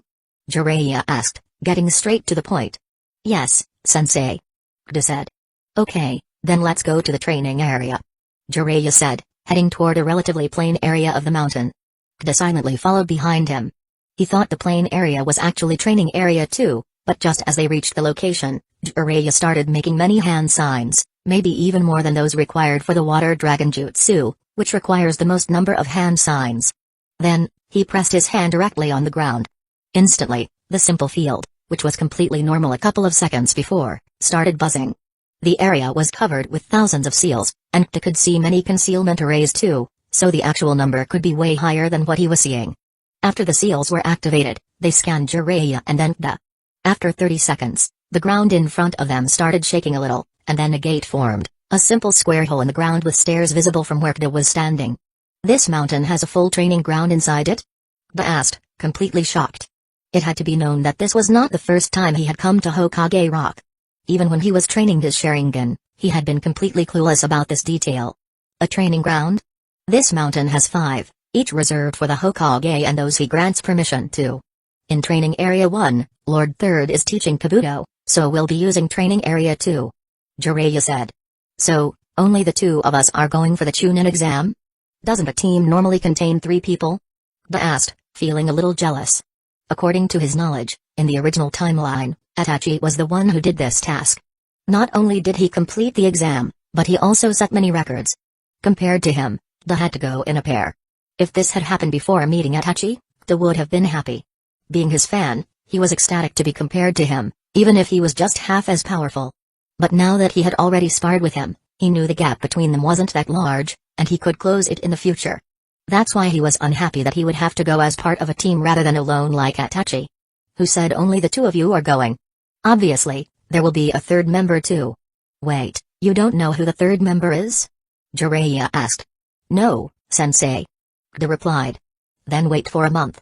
It'll be a big surprise for you. Jiraiya said. Okay, sensei. Kta replied. There was no reason for him to fret over this anyway. It wasn't like anything would change, he'd know the last member eventually, either today or in a month. Then let's go. Jiraiya said. I hate mature brats. There's no fun in teasing them, Jiraiya thought. As they started descending the stairs, the light gradually dimmed. At one point, it became hard for Kta to see, so he simply activated his Sharingan, expecting something. As he had guessed, after 30 or so stairs, the size of the steps changed.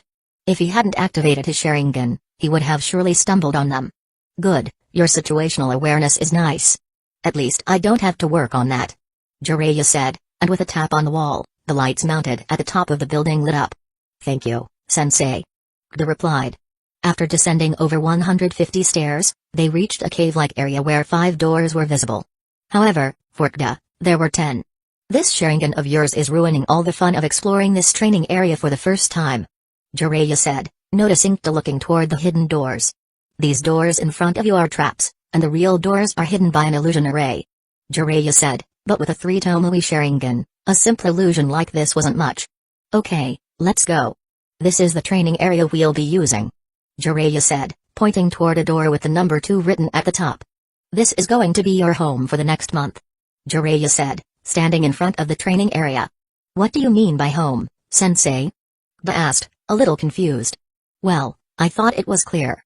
Since we only have 1 month, you're going to live here for the whole next month. This room has enough food for a year and even a bed for you to sleep on when you get tired. There will be no clock inside, so you can focus on training without thinking about time. Jiraiya said as if it were common knowledge. But I didn't inform my family about this. They'll get worried if I don't return for a whole month. Kta said. Don't worry. I'll send someone to inform them. Focus on your training from now on. There's no need for you to think about anything else. Since you're going to take on this important responsibility, you have to put in the same amount of hard work. Jiraiya said. Yes, sensei. Kida replied. He was only worried that his family would be concerned about him. He had no aversion to training at all. Okay then, let's go inside. Chapter 252, 10-minute. Okay then, let's go inside. Jiraiya said as he opened the door to the training area. As soon as the gate opened, the lights of the training area turned on automatically. An area 3 times the size of a football field came into view. This is much bigger than I expected. Kida said, entering the training area. This is a training area for a Hokage. Of course, it's going to be big. Now, we're not here for sightseeing. Even though I've already read about your strengths and weaknesses in your file, that can't give me a true estimate of your capabilities. So let's do this the old-fashioned way. I won't attack you for the next 10 minutes. Your goal is to land a single attack on me. You have to use your full power, like you're trying to kill me. If I feel you're holding back, you'll regret that decision quite a lot. Jiraiya said. Okay, sensei. Kida said and quickly made a shadow clone, then another, and then another. Hey, what are you doing? Jiraiya asked. I'm making shadow clones, sensei. Kida replied simply. I can see that, but why are you making them one by one? Jiraiya asked. I still don't know the multi-shadow clone jutsu, sensei. I had a bet with Yukihiro-sensei that once I landed a single attack on him, he'd teach me, but I haven't seen him in quite a while. Kida explained. I don't need the full story. Also, why the hell hasn't anyone taught you that yet? You already know the shadow clone jutsu. Sigh. Fine, I'll teach you after this. Now carry on. Jiraiya said. Hearing that, Kida continued his preparation. After making 11 shadow clones, he finally faced Jiraiya. Then one of the clones came next to Kida, used the transformation jutsu, and suddenly transformed into a sturdy, katana-like sword, completely black in color.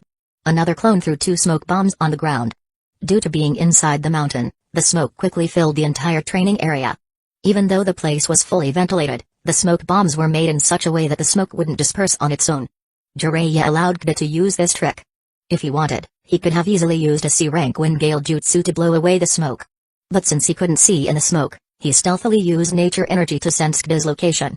A normal chakra scan couldn't differentiate between a shadow clone and the real person, but with nature energy, it was easy. While he was sensing Kida, the boy suddenly created a shadow clone and dispersed it. The remaining 10 clones went in different directions and started forming a simple array. Within a minute, the training area was covered with 20+ arrays, designed to absorb and store chakra. Good, this will render 95% of sensors incapable of detecting his position, Jiraiya thought, though even he had to concentrate a little more to find Kida's location. As he was thinking, 2 kunai flew toward him at astonishing speed. This is just a feint, Jiraiya thought, and as he expected, the 2 shadow clones that had thrown the kunai dispersed themselves. Suddenly, the spot where Jiraiya stood was bombarded with dozens of wind blades, but he simply used the body flicker technique to evade them. He's blocking his vision too. This isn't good. If someone can predict his location, the situation could reverse, Jiraiya thought. Just then, Kida moved from his position, and for the first time, Jiraiya began forming hand seals. Within milliseconds, he slammed his hand on the ground, and a 1-meter thick earth wall emerged from the ground. Earth-style wall. The reason for the wall became clear in a second, as the meter-thick wall was sliced in half by Kida's chakra sword, which was overflowing with fire chakra. The earth wall was like butter in front of that sword, sliced cleanly in 2. By then, Jiraiya had already moved, this time jumping instead of using body flicker. Kida quickly seized the opportunity and shouted, "Fire, 30 degrees north in front of me." Within a second, before Jiraiya could land, the position was bombarded by 6 fireball jutsu, while the remaining 2 clones used fire breath jutsu. The entire area near Jiraiya was engulfed in hot fire, and the smoke in the training area became even denser. Contrary to expectation, Jiraiya stood in the middle of the fire, completely fine. But if someone looked closely, they'd notice his skin was slightly red, though not burned. Before landing, Jiraiya had quickly used the iron skin jutsu and sent chakra to his clothes, which were covered in many protective seals. This boy could see me. Wait a minute, Jiraiya thought, releasing a small wind gale, not a jutsu, just wind. With his chakra control and reserves, this was easy for him. The smoke surrounding him and Kida cleared for a second, and then Jiraiya saw 2 bright red eyes focused intently on him, reading his every movement. For a moment, even Jiraiya felt a bit nervous in front of those red eyes, with 3 Tomoe rotating in them. Very nice. He's making full use of his advantage and creating an unfavorable environment for the enemy. His basics are solid, and with his strength level, even an elite Jonin could lose to him, Jiraiya thought. But Kida wasn't done. He went for a direct Kenjutsu match with Jiraiya, who simply used a kunai to deflect every strike. Both were using chakra to enhance their weapons. Jiraiya used earth chakra to make his kunai sturdier, while Kida used fire chakra to make his sword deadlier. Then, with direct eye contact, Kida used a technique he had learned during his spar with Itachi. He cast a simple Ganjutsu on Jiraiya to make his sword strike appear as a vertical slash, while it was actually a simple waist-level strike, not deadly at all. "You're 50 years too early to use Ganjutsu on me, boy," Jiraiya said, blocking the attack with ease. But Kida wasn't discouraged. While they were fighting, one of Kida's clones sneaked behind Jiraiya and used a chakra scalpel to attack him from behind. Before the attack could land, Jiraiya's hair suddenly became hard and spiky, penetrating the clone's hand, dispersing it. Landing a hit on someone who could go against a Rinnegan user. Easy task, Kida thought sarcastically and continued attacking. This time, he used chakra to increase the strength behind his attacks. By using shadow clones, a chakra sword, the Sharingan, and chakra-enhanced strength, Kida's chakra levels were dropping at an alarming rate. In just 8 minutes, he was already down to half his chakra, as he poured as much chakra into his sword as possible. The hope to break Jiraiya's weapon and land a single hit, but no matter how much chakra he used, Jiraiya always increased his kunai's chakra just enough to counter Kida's strikes. This is going nowhere, Kida thought, creating a shadow clone and dispersing it a second later. The remaining 10 shadow clones got the memory and prepared. 5 of them used the transformation jutsu to turn into swords. With swords in hand, 5 clones were ready to join Kida, but before they could move, Jiraiya said, "Time's up. Even though you were unable to land an attack on me, I still got a good idea of your offense. Now it's time to test your defense." Chapter 253, Holding Back? Time's up. Even though you were unable to land an attack on me, I still got a good idea of your offense. Now it's time to test your defense. This brat. Even handling him alone is getting hard, and now he wants to use shadow clones. No chance, Jiraiya thought. That's why he stopped the test before the full 10 minutes were up. It wasn't like he would lose to Kida, but he had already said that he would only defend and not attack. Now, if Kida used 5 shadow clones, there was a very high chance that either he would subconsciously attack them or that Kida would land an attack on him. Both could be considered a loss for someone like him, a Sannin who had participated in 2 great ninja wars and done hundreds of S-rank missions. Being defeated by a 10-year-old boy would be quite ironic and shameful. Kida also felt that he should still have 1 minute remaining. Since he had practiced in the hospital for so long and even completed so many operations, he had developed a very keen sense of time. Even though there was no clock in the training area, Kida could somehow feel that he still had 1 to 2 minutes left. But since this wasn't a spar and there was no way he could even think of defeating someone who had almost beaten one of the strongest existences in the world, Nagato, without knowing his full power at all, at least not yet, he let go of his thoughts and focused on the next test. For your defense, I will attack you now for a full 5 minutes. Use every means necessary to stay conscious until the end of the test. Jiraiya said. Sensei, how could I defend against you? Kida asked. You're underestimating yourself too much. Also, I'm not going to go all out anyway. I just want to check your level so we can work to improve it. Jiraiya replied. Okay, Sensei. Kida said, dispersing his clones. His chakra, which was already down to 40% after all that attacking, replenished a little, returning to about 60%. Kida turned on his Sharingan, still active, and made 2 shadow clones once again. I'm ready, Sensei. Kida said. Okay then, here I come. Jiraiya said, suddenly disappearing from his position. Only a ninja at the Jonin level or higher could react to an attack of that speed. And even this wasn't Jiraiya's full power, just 5%, barely enough to check Kida's defense level and not accidentally kill him. But since his attack was still at a level only a Jonin could detect and evade, Kida, with his 3 Tomoe Sharingan activated, could easily see through it. Before Jiraiya could land a punch on Kida's chest, Kida evaded to the side and counterattacked with a punch aimed at Jiraiya's ribs. Startled by the sudden attack, Jiraiya almost took the hit before his instincts kicked in, and he used the body flicker jutsu to evade. The best defense is a good offense. Good choice. Jiraiya said. Seeing that a Jonin level attack wasn't enough, he increased his offensive power to twice what it was before. Kida could sense the danger increasing. He was sure that if he took a single punch now, his bones would break. So, using all his strength, He began evading one attack after another while his clone stood on the sidelines, watching. Seeing that even this wasn't enough, Jiraiya raised his strength output to the peak elite Jonin level, a threshold only an extraordinary ninja could achieve. With Jiraiya's battle IQ added, it became almost impossible for Kida to defend against each of his attacks. Just when one attack finally slipped past Kida's defense, one of his shadow clones disappeared from its position and appeared between Jiraiya and Kida. The punch, which was aimed at Kida's belly, was intercepted by the clone. Though it dispersed, Kida managed to evade the blow. He quickly used the body flicker jutsu to create some distance between them. Jiraiya wasn't going to give him time to rest, but Kida knew that too, and so did his clones. One of them drew a sword hidden behind its back and charged at Jiraiya. The clone knew there was no way it could defeat Jiraiya, but that wasn't its goal. Its objective was to defend and stall for time while Kida regulated his breathing to recover from the fatigue he had built up in the past 3 minutes. Normally, Kida could run for 4 to 5 hours, but this was different. Evading attacks, especially ones of such power, required much more stamina than simple exercise. After 30 seconds, the clone dispersed, and Jiraiya ran toward Kida again. It held him off longer than I expected, Kida thought as he evaded another attack. But this time, Jiraiya wasn't limiting his strength to the elite Jonin level. It was already at low Kage level, using chakra to enhance his speed and power. It became almost impossible for Kida to stop Jiraiya's attacks now. And then the inevitable happened. One attack, a feint aimed at his face, landed on his chest, sending him flying back several meters. Kida felt his ribs breaking. Holding back, my ass.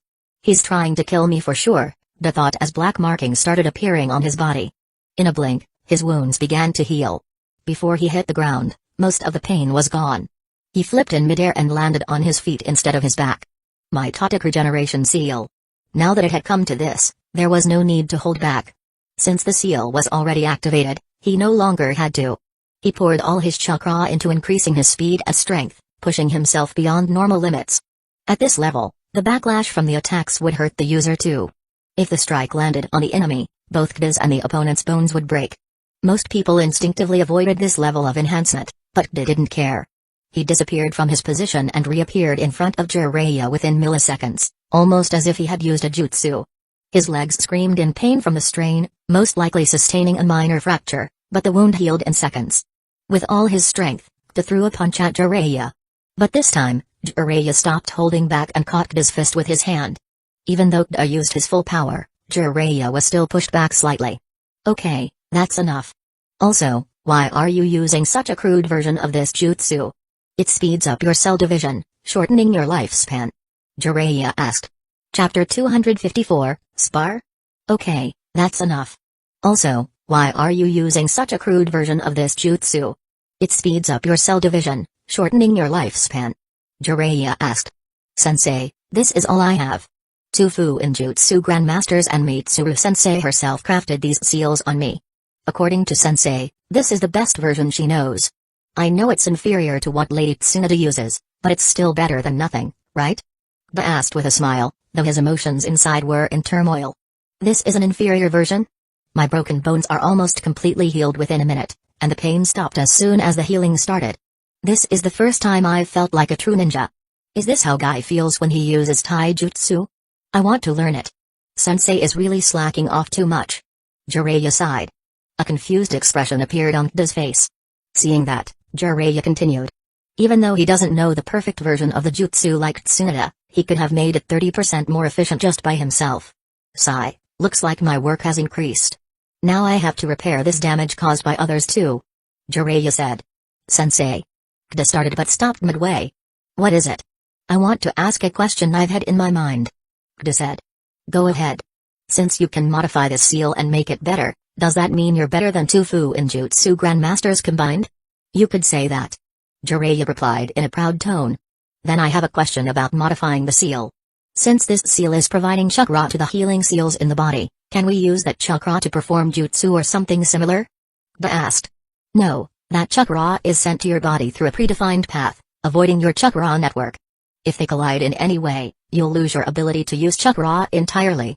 Now, if you want to use it to perform jutsu, that would mean providing that chakra directly to your chakra network.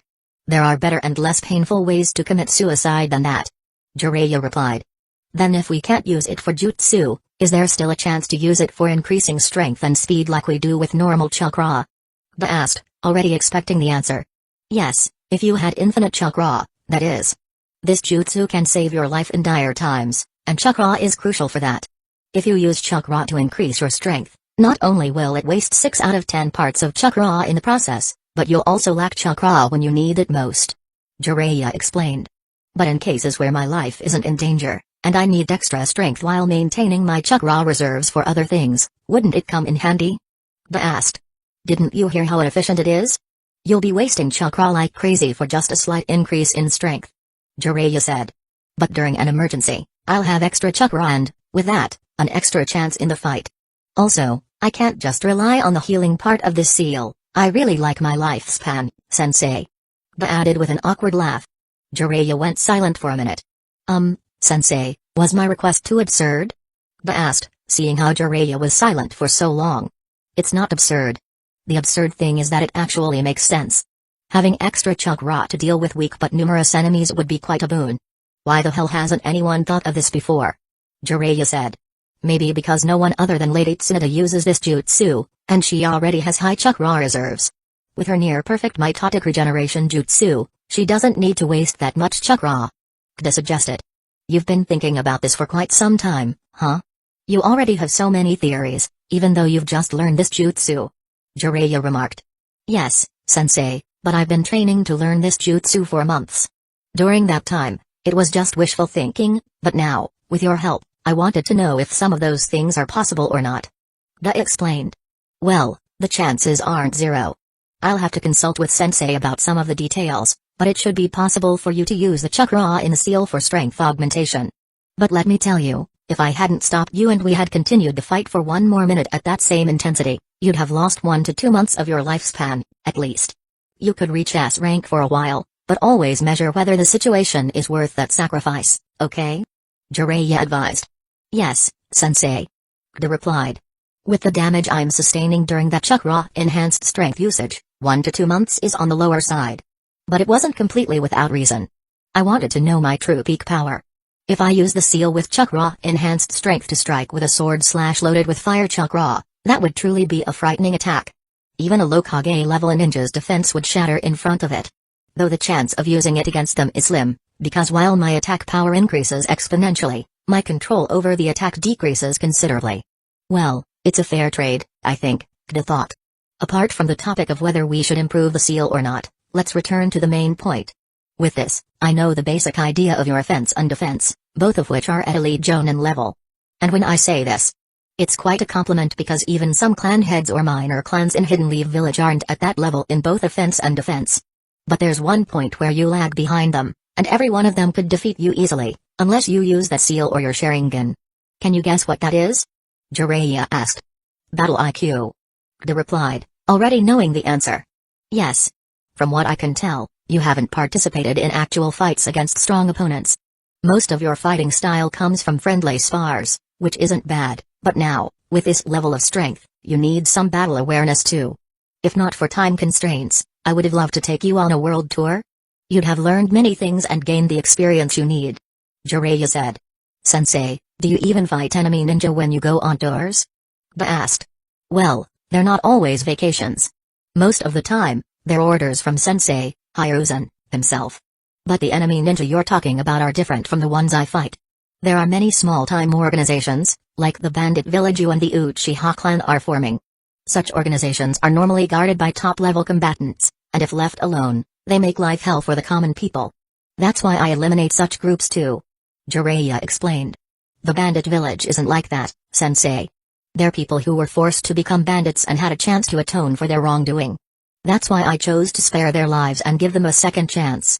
We've altered their memories too.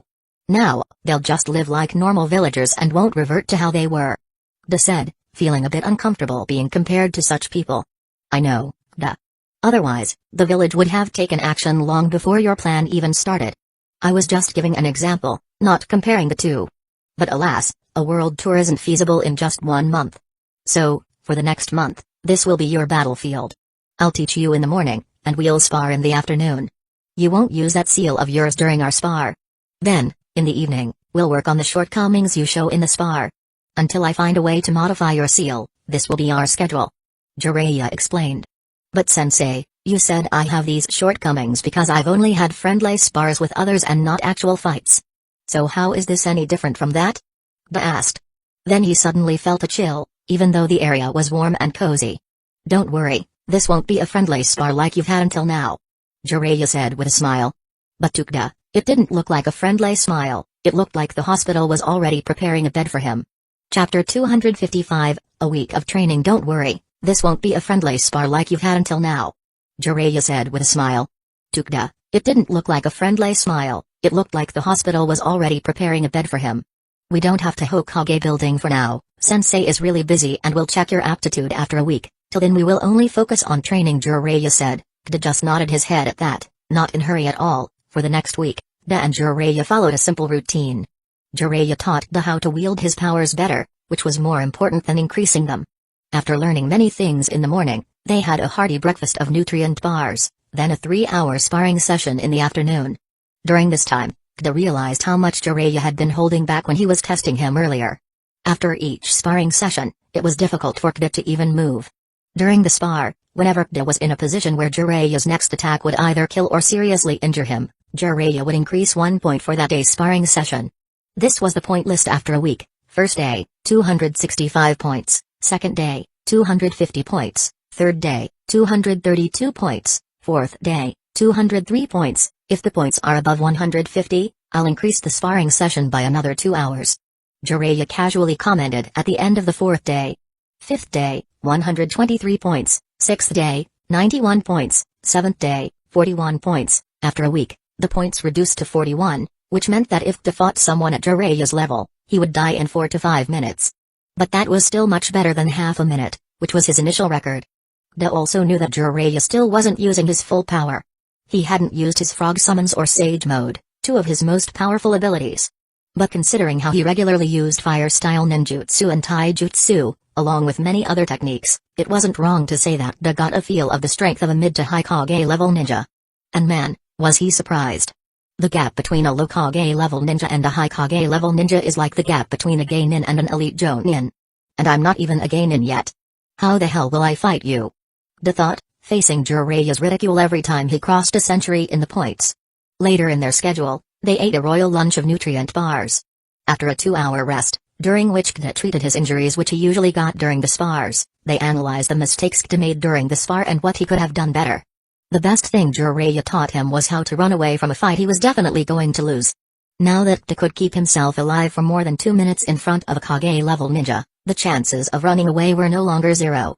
Jiraiya made sure that they were at least more than 50%. After that, Kda had to complete an exercise set developed by Jiraiya to enhance his already sturdy physique. You have the blood of the Senju clan. It would be a crime not to have a body sturdy enough just because you're lazy, Jiraiya said on the first day, after torturing Kda from morning to evening with enough physical labor to kill a normal person 10 times. But Kda just gritted his teeth and completed the exercise. Jiraiya left a clone behind to check on Kda and went out daily during this time. After completing the exercise, Kda's fatigue level was so high that he could sleep on rocky ground. So, as soon as he ate his satisfying dinner of nutrient bars, Kda just fell asleep. As Jiraiya had said initially, Kda truly forgot the concept of time during that week, just focusing on learning. After the week was completed. We're not doing training today, boy. We have something more important to do, Jiraiya said as Kda was getting ready for morning training. Yes, sensei, Kda replied, thinking Jiraiya was referring to some other type of training. Follow me, Jiraiya said, leaving the training area. Kda simply followed him. After coming out of the mountain, Kda saw the sun for the first time in a full week. Even though the training area was well lit, sunlight couldn't be compared to artificial light. After feeling good for a second, Kda once again started following Jiraiya. They went to the Hokage building at a leisurely pace. Even though they could have used a wind instantaneous movement jutsu to get there in minutes, Jiraiya decided to simply take a walk, allowing Kda to enjoy his time in the sun after a week. How's your pain tolerance? Jiraiya asked when they were about to reach the Hokage building. I was able to bear the pain of this seal being applied on me, so I think it's quite good, sensei, Kda said. Then it might go up a level today, Jiraiya said casually, but Kda stopped in his tracks, not wanting to understand what Jiraiya meant. What do you mean by increasing the level, sensei? Kda asked meekly. You were the one who wanted to upgrade his seal, right? Now you can't back out. Sensei and I have been working on that for the last week. Now that the seal is ready, You can finally get the upgrade you wanted. Jiraiya said. And we have to erase some parts of the previous seal and make a few more adjustments. So, it'll be a little more painful than what you felt before. Jiraiya said. More painful? I thought that was the limit of the pain my mind could process before breaking down. Da said, a shiver running down his spine as he thought about that time. Oh, you have no idea how much pain you can endure. Well, today you'll get a basic idea. Jiraiya said. Can I refuse? Da asked, this time not wanting to increase his strength anymore. What's the use of strength if I get mentally dead in the process? He thought. No.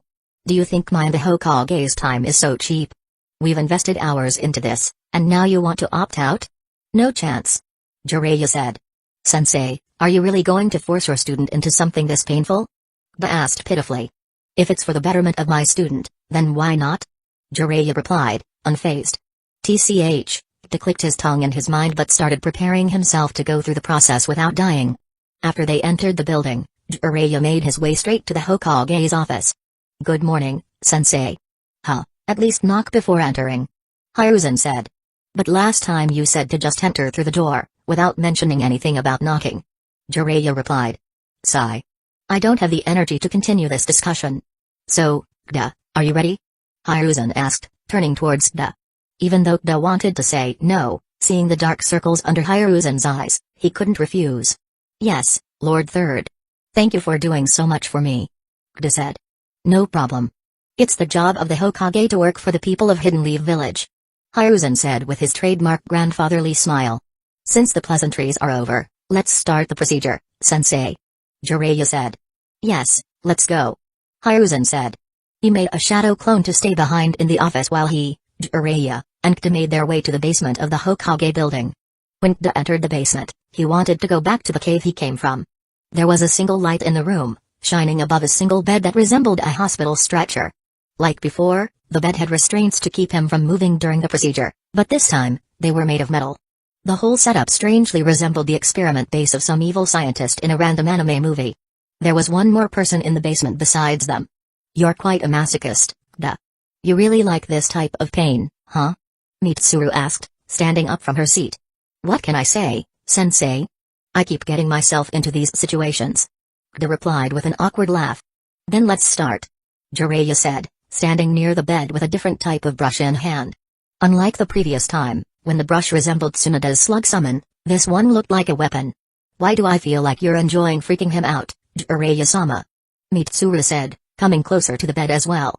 From the look on her face, she was suppressing a smile. I don't know, you must be confused.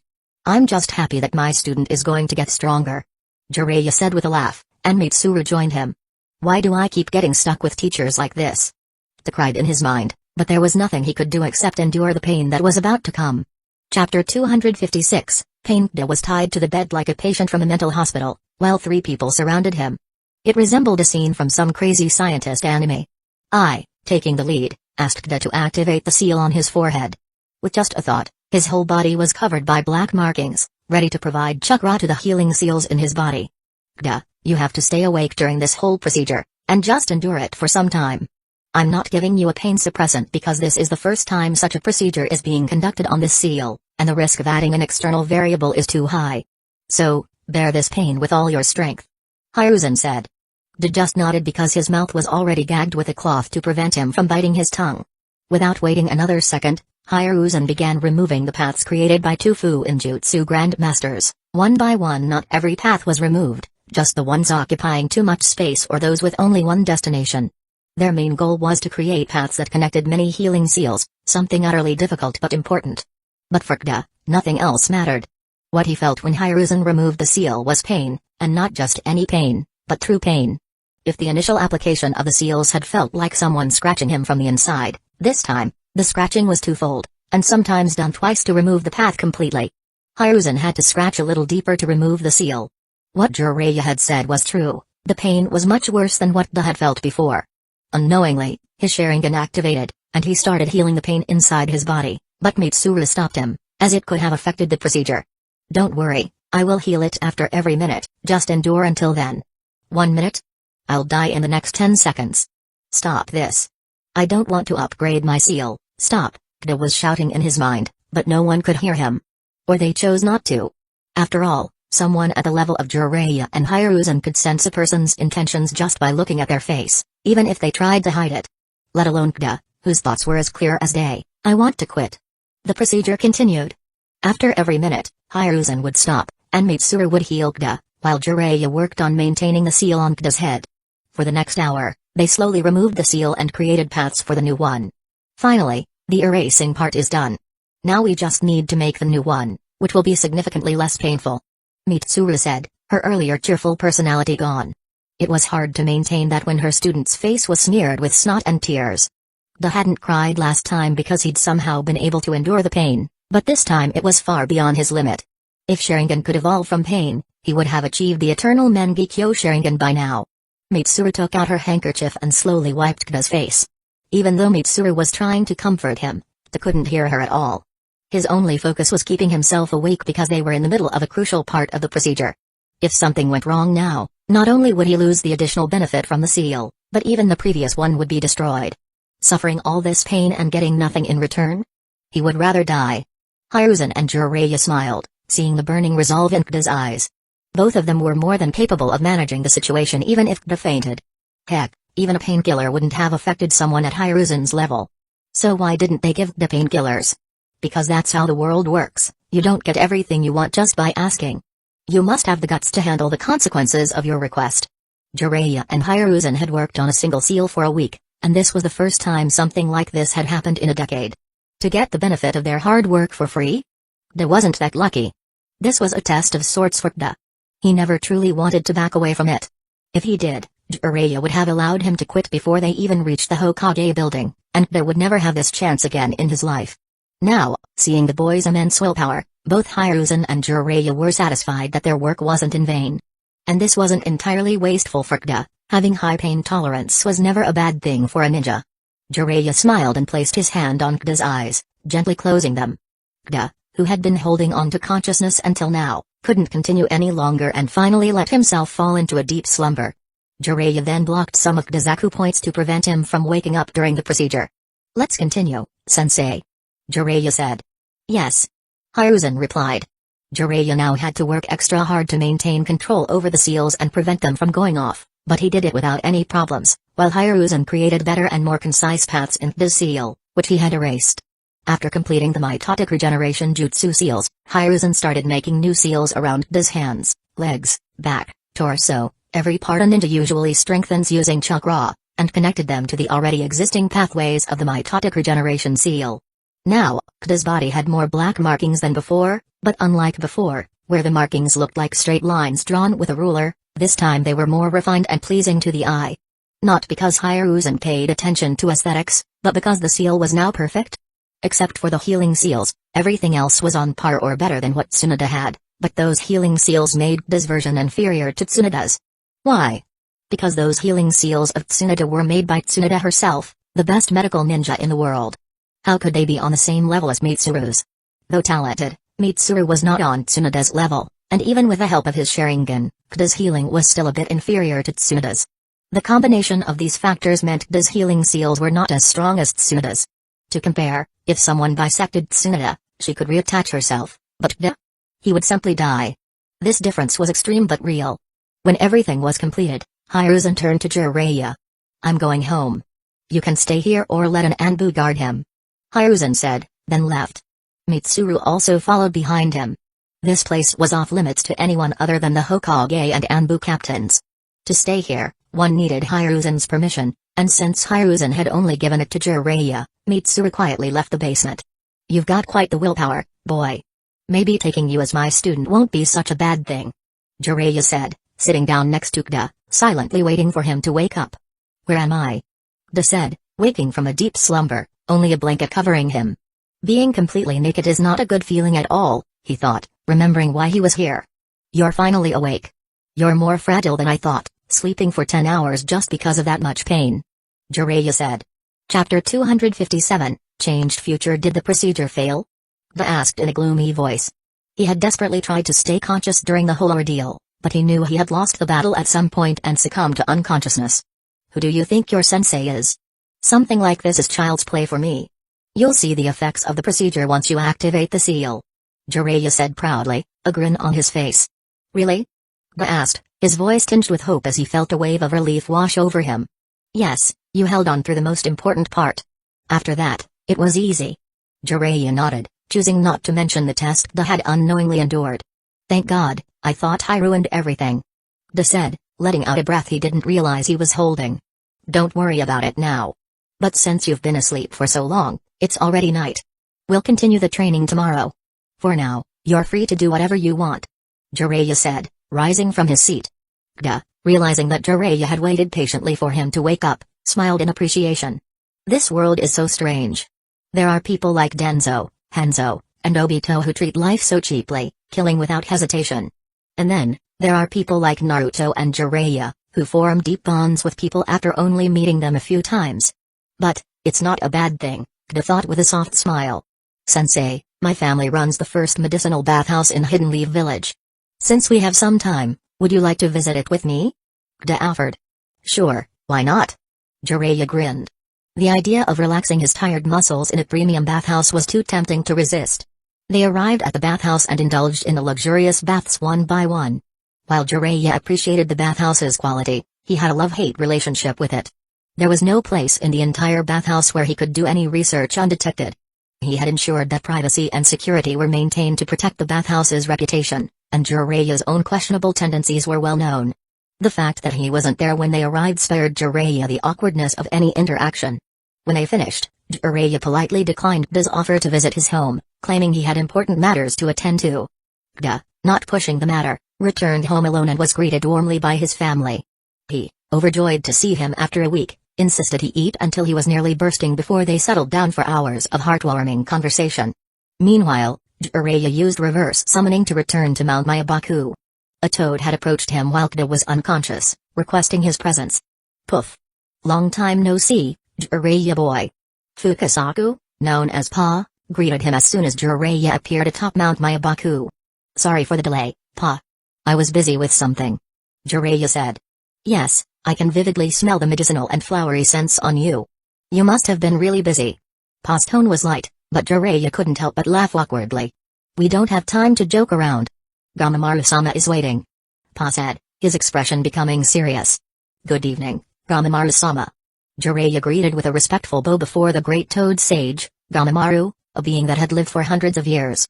Jiraiya, you always had a knack for taking interesting students, ha ha ha. Gamamaru chuckled. Yes, my recent student is quite talented. I'm certain he'll surpass me in his prime. Jiraiya replied with a satisfied smile. Yes, but he is also the reason for the change in the future I initially saw. Gamamaru said, his tone becoming more solemn. The prophecy about the child of prophecy? Jiraiya asked, his heart tightening at the mention. Yes, but that prophecy is no longer 100% true. Although that child will still be the pivot of the world, there are now two possible paths. One where the outcome brings true peace for everyone, and another. Gamamaru paused, his expression grave. What about the other one, Gamamaru-sama? Jiraiya asked, tension evident in his voice. The other future is filled with so much carnage that even I, who have seen death in all its forms, was startled. And your new student, Ga, is tied to both of these futures. Gamamaru said. What can I do to prevent the second future from happening? Jiraiya asked urgently. He knew Gamamaru wasn't joking. Somehow, Ga had become deeply intertwined with the fate of the entire world, and Jiraiya was determined to do whatever it took to guide things toward the peaceful path. Nothing. Nothing?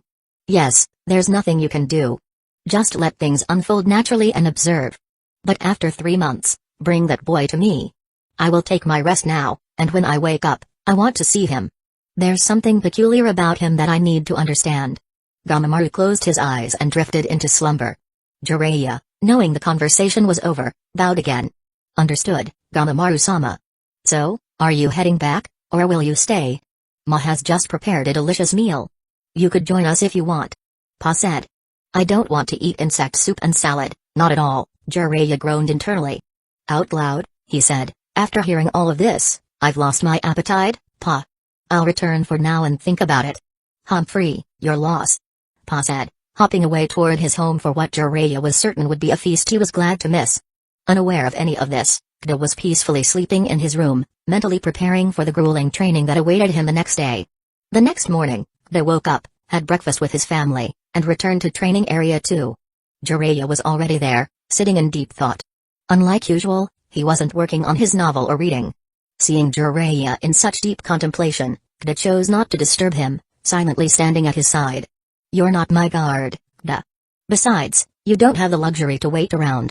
We only have 3 weeks left, and there's much for you to learn. For the next 2 weeks, we'll focus solely on stabilizing your progress," Jiraiya said. "Yes, sensei," Kda replied, though he couldn't shake the feeling that Jiraiya had something more to say but had chosen not to. Chapter 258, Upgrades. First of all, have you tried activating your seal now? Jiraiya asked. "No, sensei, I thought it would be better to do that under your guidance," Kda said. "Good, it's always wise to be cautious. Now, try activating the seal." Kda focused on the seal on his forehead, but was surprised by what he felt. "The seal has changed, sensei. It's like there are 2 valves now. The original one is still there, but now there's also a smaller valve present," Kda said. "Yes, that's for the strength enhancement. You can choose which one to open and when. You can open both at the same time or one, depending on your need. Also, the yin seal has been improved by my sensei to avoid overburdening your chakra pathways. He also added measures to reduce the lifespan reduction by 50%. Sensei really outdid himself this time. Now your seal isn't that inferior to Tsunada's. Aside from the healing aspect, everything else is nearly the best," Jiraiya explained. "Then I can use it more now?" Kda asked. "If you take any major damage, your cells will divide, and your lifespan will be reduced. This happens to everyone, but because the recovery process is slow, the effect isn't visible in normal people. However, with the mitotic regeneration seal, the recovery speed is super fast, placing a heavy burden on the caster's body. But the most pressing problem is that your natural aversion to injuries will decrease. Since your injuries will heal so quickly, you'll start taking more hits just to deal more damage to the enemy. This will result in an unnecessary reduction of your lifespan, much more than needed, and this will happen subconsciously. It's difficult to monitor and guard against, which is why it's better to use it only when necessary," Jiraiya explained. "I understand, sensei. I'll only use it when my or my comrades' lives are in danger," Kda said. "Good, but that rule only applies to the sealing part. Your seal now has an extra feature you can use however you want," Jiraiya said, laughing like a child about to play with a new video game. Kda felt something was off, and Jiraiya's next sentence sent a shiver down his spine. "For the next 2 weeks, you're going to spar with me, using that seal's chakra to enhance your strength. Since that chakra won't follow your usual pathways, it'll be difficult at first, but it'll get easier. We're tight on time, so let's start now," Jiraiya said. Having no other option, Kda nodded, but before he could activate a seal, Jiraiya interrupted him. "Kda, sensei told me your transformation jutsu is quite different.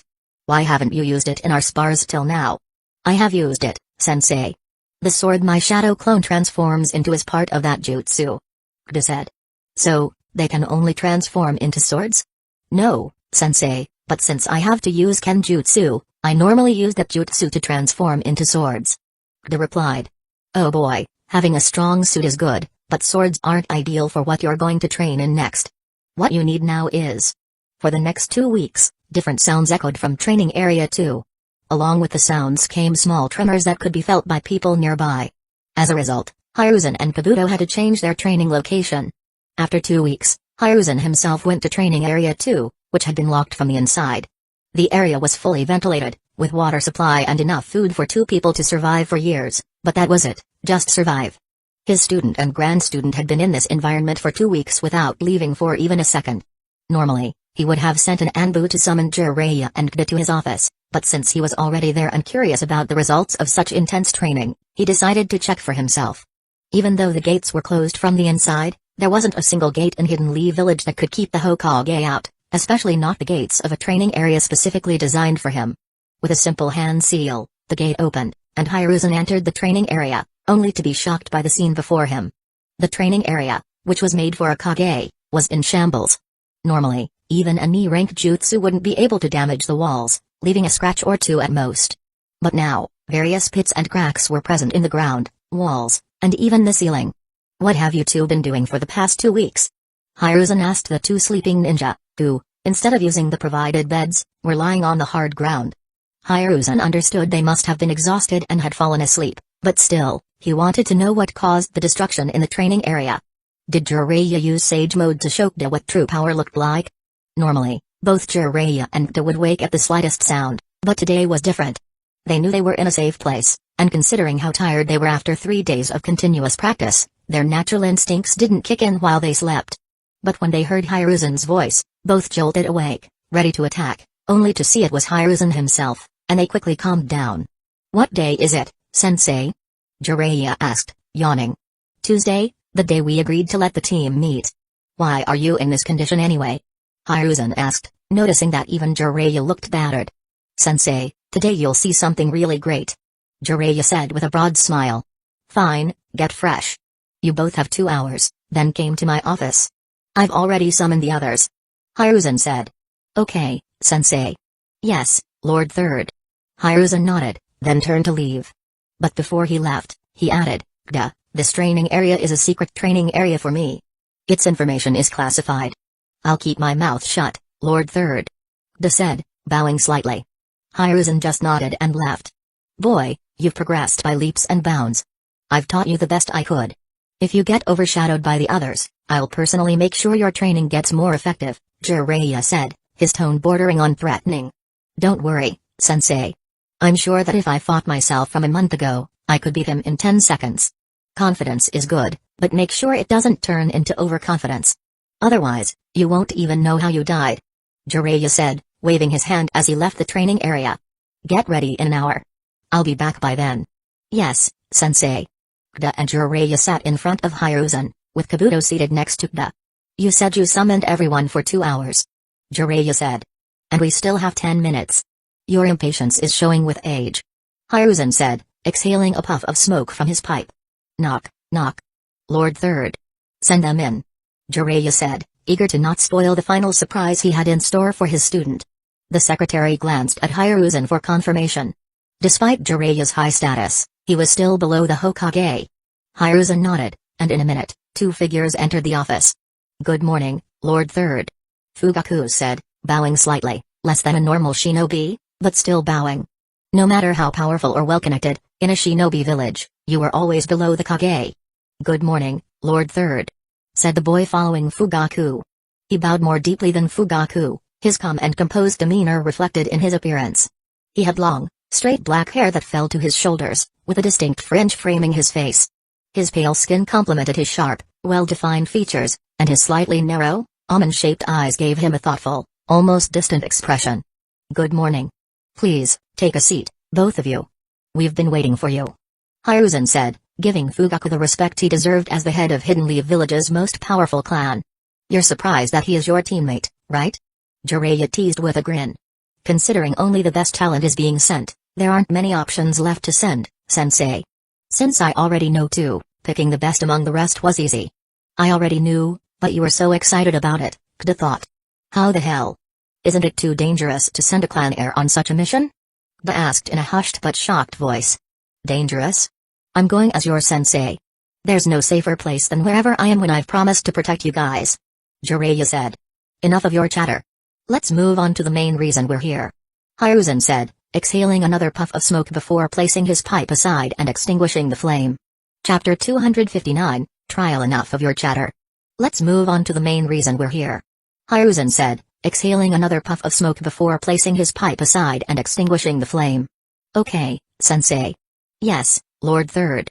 Since you 3 are going to participate in the Chunin exam as a team, it's very important for you to know each other well, how you fight, what your strengths are, what your weaknesses are, and how you can cooperate with each other. That's why, from now on, for 1 week, you guys are going to train together. But first, as an icebreaker, let's do something interesting to show each of you why you have these partners and how they are not weaker than you," Hiruzen explained. "We naturally don't doubt your choice anyway, Lord Third," Itachi said respectfully. "I know, Itachi, but still, don't you want to know how powerful your teammates are?" Hiruzen asked in a tone as if he were talking to a child, even though the person he was addressing was more mature than most adults in Hidden Leaf Village. Itachi nodded at that, not wanting to refuse Hiruzen, though he thought, since we are going to train together for a week anyway, we will naturally learn how powerful each person is, but he kept that to himself. "Since everyone is ready, let's head to the training area for this," Hiruzen instructed. All 6 of them were standing in Training Area 6, the largest and most well-equipped training ground in Hidden Leaf Village, second only to the one reserved for the Hokage. So, what you guys have to do is simply show your most powerful jutsu, technique, or method, anything. Just demonstrate your strongest move. Jiraiya said, getting nods from the three genin. But it would be boring to simply use your moves in the air, so let's do this. Jiraiya continued, making several hand signs before slamming his hand on the ground. The land in front of him began to shift, and many rock spikes emerged from the ground, 250 rock spikes to be exact. This was an astonishing number, even for a Kage-level ninja. Considering Earth Jutsu wasn't even Jiraiya's specialty, this feat was even more impressive. But what happened next was even more remarkable. Hiruzen, the Hokage himself, began making hand seals before slamming his hand on the ground as well. The rock spikes that had emerged started to change shape. In just a minute, 250 human-shaped statues made of rock stood in front of everyone. The look on the three Geinins' faces was worth seeing. This was the first time they had witnessed something like this. Gda, in particular, had some interesting thoughts. Such fine control. Like Yamato, Hiruzen must also be able to build buildings from scratch, he thought. But before those absurd thoughts could continue, Jiraiya started speaking again. Thanks, sensei. Now, you three will perform your strongest move on these. Don't hold back, because the person who destroys the most statues will be the team leader, okay? Jiraiya said. Yes, sensei. Okay, Jiraiya-sama. Okay, Jiraiya-sama. So, who's going first? Jiraiya asked, but no one stepped forward. Fine, pick one stick from these. Jiraiya said, presenting 3 sticks to the Geinin. Everyone took one. Kabuto, you're first. Gda, second. Itachi, third. Jiraiya announced after seeing the numbers on the sticks. This damn world always wants to make him the main character, coming in at the end to show off his power. You're lucky I saved you from having a tragic backstory, Gda thought, looking toward Itachi. Sorry. Itachi said, not understanding why Gda was looking at him like that. Can you guys step back a bit? I still don't have full control over this move. Kabuto said, sheepishly rubbing the back of his head. Okay. Everyone, including the Hokage, moved back, giving Kabuto ample space. Fugaku was especially interested in Kabuto, as this boy had been an unknown until recently. And within just a month, he was on the same team with 2 of the most talented youths of the Uchiha clan. Naturally, Fugaku was curious. Kabuto took a deep breath and started making hand seals. After completing several seals, he released a stream of water from his mouth. Water style, raging current jutsu. But it wasn't the grand display everyone had expected. It was a simple C-rank water style jutsu, useful for creating a water source. Everyone understood that, for a student trained by the professor himself, this couldn't be Kabuto's best or strongest move. And true to everyone's expectations, Kabuto began making hand seals again, this time far more complex. He completed more than 35 hand seals in just 2 seconds and then slammed his hand on the ground. The earth cracked open, and from the soil, now turned into mud from his previous jutsu, a massive wolf began to rise. It was monstrous, nearly the size of a small house. Its body was made entirely of thick, glistening mud, with chunks of earth dripping from its form. Sharp, stone-like fangs jutted from its massive jaws. Earth-style, mud wolf jutsu. The wolf emerged directly beneath the dummies, swallowing more than 30 of them as it rose. Then, with a flick of Kabuto's hand, it lunged toward the area densely packed with dummies. Some were shredded by its jaws, while others were smashed by its sheer weight. After wreaking havoc for 30 seconds, the wolf's form finally collapsed into a pile of mud, leaving a small mountain of debris behind. Kabuto was panting, his hands on his knees. Sensei, you taught him his jutsu? Jiraiya asked, equally surprised. Fugaku was stunned as well. He has the same elemental affinities as him. Besides, the White Fang was the most loyal shinobi I've ever seen. I would be ecstatic to have another ninja like him. Though comparing Kabuto to the White Fang would be unfair, we don't know what the future holds for him. As for this jutsu, the White Fang modified and Hidden Stone's village technique himself and never claimed ownership. Even when he was alive, he was happy for anyone to learn it, saying the rise of Hidden Leaf Village's strength was enough for him. So there's no problem teaching Kabuto this jutsu. Hiruzen explained. But if other villages think he has even the slightest potential to become the next White Fang, they'll spare no effort in eliminating him.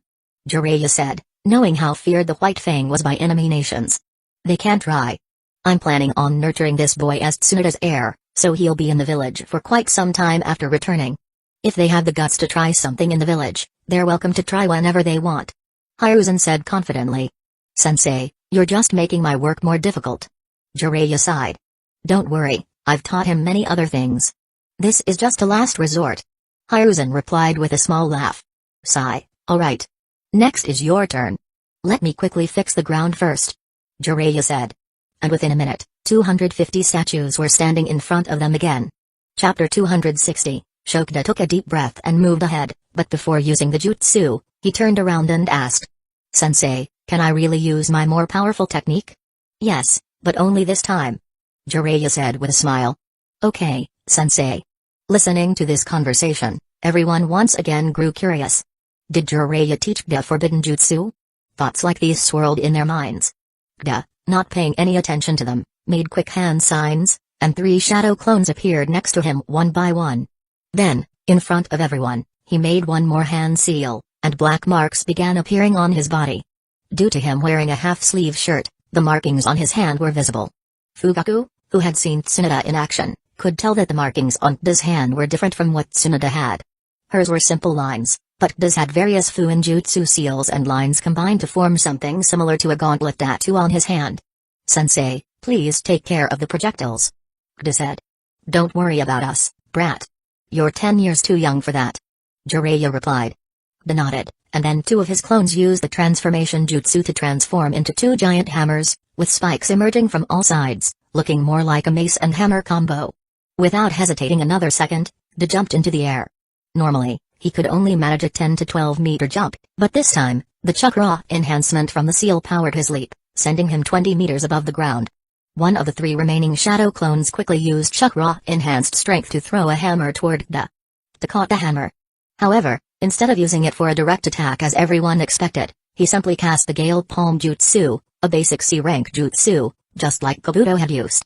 The hammer, already heavy, gained the speed it needed and struck the ground like a meteor, crushing 2 or 3 statues under its weight and damaging nearby ones as well. But no one was paying attention to that. The real motive behind the Gale Palm wasn't the hammer's impact, it was to push Gda higher. Now, he was 35 meters above the ground, nearly the height of a 10-story building, an astronomical height. The clone below pushed its body to its limit, chakra leaking into the environment, and lifted the hammer again. Spinning it with all its strength, it threw the hammer as fast as possible. The clone dispersed from overexertion, having completed its task. Gda, now 30 meters above the ground, caught the hammer once more. He took a deep breath and let the chakra enhancement reach its full force. While using his own chakra, he infused earth-style chakra into the hammer. Unlike other chakra types that make weapons more lethal in unique ways, earth chakra has the odd feature of making weapons sturdier and heavier, exactly what Gda needed. With the hammer in hand, Gda began his descent. The hammer, originally weighing 70 kilograms, was now enhanced to 120 kilograms by earth chakra.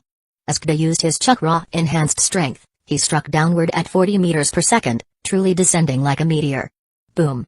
The impact was immense, like hundreds of explosive tags detonating at once. Gda's attack created a 10-meter wide crater. The statues inside the circle were either reduced to powder or shattered into splinters, damaging the surrounding area. Chunks of earth flew out with them. But the destruction didn't stop there. As soon as his attack hit, a small earthquake shook the entire training area, forcing even Jiraiya and Fugaku to use chakra to maintain their balance. As the dust settled, Gda was seen with his arm bent at an unnatural angle, nearly broken. This was after his body had already healed somewhat using the creation rebirth jutsu. With visible healing, Gda's bones mended rapidly, though he had to realign them from time to time. This was the price of unleashing such an attack. That attack is easily among mid to high S-rank jutsu if we just consider destruction. Fugaku said. But using that against any powerhouse is not possible. Even though blocking that jutsu is almost impossible, evading it is not. Hiruzen remarked. That jutsu is still not complete. It's just an experiment we're doing as part of his latest fighting style. Jiraiya added. Then I would love to see this jutsu when it's complete, Jiraiya-sama. Fugaku replied. Jiraiya just nodded. By then, Gda had already healed himself and returned in front of them. Very good, Gda, that was really great. You destroyed 210 statues completely, while the remaining 40 are also damaged but not enough. Still, 210 is already very impressive. Good job.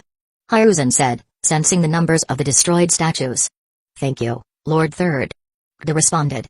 Everyone was surprised at this. Seeing the effect of the jutsu, they had thought Gda would be patting his heart out by now, but he stood there perfectly fine with 90% of his chakra reserves intact. This was the benefit of using the Yin seal for strength enhancement. What do you think, Itachi? Could you beat him? Hiruzen asked. Yes. Itachi replied, but there was no arrogance in his tone, as if he were just stating a fact known to everyone. Good, then it's your turn. Hiruzen smiled, and Jiraiya went ahead and once again created 250 statues. Itachi started walking toward the area slowly, his steps neither hurried nor slow. The wind began blowing softly, and Itachi's long hair fluttered in the breeze. Fuck you, world. I get it, you want him to be the main character, but this is just too much. Now, what? Will leaves fall, adding the last detail to this picture? Just as Kda thought this, a tree quite a distance away shook from the wind, and red-colored leaves flew through the air, completing the scene for Itachi. What the fuck? Kda's expression was priceless, but no one paid any attention to him because the show in front of them was far more interesting. Itachi began making one hand seal after another, using the jutsu he had learned recently. His chakra began revolving like crazy inside his body. The amount far exceeded what Kabuto had used for Mud Wolf by a huge margin. Suddenly, Itachi stopped his hand signs, and the chakra, which had been swirling inside him like a river during a monstrous rainstorm, was released into the environment. One by one, large fireballs started appearing above Itachi. 1, 2, 3, 10, 15, 20, 25. Exactly 25 fireballs with such intense heat that even though everyone was standing more than 100 meters away from Itachi, they could still feel the scorching heat on their skin. Fire style, Great Flame Flower. Itachi raised his hand, looking toward the statues, then brought his hand down like a king delivering a death sentence to criminals. All 25 fireballs descended upon the statues, destroying 10 each, and spreading a sea of fire around. There was no need to count this time. Everyone knew there wasn't a single statue left standing. Even if, by chance, one had remained, it would have long melted from the intense heat. Chapter 261, Captain Itachi raised his hand, looking toward the statues, then brought it down like a king delivering a death sentence. All 25 fireballs descended upon the statues, destroying 10 each, and spreading a sea of fire around. There was no need to count this time. Everyone knew there wasn't a single statue left standing.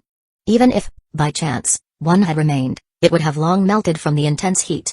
Afterward, Itachi didn't even wait for the dust to settle and slowly made his way back toward everyone else, with the sea of fire behind him. He learned an S-rank jutsu in 3 weeks and to this extent. Truly worthy of the title once-in-a-century genius, Hiruzen said with a smile. Itachi's talent level was unmatched because the jutsu he used was fire style, Great Flame Flower. In this jutsu, the user can make many fireballs at once, firing them simultaneously toward the enemy. The destructive power of this jutsu is unmatched. One could say this jutsu is the pride of the Uchiha clan, after the Sharingan, of course.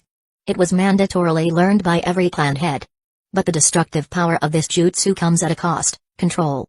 It is really difficult to control, and many times not only allies but even the caster can get injured if not used properly. But Itachi was not only able to control the jutsu, he even calculated the number of fireballs he would need, the destructive power of each one, and their aim. Everything was perfect, as if he had practiced this jutsu for years. Hiruzen, however, knew Itachi had only learned it in 3 weeks. Why? Because as Hokage, learning something like an S-rank jutsu without his permission was impossible unless one wanted to become a rogue ninja, as it would be a direct challenge to his authority. That's why, when Fugaku got the chance, he asked if he could teach Itachi this jutsu. If it were from the original timeline and 1 year later, Hiruzen would have said no. Maintaining the power balance and keeping the Uchiha within a controllable range was more important, along with Denzo's strong disapproval. Itachi wouldn't have learned this jutsu. But now, with everything in its right place, Itachi learned this overpowered jutsu. He showed his true talent in fire style, a top monster among the monstrous geniuses of Hidden Leaf Village. There's no need for counting, Itachi. You've destroyed most, no, all, of the statues. You'll be the captain of the team during this time. Jiraiya said as soon as the fire died down and the dust settled. The ground where Itachi had used this jutsu had turned to glass in some places. For that, a temperature of 1800 degrees Celsius or 3270 degrees Fahrenheit is required. Normally, even achieving half of this is difficult for a jonin using fire-style jutsu. This showed just how powerful the jutsu was. Nice to meet you, Captain. Kda said, smiling at Itachi. Hello, Captain. Kabuto chimed in as well. Hi. Itachi said. It's good to see that every single one of you is already overqualified for this mission, so there's no need for you to continue training your strength. What you need now is teamwork. In our world, if the teamwork of a ninja team is perfect, their strength reaches much higher than the individual sum of their abilities. Since Jiraiya is going to be your sensei for the Chunin exam, he will be responsible for training your teamwork. Hiruzen said. Sensei, I have something much more important to do in Mount Mayabaku, so can you handle this task yourself, please? Jiraiya said. Don't worry, Jiraiya. I already summoned Kyuk before coming here. According to him, there's no task for you three anymore, so you could focus on your students for the next week. Hiruzen said, maintaining his smile. Oh, come on, sensei. I've been teaching this brat for 2 weeks straight. I need a break now. Jiraiya said. You can take a break for today. It's a day off for you guys as well. Take a rest because from tomorrow, you'll once again go back to training. Hiruzen said. Yes, Lord Third. Everyone from the Geinin trio replied. Naturally, Fugaku had no objections with this setup. His son was going to be trained by Jiraiya, the figure he grew up hearing stories about. With this, everyone went back to their respective destinations, enjoying a day of peace after gruesome hard work for weeks. Naturally, Kda went to his house, the only place he could truly rest, both physically and mentally. Though Shizue was curious about the progress Kda had made, with his gentle reminder, he didn't ask Kda to show him much of his progress. But Kda, who had been training continuously for 2 weeks, was in no condition to do any work and ended up sleeping for 14 hours. When he woke up, it was already nighttime, and he didn't want to disturb the neighbors. Even though loud sounds from training weren't rare in a ninja village during the night, that didn't mean they weren't hated. People still loved their sleep. But Kda still told Shizue about the enhancements in his mitotic regeneration jutsu and how he had to remodel his fighting style for when he used the seal. Now he had 2 fighting styles, one using the Sharingan and his physical specs to perform precise, lethal attacks, and the other pure destruction, running headfirst into the enemy and destroying them with brute force. If Kda had to choose which one he liked more, he would undoubtedly choose the second one.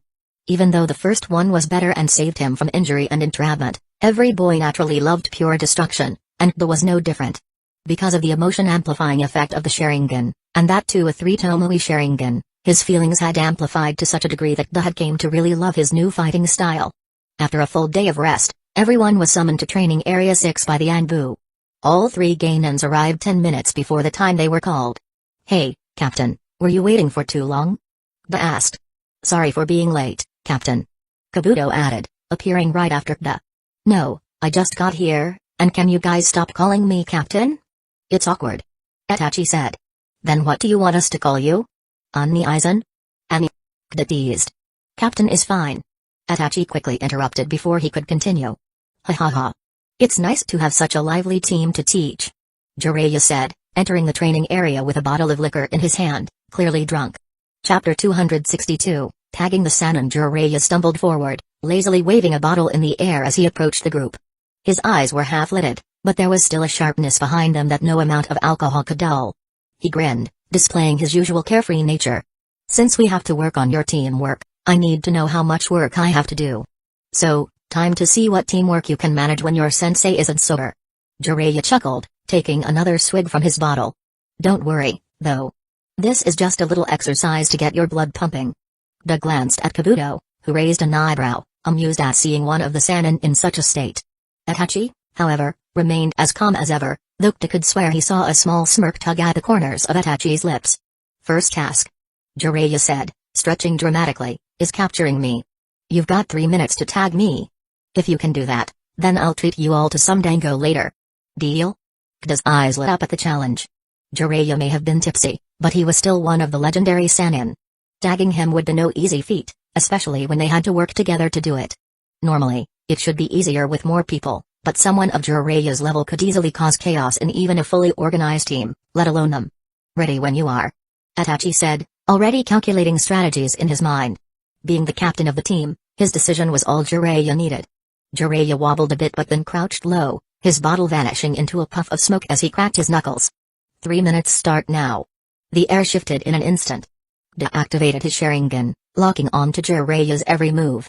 Kabuto adjusted his glasses, scanning the environment for any signs of traps or tricks. Meanwhile, Itachi stayed perfectly still, as if waiting for the perfect moment to strike. Jiraiya dashed forward, his movements surprisingly swift despite his earlier drunken appearance. Kda used chakra enhancement to run toward Jiraiya at full speed, aiming to cut off his escape with a shadow clone. But Jiraiya vanished into thin air, reappearing behind Kabuto. Sloppy. Jiraiya teased, flicking Kabuto on the back of the head before disappearing again. Kabuto wobbled slightly but didn't lose focus, trying to catch Jiraiya, who had already vanished once more.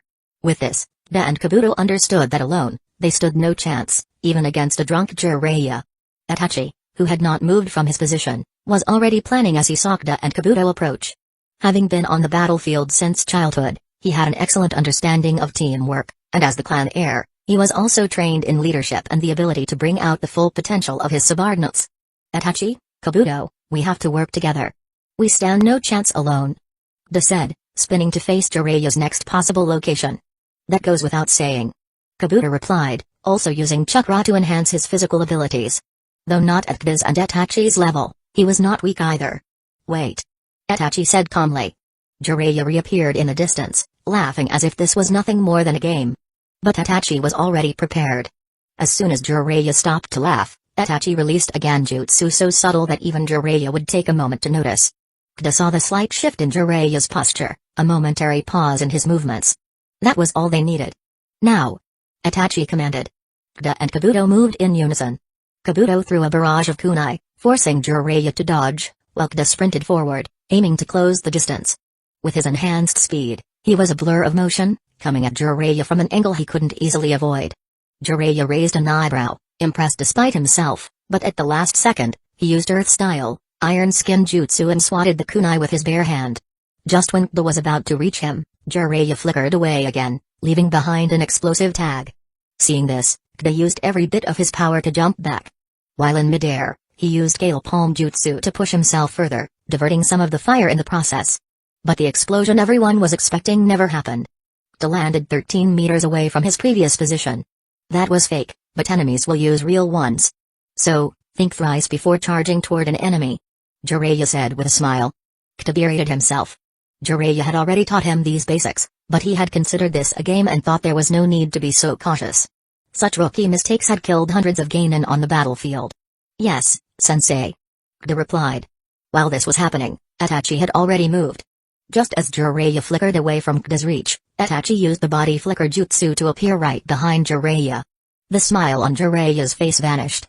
Without wasting a second, he gave a roundhouse kick to Itachi, who was just behind him. Never think the enemy is distracted on a battlefield. It may be a ploy to lure you into a trap. Jiraiya said, standing straight as Itachi slid a certain distance before stopping. Okay, sensei. Itachi replied, ignoring the pain in his forearm, which he had used to block Jiraiya's kick. Just when they were about to continue their efforts, Jiraiya spoke again. That's enough. 3 minutes are over, and I've got a basic idea of your teamwork capabilities. That subtle Genjutsu was quite great, Itachi. Kabuto, your timing with the kunai throw was on point. As for you, Da, if you had waited for the right moment like Itachi, your chances of winning would have been better. He paused before continuing, individually, you all did great, but in terms of teamwork, it was subpar. Even though you used the openings created by others well, that's not enough to be considered good teamwork. You should try to enhance each other's performance and create chances for your teammates because, ultimately, one move is enough to change the course of a battle completely. You need to do everything you can to make that move, either by yourself or by helping your teammate do it. Everyone nodded, absorbing the knowledge like a sponge. Now, get ready. We're going to start the real training from here on. Jiraiya said, moving his chakra in such a way that he sobered up within a minute, as if he had never drunk a drop of alcohol. For starters, let's begin with. Jiraiya started teaching them about teamwork and much more, lessons they would need not only now but for their whole lives. Being a war veteran and a member of the legendary Sannin, there were very few people who could teach this better than him. For the next 5 days, they performed various exercises and learned much theoretical knowledge as well, becoming more and more coordinated day by day. By the end of the week, the 3 ninjas stood in front of Jiraiya once again, with sparks of determination visible in their eyes. Chapter 263, Final Game. Till the end of the week, Jiraiya continued teaching them while only giving them the necessary rest. At the end of the week, 3 ninjas were once again standing in front of Jiraiya, sparks visible in their eyes. This is your final test. We are once again going to play tag, but this time, you guys have to use everything you can because if you lose again, I'm going to cancel this mission. We're not taking so much risk if you guys can't even achieve this much. Jiraiya said. But there was no reply, just burning gazes fixed on him. Everyone was waiting for Jiraiya to say the word. Understanding that, a smirk appeared on his face. Start. Jiraiya said and vanished from his position. In the next second, The spot where he had been standing was shrouded by tens of earth bullets released by Kda and Kabuto. Neither of them expected this to work. It was just a move to force Jiraiya toward a more favorable location, away from the woods where he could hide easily and defend from many attacks. Jiraiya reappeared a good distance away from the onslaught of earth bullets, landing lightly on a nearby boulder. His eyes gleamed with a mix of amusement and pride as he observed the well-coordinated assault. "Not bad," he muttered, weaving hand signs effortlessly. "But let's see how you handle this." With a rapid exhale, Jiraiya launched Fire Style, Flame Bullet, a blazing stream of fire that scorched the ground as it advanced toward the group. Neither Kda nor Kabuto made a move to dodge it, because they knew Itachi had already prepared for such a move. He countered immediately with his Fire Style, Rage of Sages, Flame of Phoenixes, a simple C-rank jutsu, but in Itachi's hands, it became an impenetrable shield. Multiple fireballs spiraled toward Jiraiya's attack, accurately timed. The clash of flames caused a massive explosion, creating a brief smoke screen.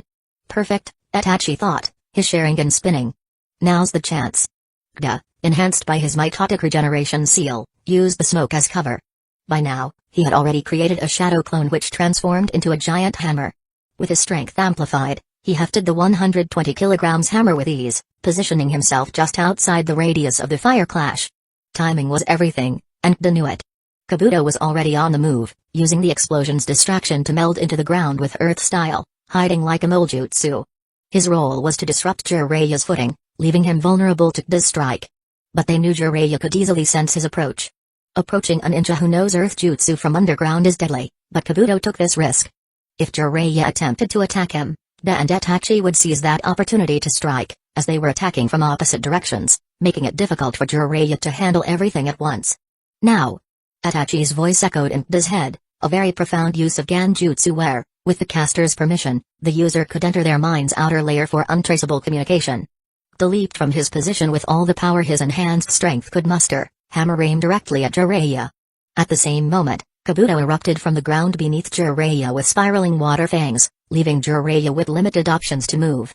"Not bad at all," Jiraiya muttered, his lips curling into a grin. With a series of rapid hand signs, he activated Earth Style, Mud Wall, pouring thrice the normal amount of chakra into the jutsu, making the wall larger and sturdier. A thick wall of earth rose between him and Kda's hammer. The force of Kda's blow shattered the wall, sending debris flying in every direction, but the momentary defense gave Jiraiya the split second he needed. Sending a kunai toward Kabuto's hand, he forced Kabuto to release his grip and dodge the attack. Jiraiya flickered once again, reappearing high in the air. But this time, Itachi was ready.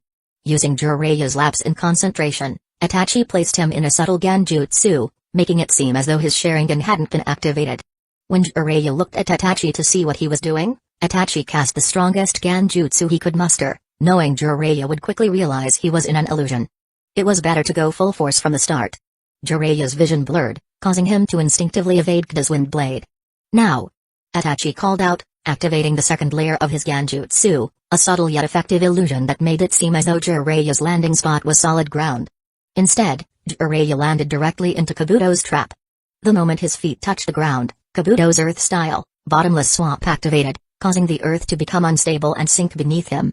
Jiraiya stumbled slightly, his feet momentarily stuck, and that was all Kda needed. Kda, still wielding the massive hammer, dashed forward with determination.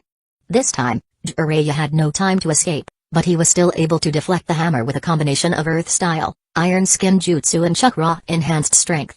With a thunderous crash, Kda's hammer slammed into the ground just beside Jiraiya, sending a shockwave that made the ground tremble. The force of the blow dislodged Jiraiya from the swamp, throwing him off balance. Itachi took the opportunity to release a barrage of Shuriken Shadow Clone Jutsu, multiplying the weapons tenfold as they surrounded Jiraiya from all sides. Jiraiya grunted, deflecting most of the Shuriken with his enhanced physical abilities, but the constant assault was effective against him. "Alright, they've improved," he admitted under his breath, pride swelling in his chest despite being under heavy attack. Just as Jiraiya prepared to counterattack, a kunai flew past him, grazing his arm. He looked down and noticed a paper tag attached to it, an explosive tag. He had only a split second to react. Boom. The explosion wasn't large enough to cause significant damage, but it was a distraction, one that Itachi had planned meticulously. In the brief moment Jiraiya was forced to defend, Kda, Kabuto, and Itachi converged from all sides. Kda aimed a chakra-enhanced punch, Kabuto prepared a chakra scalpel, and Itachi readied a finishing move. Before any of them could land their attacks, Jiraiya raised both hands in surrender, a wide grin on his face. Alright. You win. He laughed, completely unfazed by the danger he had been in just moments before. That teamwork was on point, boys. I'm impressed. The trio halted, panting heavily but with smiles of triumph on their faces. Jiraiya wiped the sweat from his brow, clearly proud of their progress. Now that's what I'm talking about, Jiraiya said, clapping his hands together. That was some top-tier teamwork. You used your strengths to cover each other's weaknesses, and you coordinated your attacks perfectly. You've all come a long way in just a week. Kida, Kabuto, and Itachi exchanged glances, each one feeling a sense of accomplishment. As promised, Jiraiya said, grinning, I'll treat you all to some dango. You earned it. Thanks, Sensei. All three of them said. Each knew Jiraiya hadn't used his full strength, especially Kida, who realized Jiraiya had neither used any A rank or higher jutsu, nor his Sage Mode, his ultimate technique. One could say he had only used 30% of his power, but even defeating him while he used that much was impressive. Let's go then. After that, you guys are free for the day. Enjoy it, because tomorrow we're moving out for the mission, Jiraiya said. Chapter 264, Daimyo. The sun rose brightly over Hidden Leaf Village, casting a warm glow on the village as Kida, Itachi, and Kabuto enjoyed their much-anticipated day of rest. After the grueling week of training with Jiraiya, the trio felt a mix of exhaustion and exhilaration. They had pushed their limits, and now they were determined to relax before embarking on their important mission. Coming out of the restaurant, each holding an extra dango stick in their hand, their stomachs bloated from eating too much, they headed toward their homes after thanking their sensei for the treat. Those brats, were they starving for the whole week for this day? How the hell could they eat this much in a single sitting? Jiraiya said as he paid the bill. I don't know, sir. The young boy at the counter responded meekly. Since Jiraiya was a famous and powerful ninja, most civilians, though they respected him, were easily intimidated by his presence. Accustomed to this, Jiraiya simply paid the bill and left. Unlike his disciples, he still had work to do. After resting for a day, all three were summoned to the Hokage building the next morning.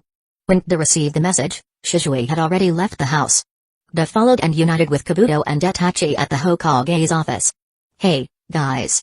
Kida said, sitting next to Itachi and Kabuto. You're late. Kabuto remarked. Nope, I'm on time. This isn't a mission site where I have to be 10 minutes early to scan for traps. Kida replied with a smile. Still, you're visiting the Hokage. What if you made him wait? Kabuto asked.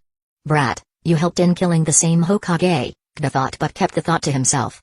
Well, I was on time, so no worries. Lord Third is calling for you, the receptionist said. Receiving the order, the three made their way toward the Hokage's office. Good morning, Lord Third. All three said, bowing slightly. Good morning. Were you able to rest well? Hiruzen asked in his usual grandfatherly tone. Yes, Lord Third. Good. Now, about the exam, as you know, this is not just a simple promotion exam for you. This is a mission to show the world that the will of fire burning inside every Hidden Leaf Village ninja is as strong as ever, if not stronger. The new generation not only matches the previous one but surpasses it. The world needs to know this, and you are going to make sure they do. Though this task is dangerous, the village will ensure your safety. Not only will Jiraiya accompany you, but Shisui as well, along with 2 extra squads of Jonin. Your safety is fully secured. Though Hiruzen was trying to reassure them, he was also hinting at the actual danger of the mission. Sending 2 Kage-level ninjas along with 8 Jonin was enough to bring down any small ninja village without casualties. If such a team was required for their safety, then the danger level of this mission was clearly on another level. While all three were thinking this, Itachi, being the clan heir and trained in politics from a young age, thought of other implications as well. But, Lord Third, can we really send such a team to an enemy village under the pretext of security? Itachi asked. Very good, Itachi. This is the quality of a good leader, thinking about the hidden details as well. Hiruzen said with a smile, then continued, the daimyo will also be there to watch the exam, and you all will be part of the guard team. This is an S-rank mission, and I would normally send Jiraiya with him anyway, but now we have a reason to send the others as well. So, will they stay with the fire daimyo all the time? Kida asked, concerned that if that were the case, it would make ambushing them easier. No, a daimyo doesn't need protection inside a ninja village. Once we reach Hidden Cloud's village, it will be their responsibility to maintain his security. However, we will leave 4 Jonin with him, and the rest will focus on countering any schemes against you. Hiruzen explained. Seeing that there were no further questions, Hiruzen added, You will leave for the fire capital in 1 hour, so head to the village gate then. Yes, Lord Third. Everyone said, taking their leave to make final preparations and say goodbye to their families, as they might not return for a month or two. Kida said goodbye to he and Naruto, along with Shisui, and wrote a letter to Yami explaining the recent developments, so she would know why he wasn't there when she returned. He also bid her farewell, as she was still at the outpost, completing her tracking and sensing training. Along with Shisui, Kida headed for the village gate, the meeting point of the new team. There, they met Itachi and Kabuto. Hey, I'm Shisui Uchiha, Kida's big brother. Nice to meet you. Shisui said, meeting Kabuto for the first time. I've heard many things about you, Shisui-sama. It's my pleasure to meet you. Kabuto said, showing proper respect to his superior. Shisui, being an elite Jonin, was highly superior to Kabuto. No need to be so stiff. Since you're my brother's friend, you're like a brother to me as well.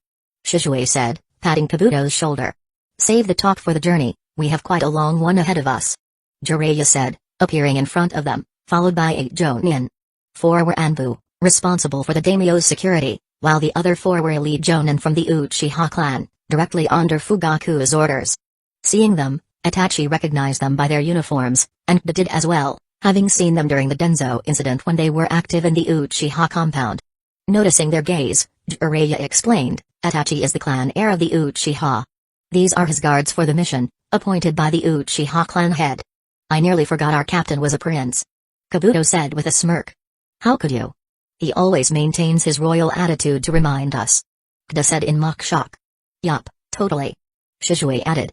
For the first time since meeting Itachi, they saw a flicker of embarrassment on his face, his cheeks turning slightly red before he quickly composed himself. I never asked for guards. Itachi muttered. A prince often gets many things without asking. Kida teased. The guards, though loyal to Fugaku, were not as rigid as root ninjas. Rather than being offended, they seemed pleased by the liveliness of the young ninjas. It's good that you're in high spirits, but we don't have all day. We can't be late to meet the daimyo, so let's go. Jiraiya said. Everyone nodded, leaving behind the peaceful atmosphere and becoming completely serious as they started running toward the fire capital. There was no one in the group below Jonin level, so there was no need to wait for anyone during the journey. The weakest among them was Kabuto, but he was still able to keep pace. Using movement jutsu between runs, they reached the capital in just 2 hours, arriving by 10 a.m. well ahead of the 12 p.m. departure time. It was necessary because, with the daimyo involved, there was no room for error. Who was the daimyo? The king of the country, the one who controlled the entire economy. If he became offended, Hidden Leaf Village, which was just beginning to regain its economic strength, could face problems even bigger than before.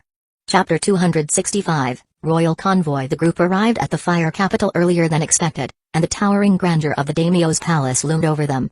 The golden accents and finely crafted architecture were a stark contrast to the simple lives of the villagers they had passed along the way. Jiraiya led the group into the palace, where they were greeted by a host of servants and guards, each bowing deeply as they passed by. Inside the main hall, the fire daimyo sat on a raised platform. Despite being old, his presence exuded an aura of authority and detachment. Beside him stood a few of his advisors, all clad in fine robes, their expressions serious and focused on the upcoming discussion. Jiraiya stepped forward, bowing respectfully. Lord Daimyo, we have arrived as ordered. Jiraiya could single-handedly flatten the daimyo's palace if he wanted to, but he was still very respectful in front of him because the person before him was the real king of the fire country. Though not physically powerful, his real power came from connections, with ninja villages, other daimyo, and businessmen all over the world. If someone actually did something like killing a daimyo, they would effectively become the enemy of the whole world, a fate worse than being a rogue ninja. The daimyo gave a slow nod, acknowledging Jiraiya's words, but his eyes glanced briefly over the young shinobi standing behind the Sannin. Kida, Itachi, and Kabuto remained silent, following Jiraiya's earlier instructions not to speak unless addressed directly. Jiraiya began explaining the security measures, the presence of the Anbu, and the elite Jonin guards. He emphasized the importance of protecting the daimyo during the Chunin exams, while also highlighting the need for Hidden Leaf Village's team to demonstrate their strength. The discussion was brief but comprehensive. The daimyo listened, barely reacting, as if the details were of little consequence to him. Even though he knew there was no need for such a large security team with Jiraiya present, there was never too much security in the ninja world, so he was internally pleased by Hidden Leaf Village's efforts to maintain his security. Once the conversation was over, the daimyo said, as expected of Hidden Leaf Village, everything is perfect? We will follow this plan. Please wait in my guest room until the time for the start of the journey. He gave respect to Jiraiya as well, because no matter how connected he was, this world still belonged to the strong. Even though the chances were low, if he somehow really offended a ninja of Jiraiya's caliber, he would die without knowing how, or perhaps completely knowing and regretting it. Being a wealthy and wise man, there was no way he would take such risks. Jiraiya bowed again and motioned for the team to leave. The shinobi filed out quietly, leaving the grand palace and its luxurious splendor behind. They were guided by servants to a luxurious room filled with elegant sofas and tables, and the tables were covered with a variety of appetizers. Everyone took a seat and ate something when offered. In the ninja world, it was considered rude not to eat, as the other party might think you suspected them of poisoning the food.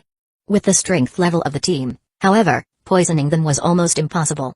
After 2 hours, a guard came to the guest room to inform them that the caravan was ready to leave. Nodding his head, Jiraiya asked everyone to follow him. When they reached the front of the caravan, they were awestruck by its grandeur. They had seen 1 or 2 caravans of wealthy merchants during escort missions, and he had thought they were almost royal. But seeing the royal caravan for the first time, he realized how naive he had been. The sight before him could hardly be called a mere caravan, it was more like a moving fortress. At the center of it all was an enormous cart, so large it could easily accommodate 40 people, with space left for 10 more to move around freely. This grand vehicle, filled with intricate seals for both protection and comfort, was undoubtedly meant for the daimyo himself. Every detail was designed to provide the utmost luxury during travel. Surrounding the daimyo's cart were several smaller but still impressive carriages, 10 of them reserved for the ministers, each a scaled-down version of the main cart. Following those were 3 simpler carts, designated for the servants responsible for tending to the daimyo and his ministers. Additionally, 5 carts were dedicated to the daimyo's personal guard, samurai from the land of iron, hand-picked and trained specifically for the protection of the daimyo. The services of these guards were not cheap, especially those employed by the daimyo, who were capable of handling even a Chunin-level ninja. Though they were not ninja themselves, this level of skill was impressive. At the end were 2 carts, similar to the ministers, prepared for the ninjas accompanying the convoy, offering them a place to rest when needed. The entire procession was a testament to the wealth and power of the daimyo, moving like a formidable palace on wheels. "This is way too grand," Kda said. "Not really. Considering the daimyo's wealth, he could use and discard such a caravan after each use." Shishui replied, clearly not as surprised as the others. By now, everyone had recovered from their initial awe and was waiting for the daimyo to come out. After 10 more minutes, the daimyo and his ministers emerged. Nodding toward Jiraiya once, the daimyo boarded his carriage, followed by 2 gorgeous female servants. "Isn't he too old for this?" All 3 gained in thought, but they kept their mouths shut. After the daimyo, the ministers also boarded the caravan one by one, followed by the servants. The guards either mounted their horses or boarded the caravan according to the schedule. Lastly, as decided, 8 jonin dispersed, taking up 8 different positions around the caravan. "I and Shishui will be at the front of the caravan, and you guys will be responsible for the safety of the rear.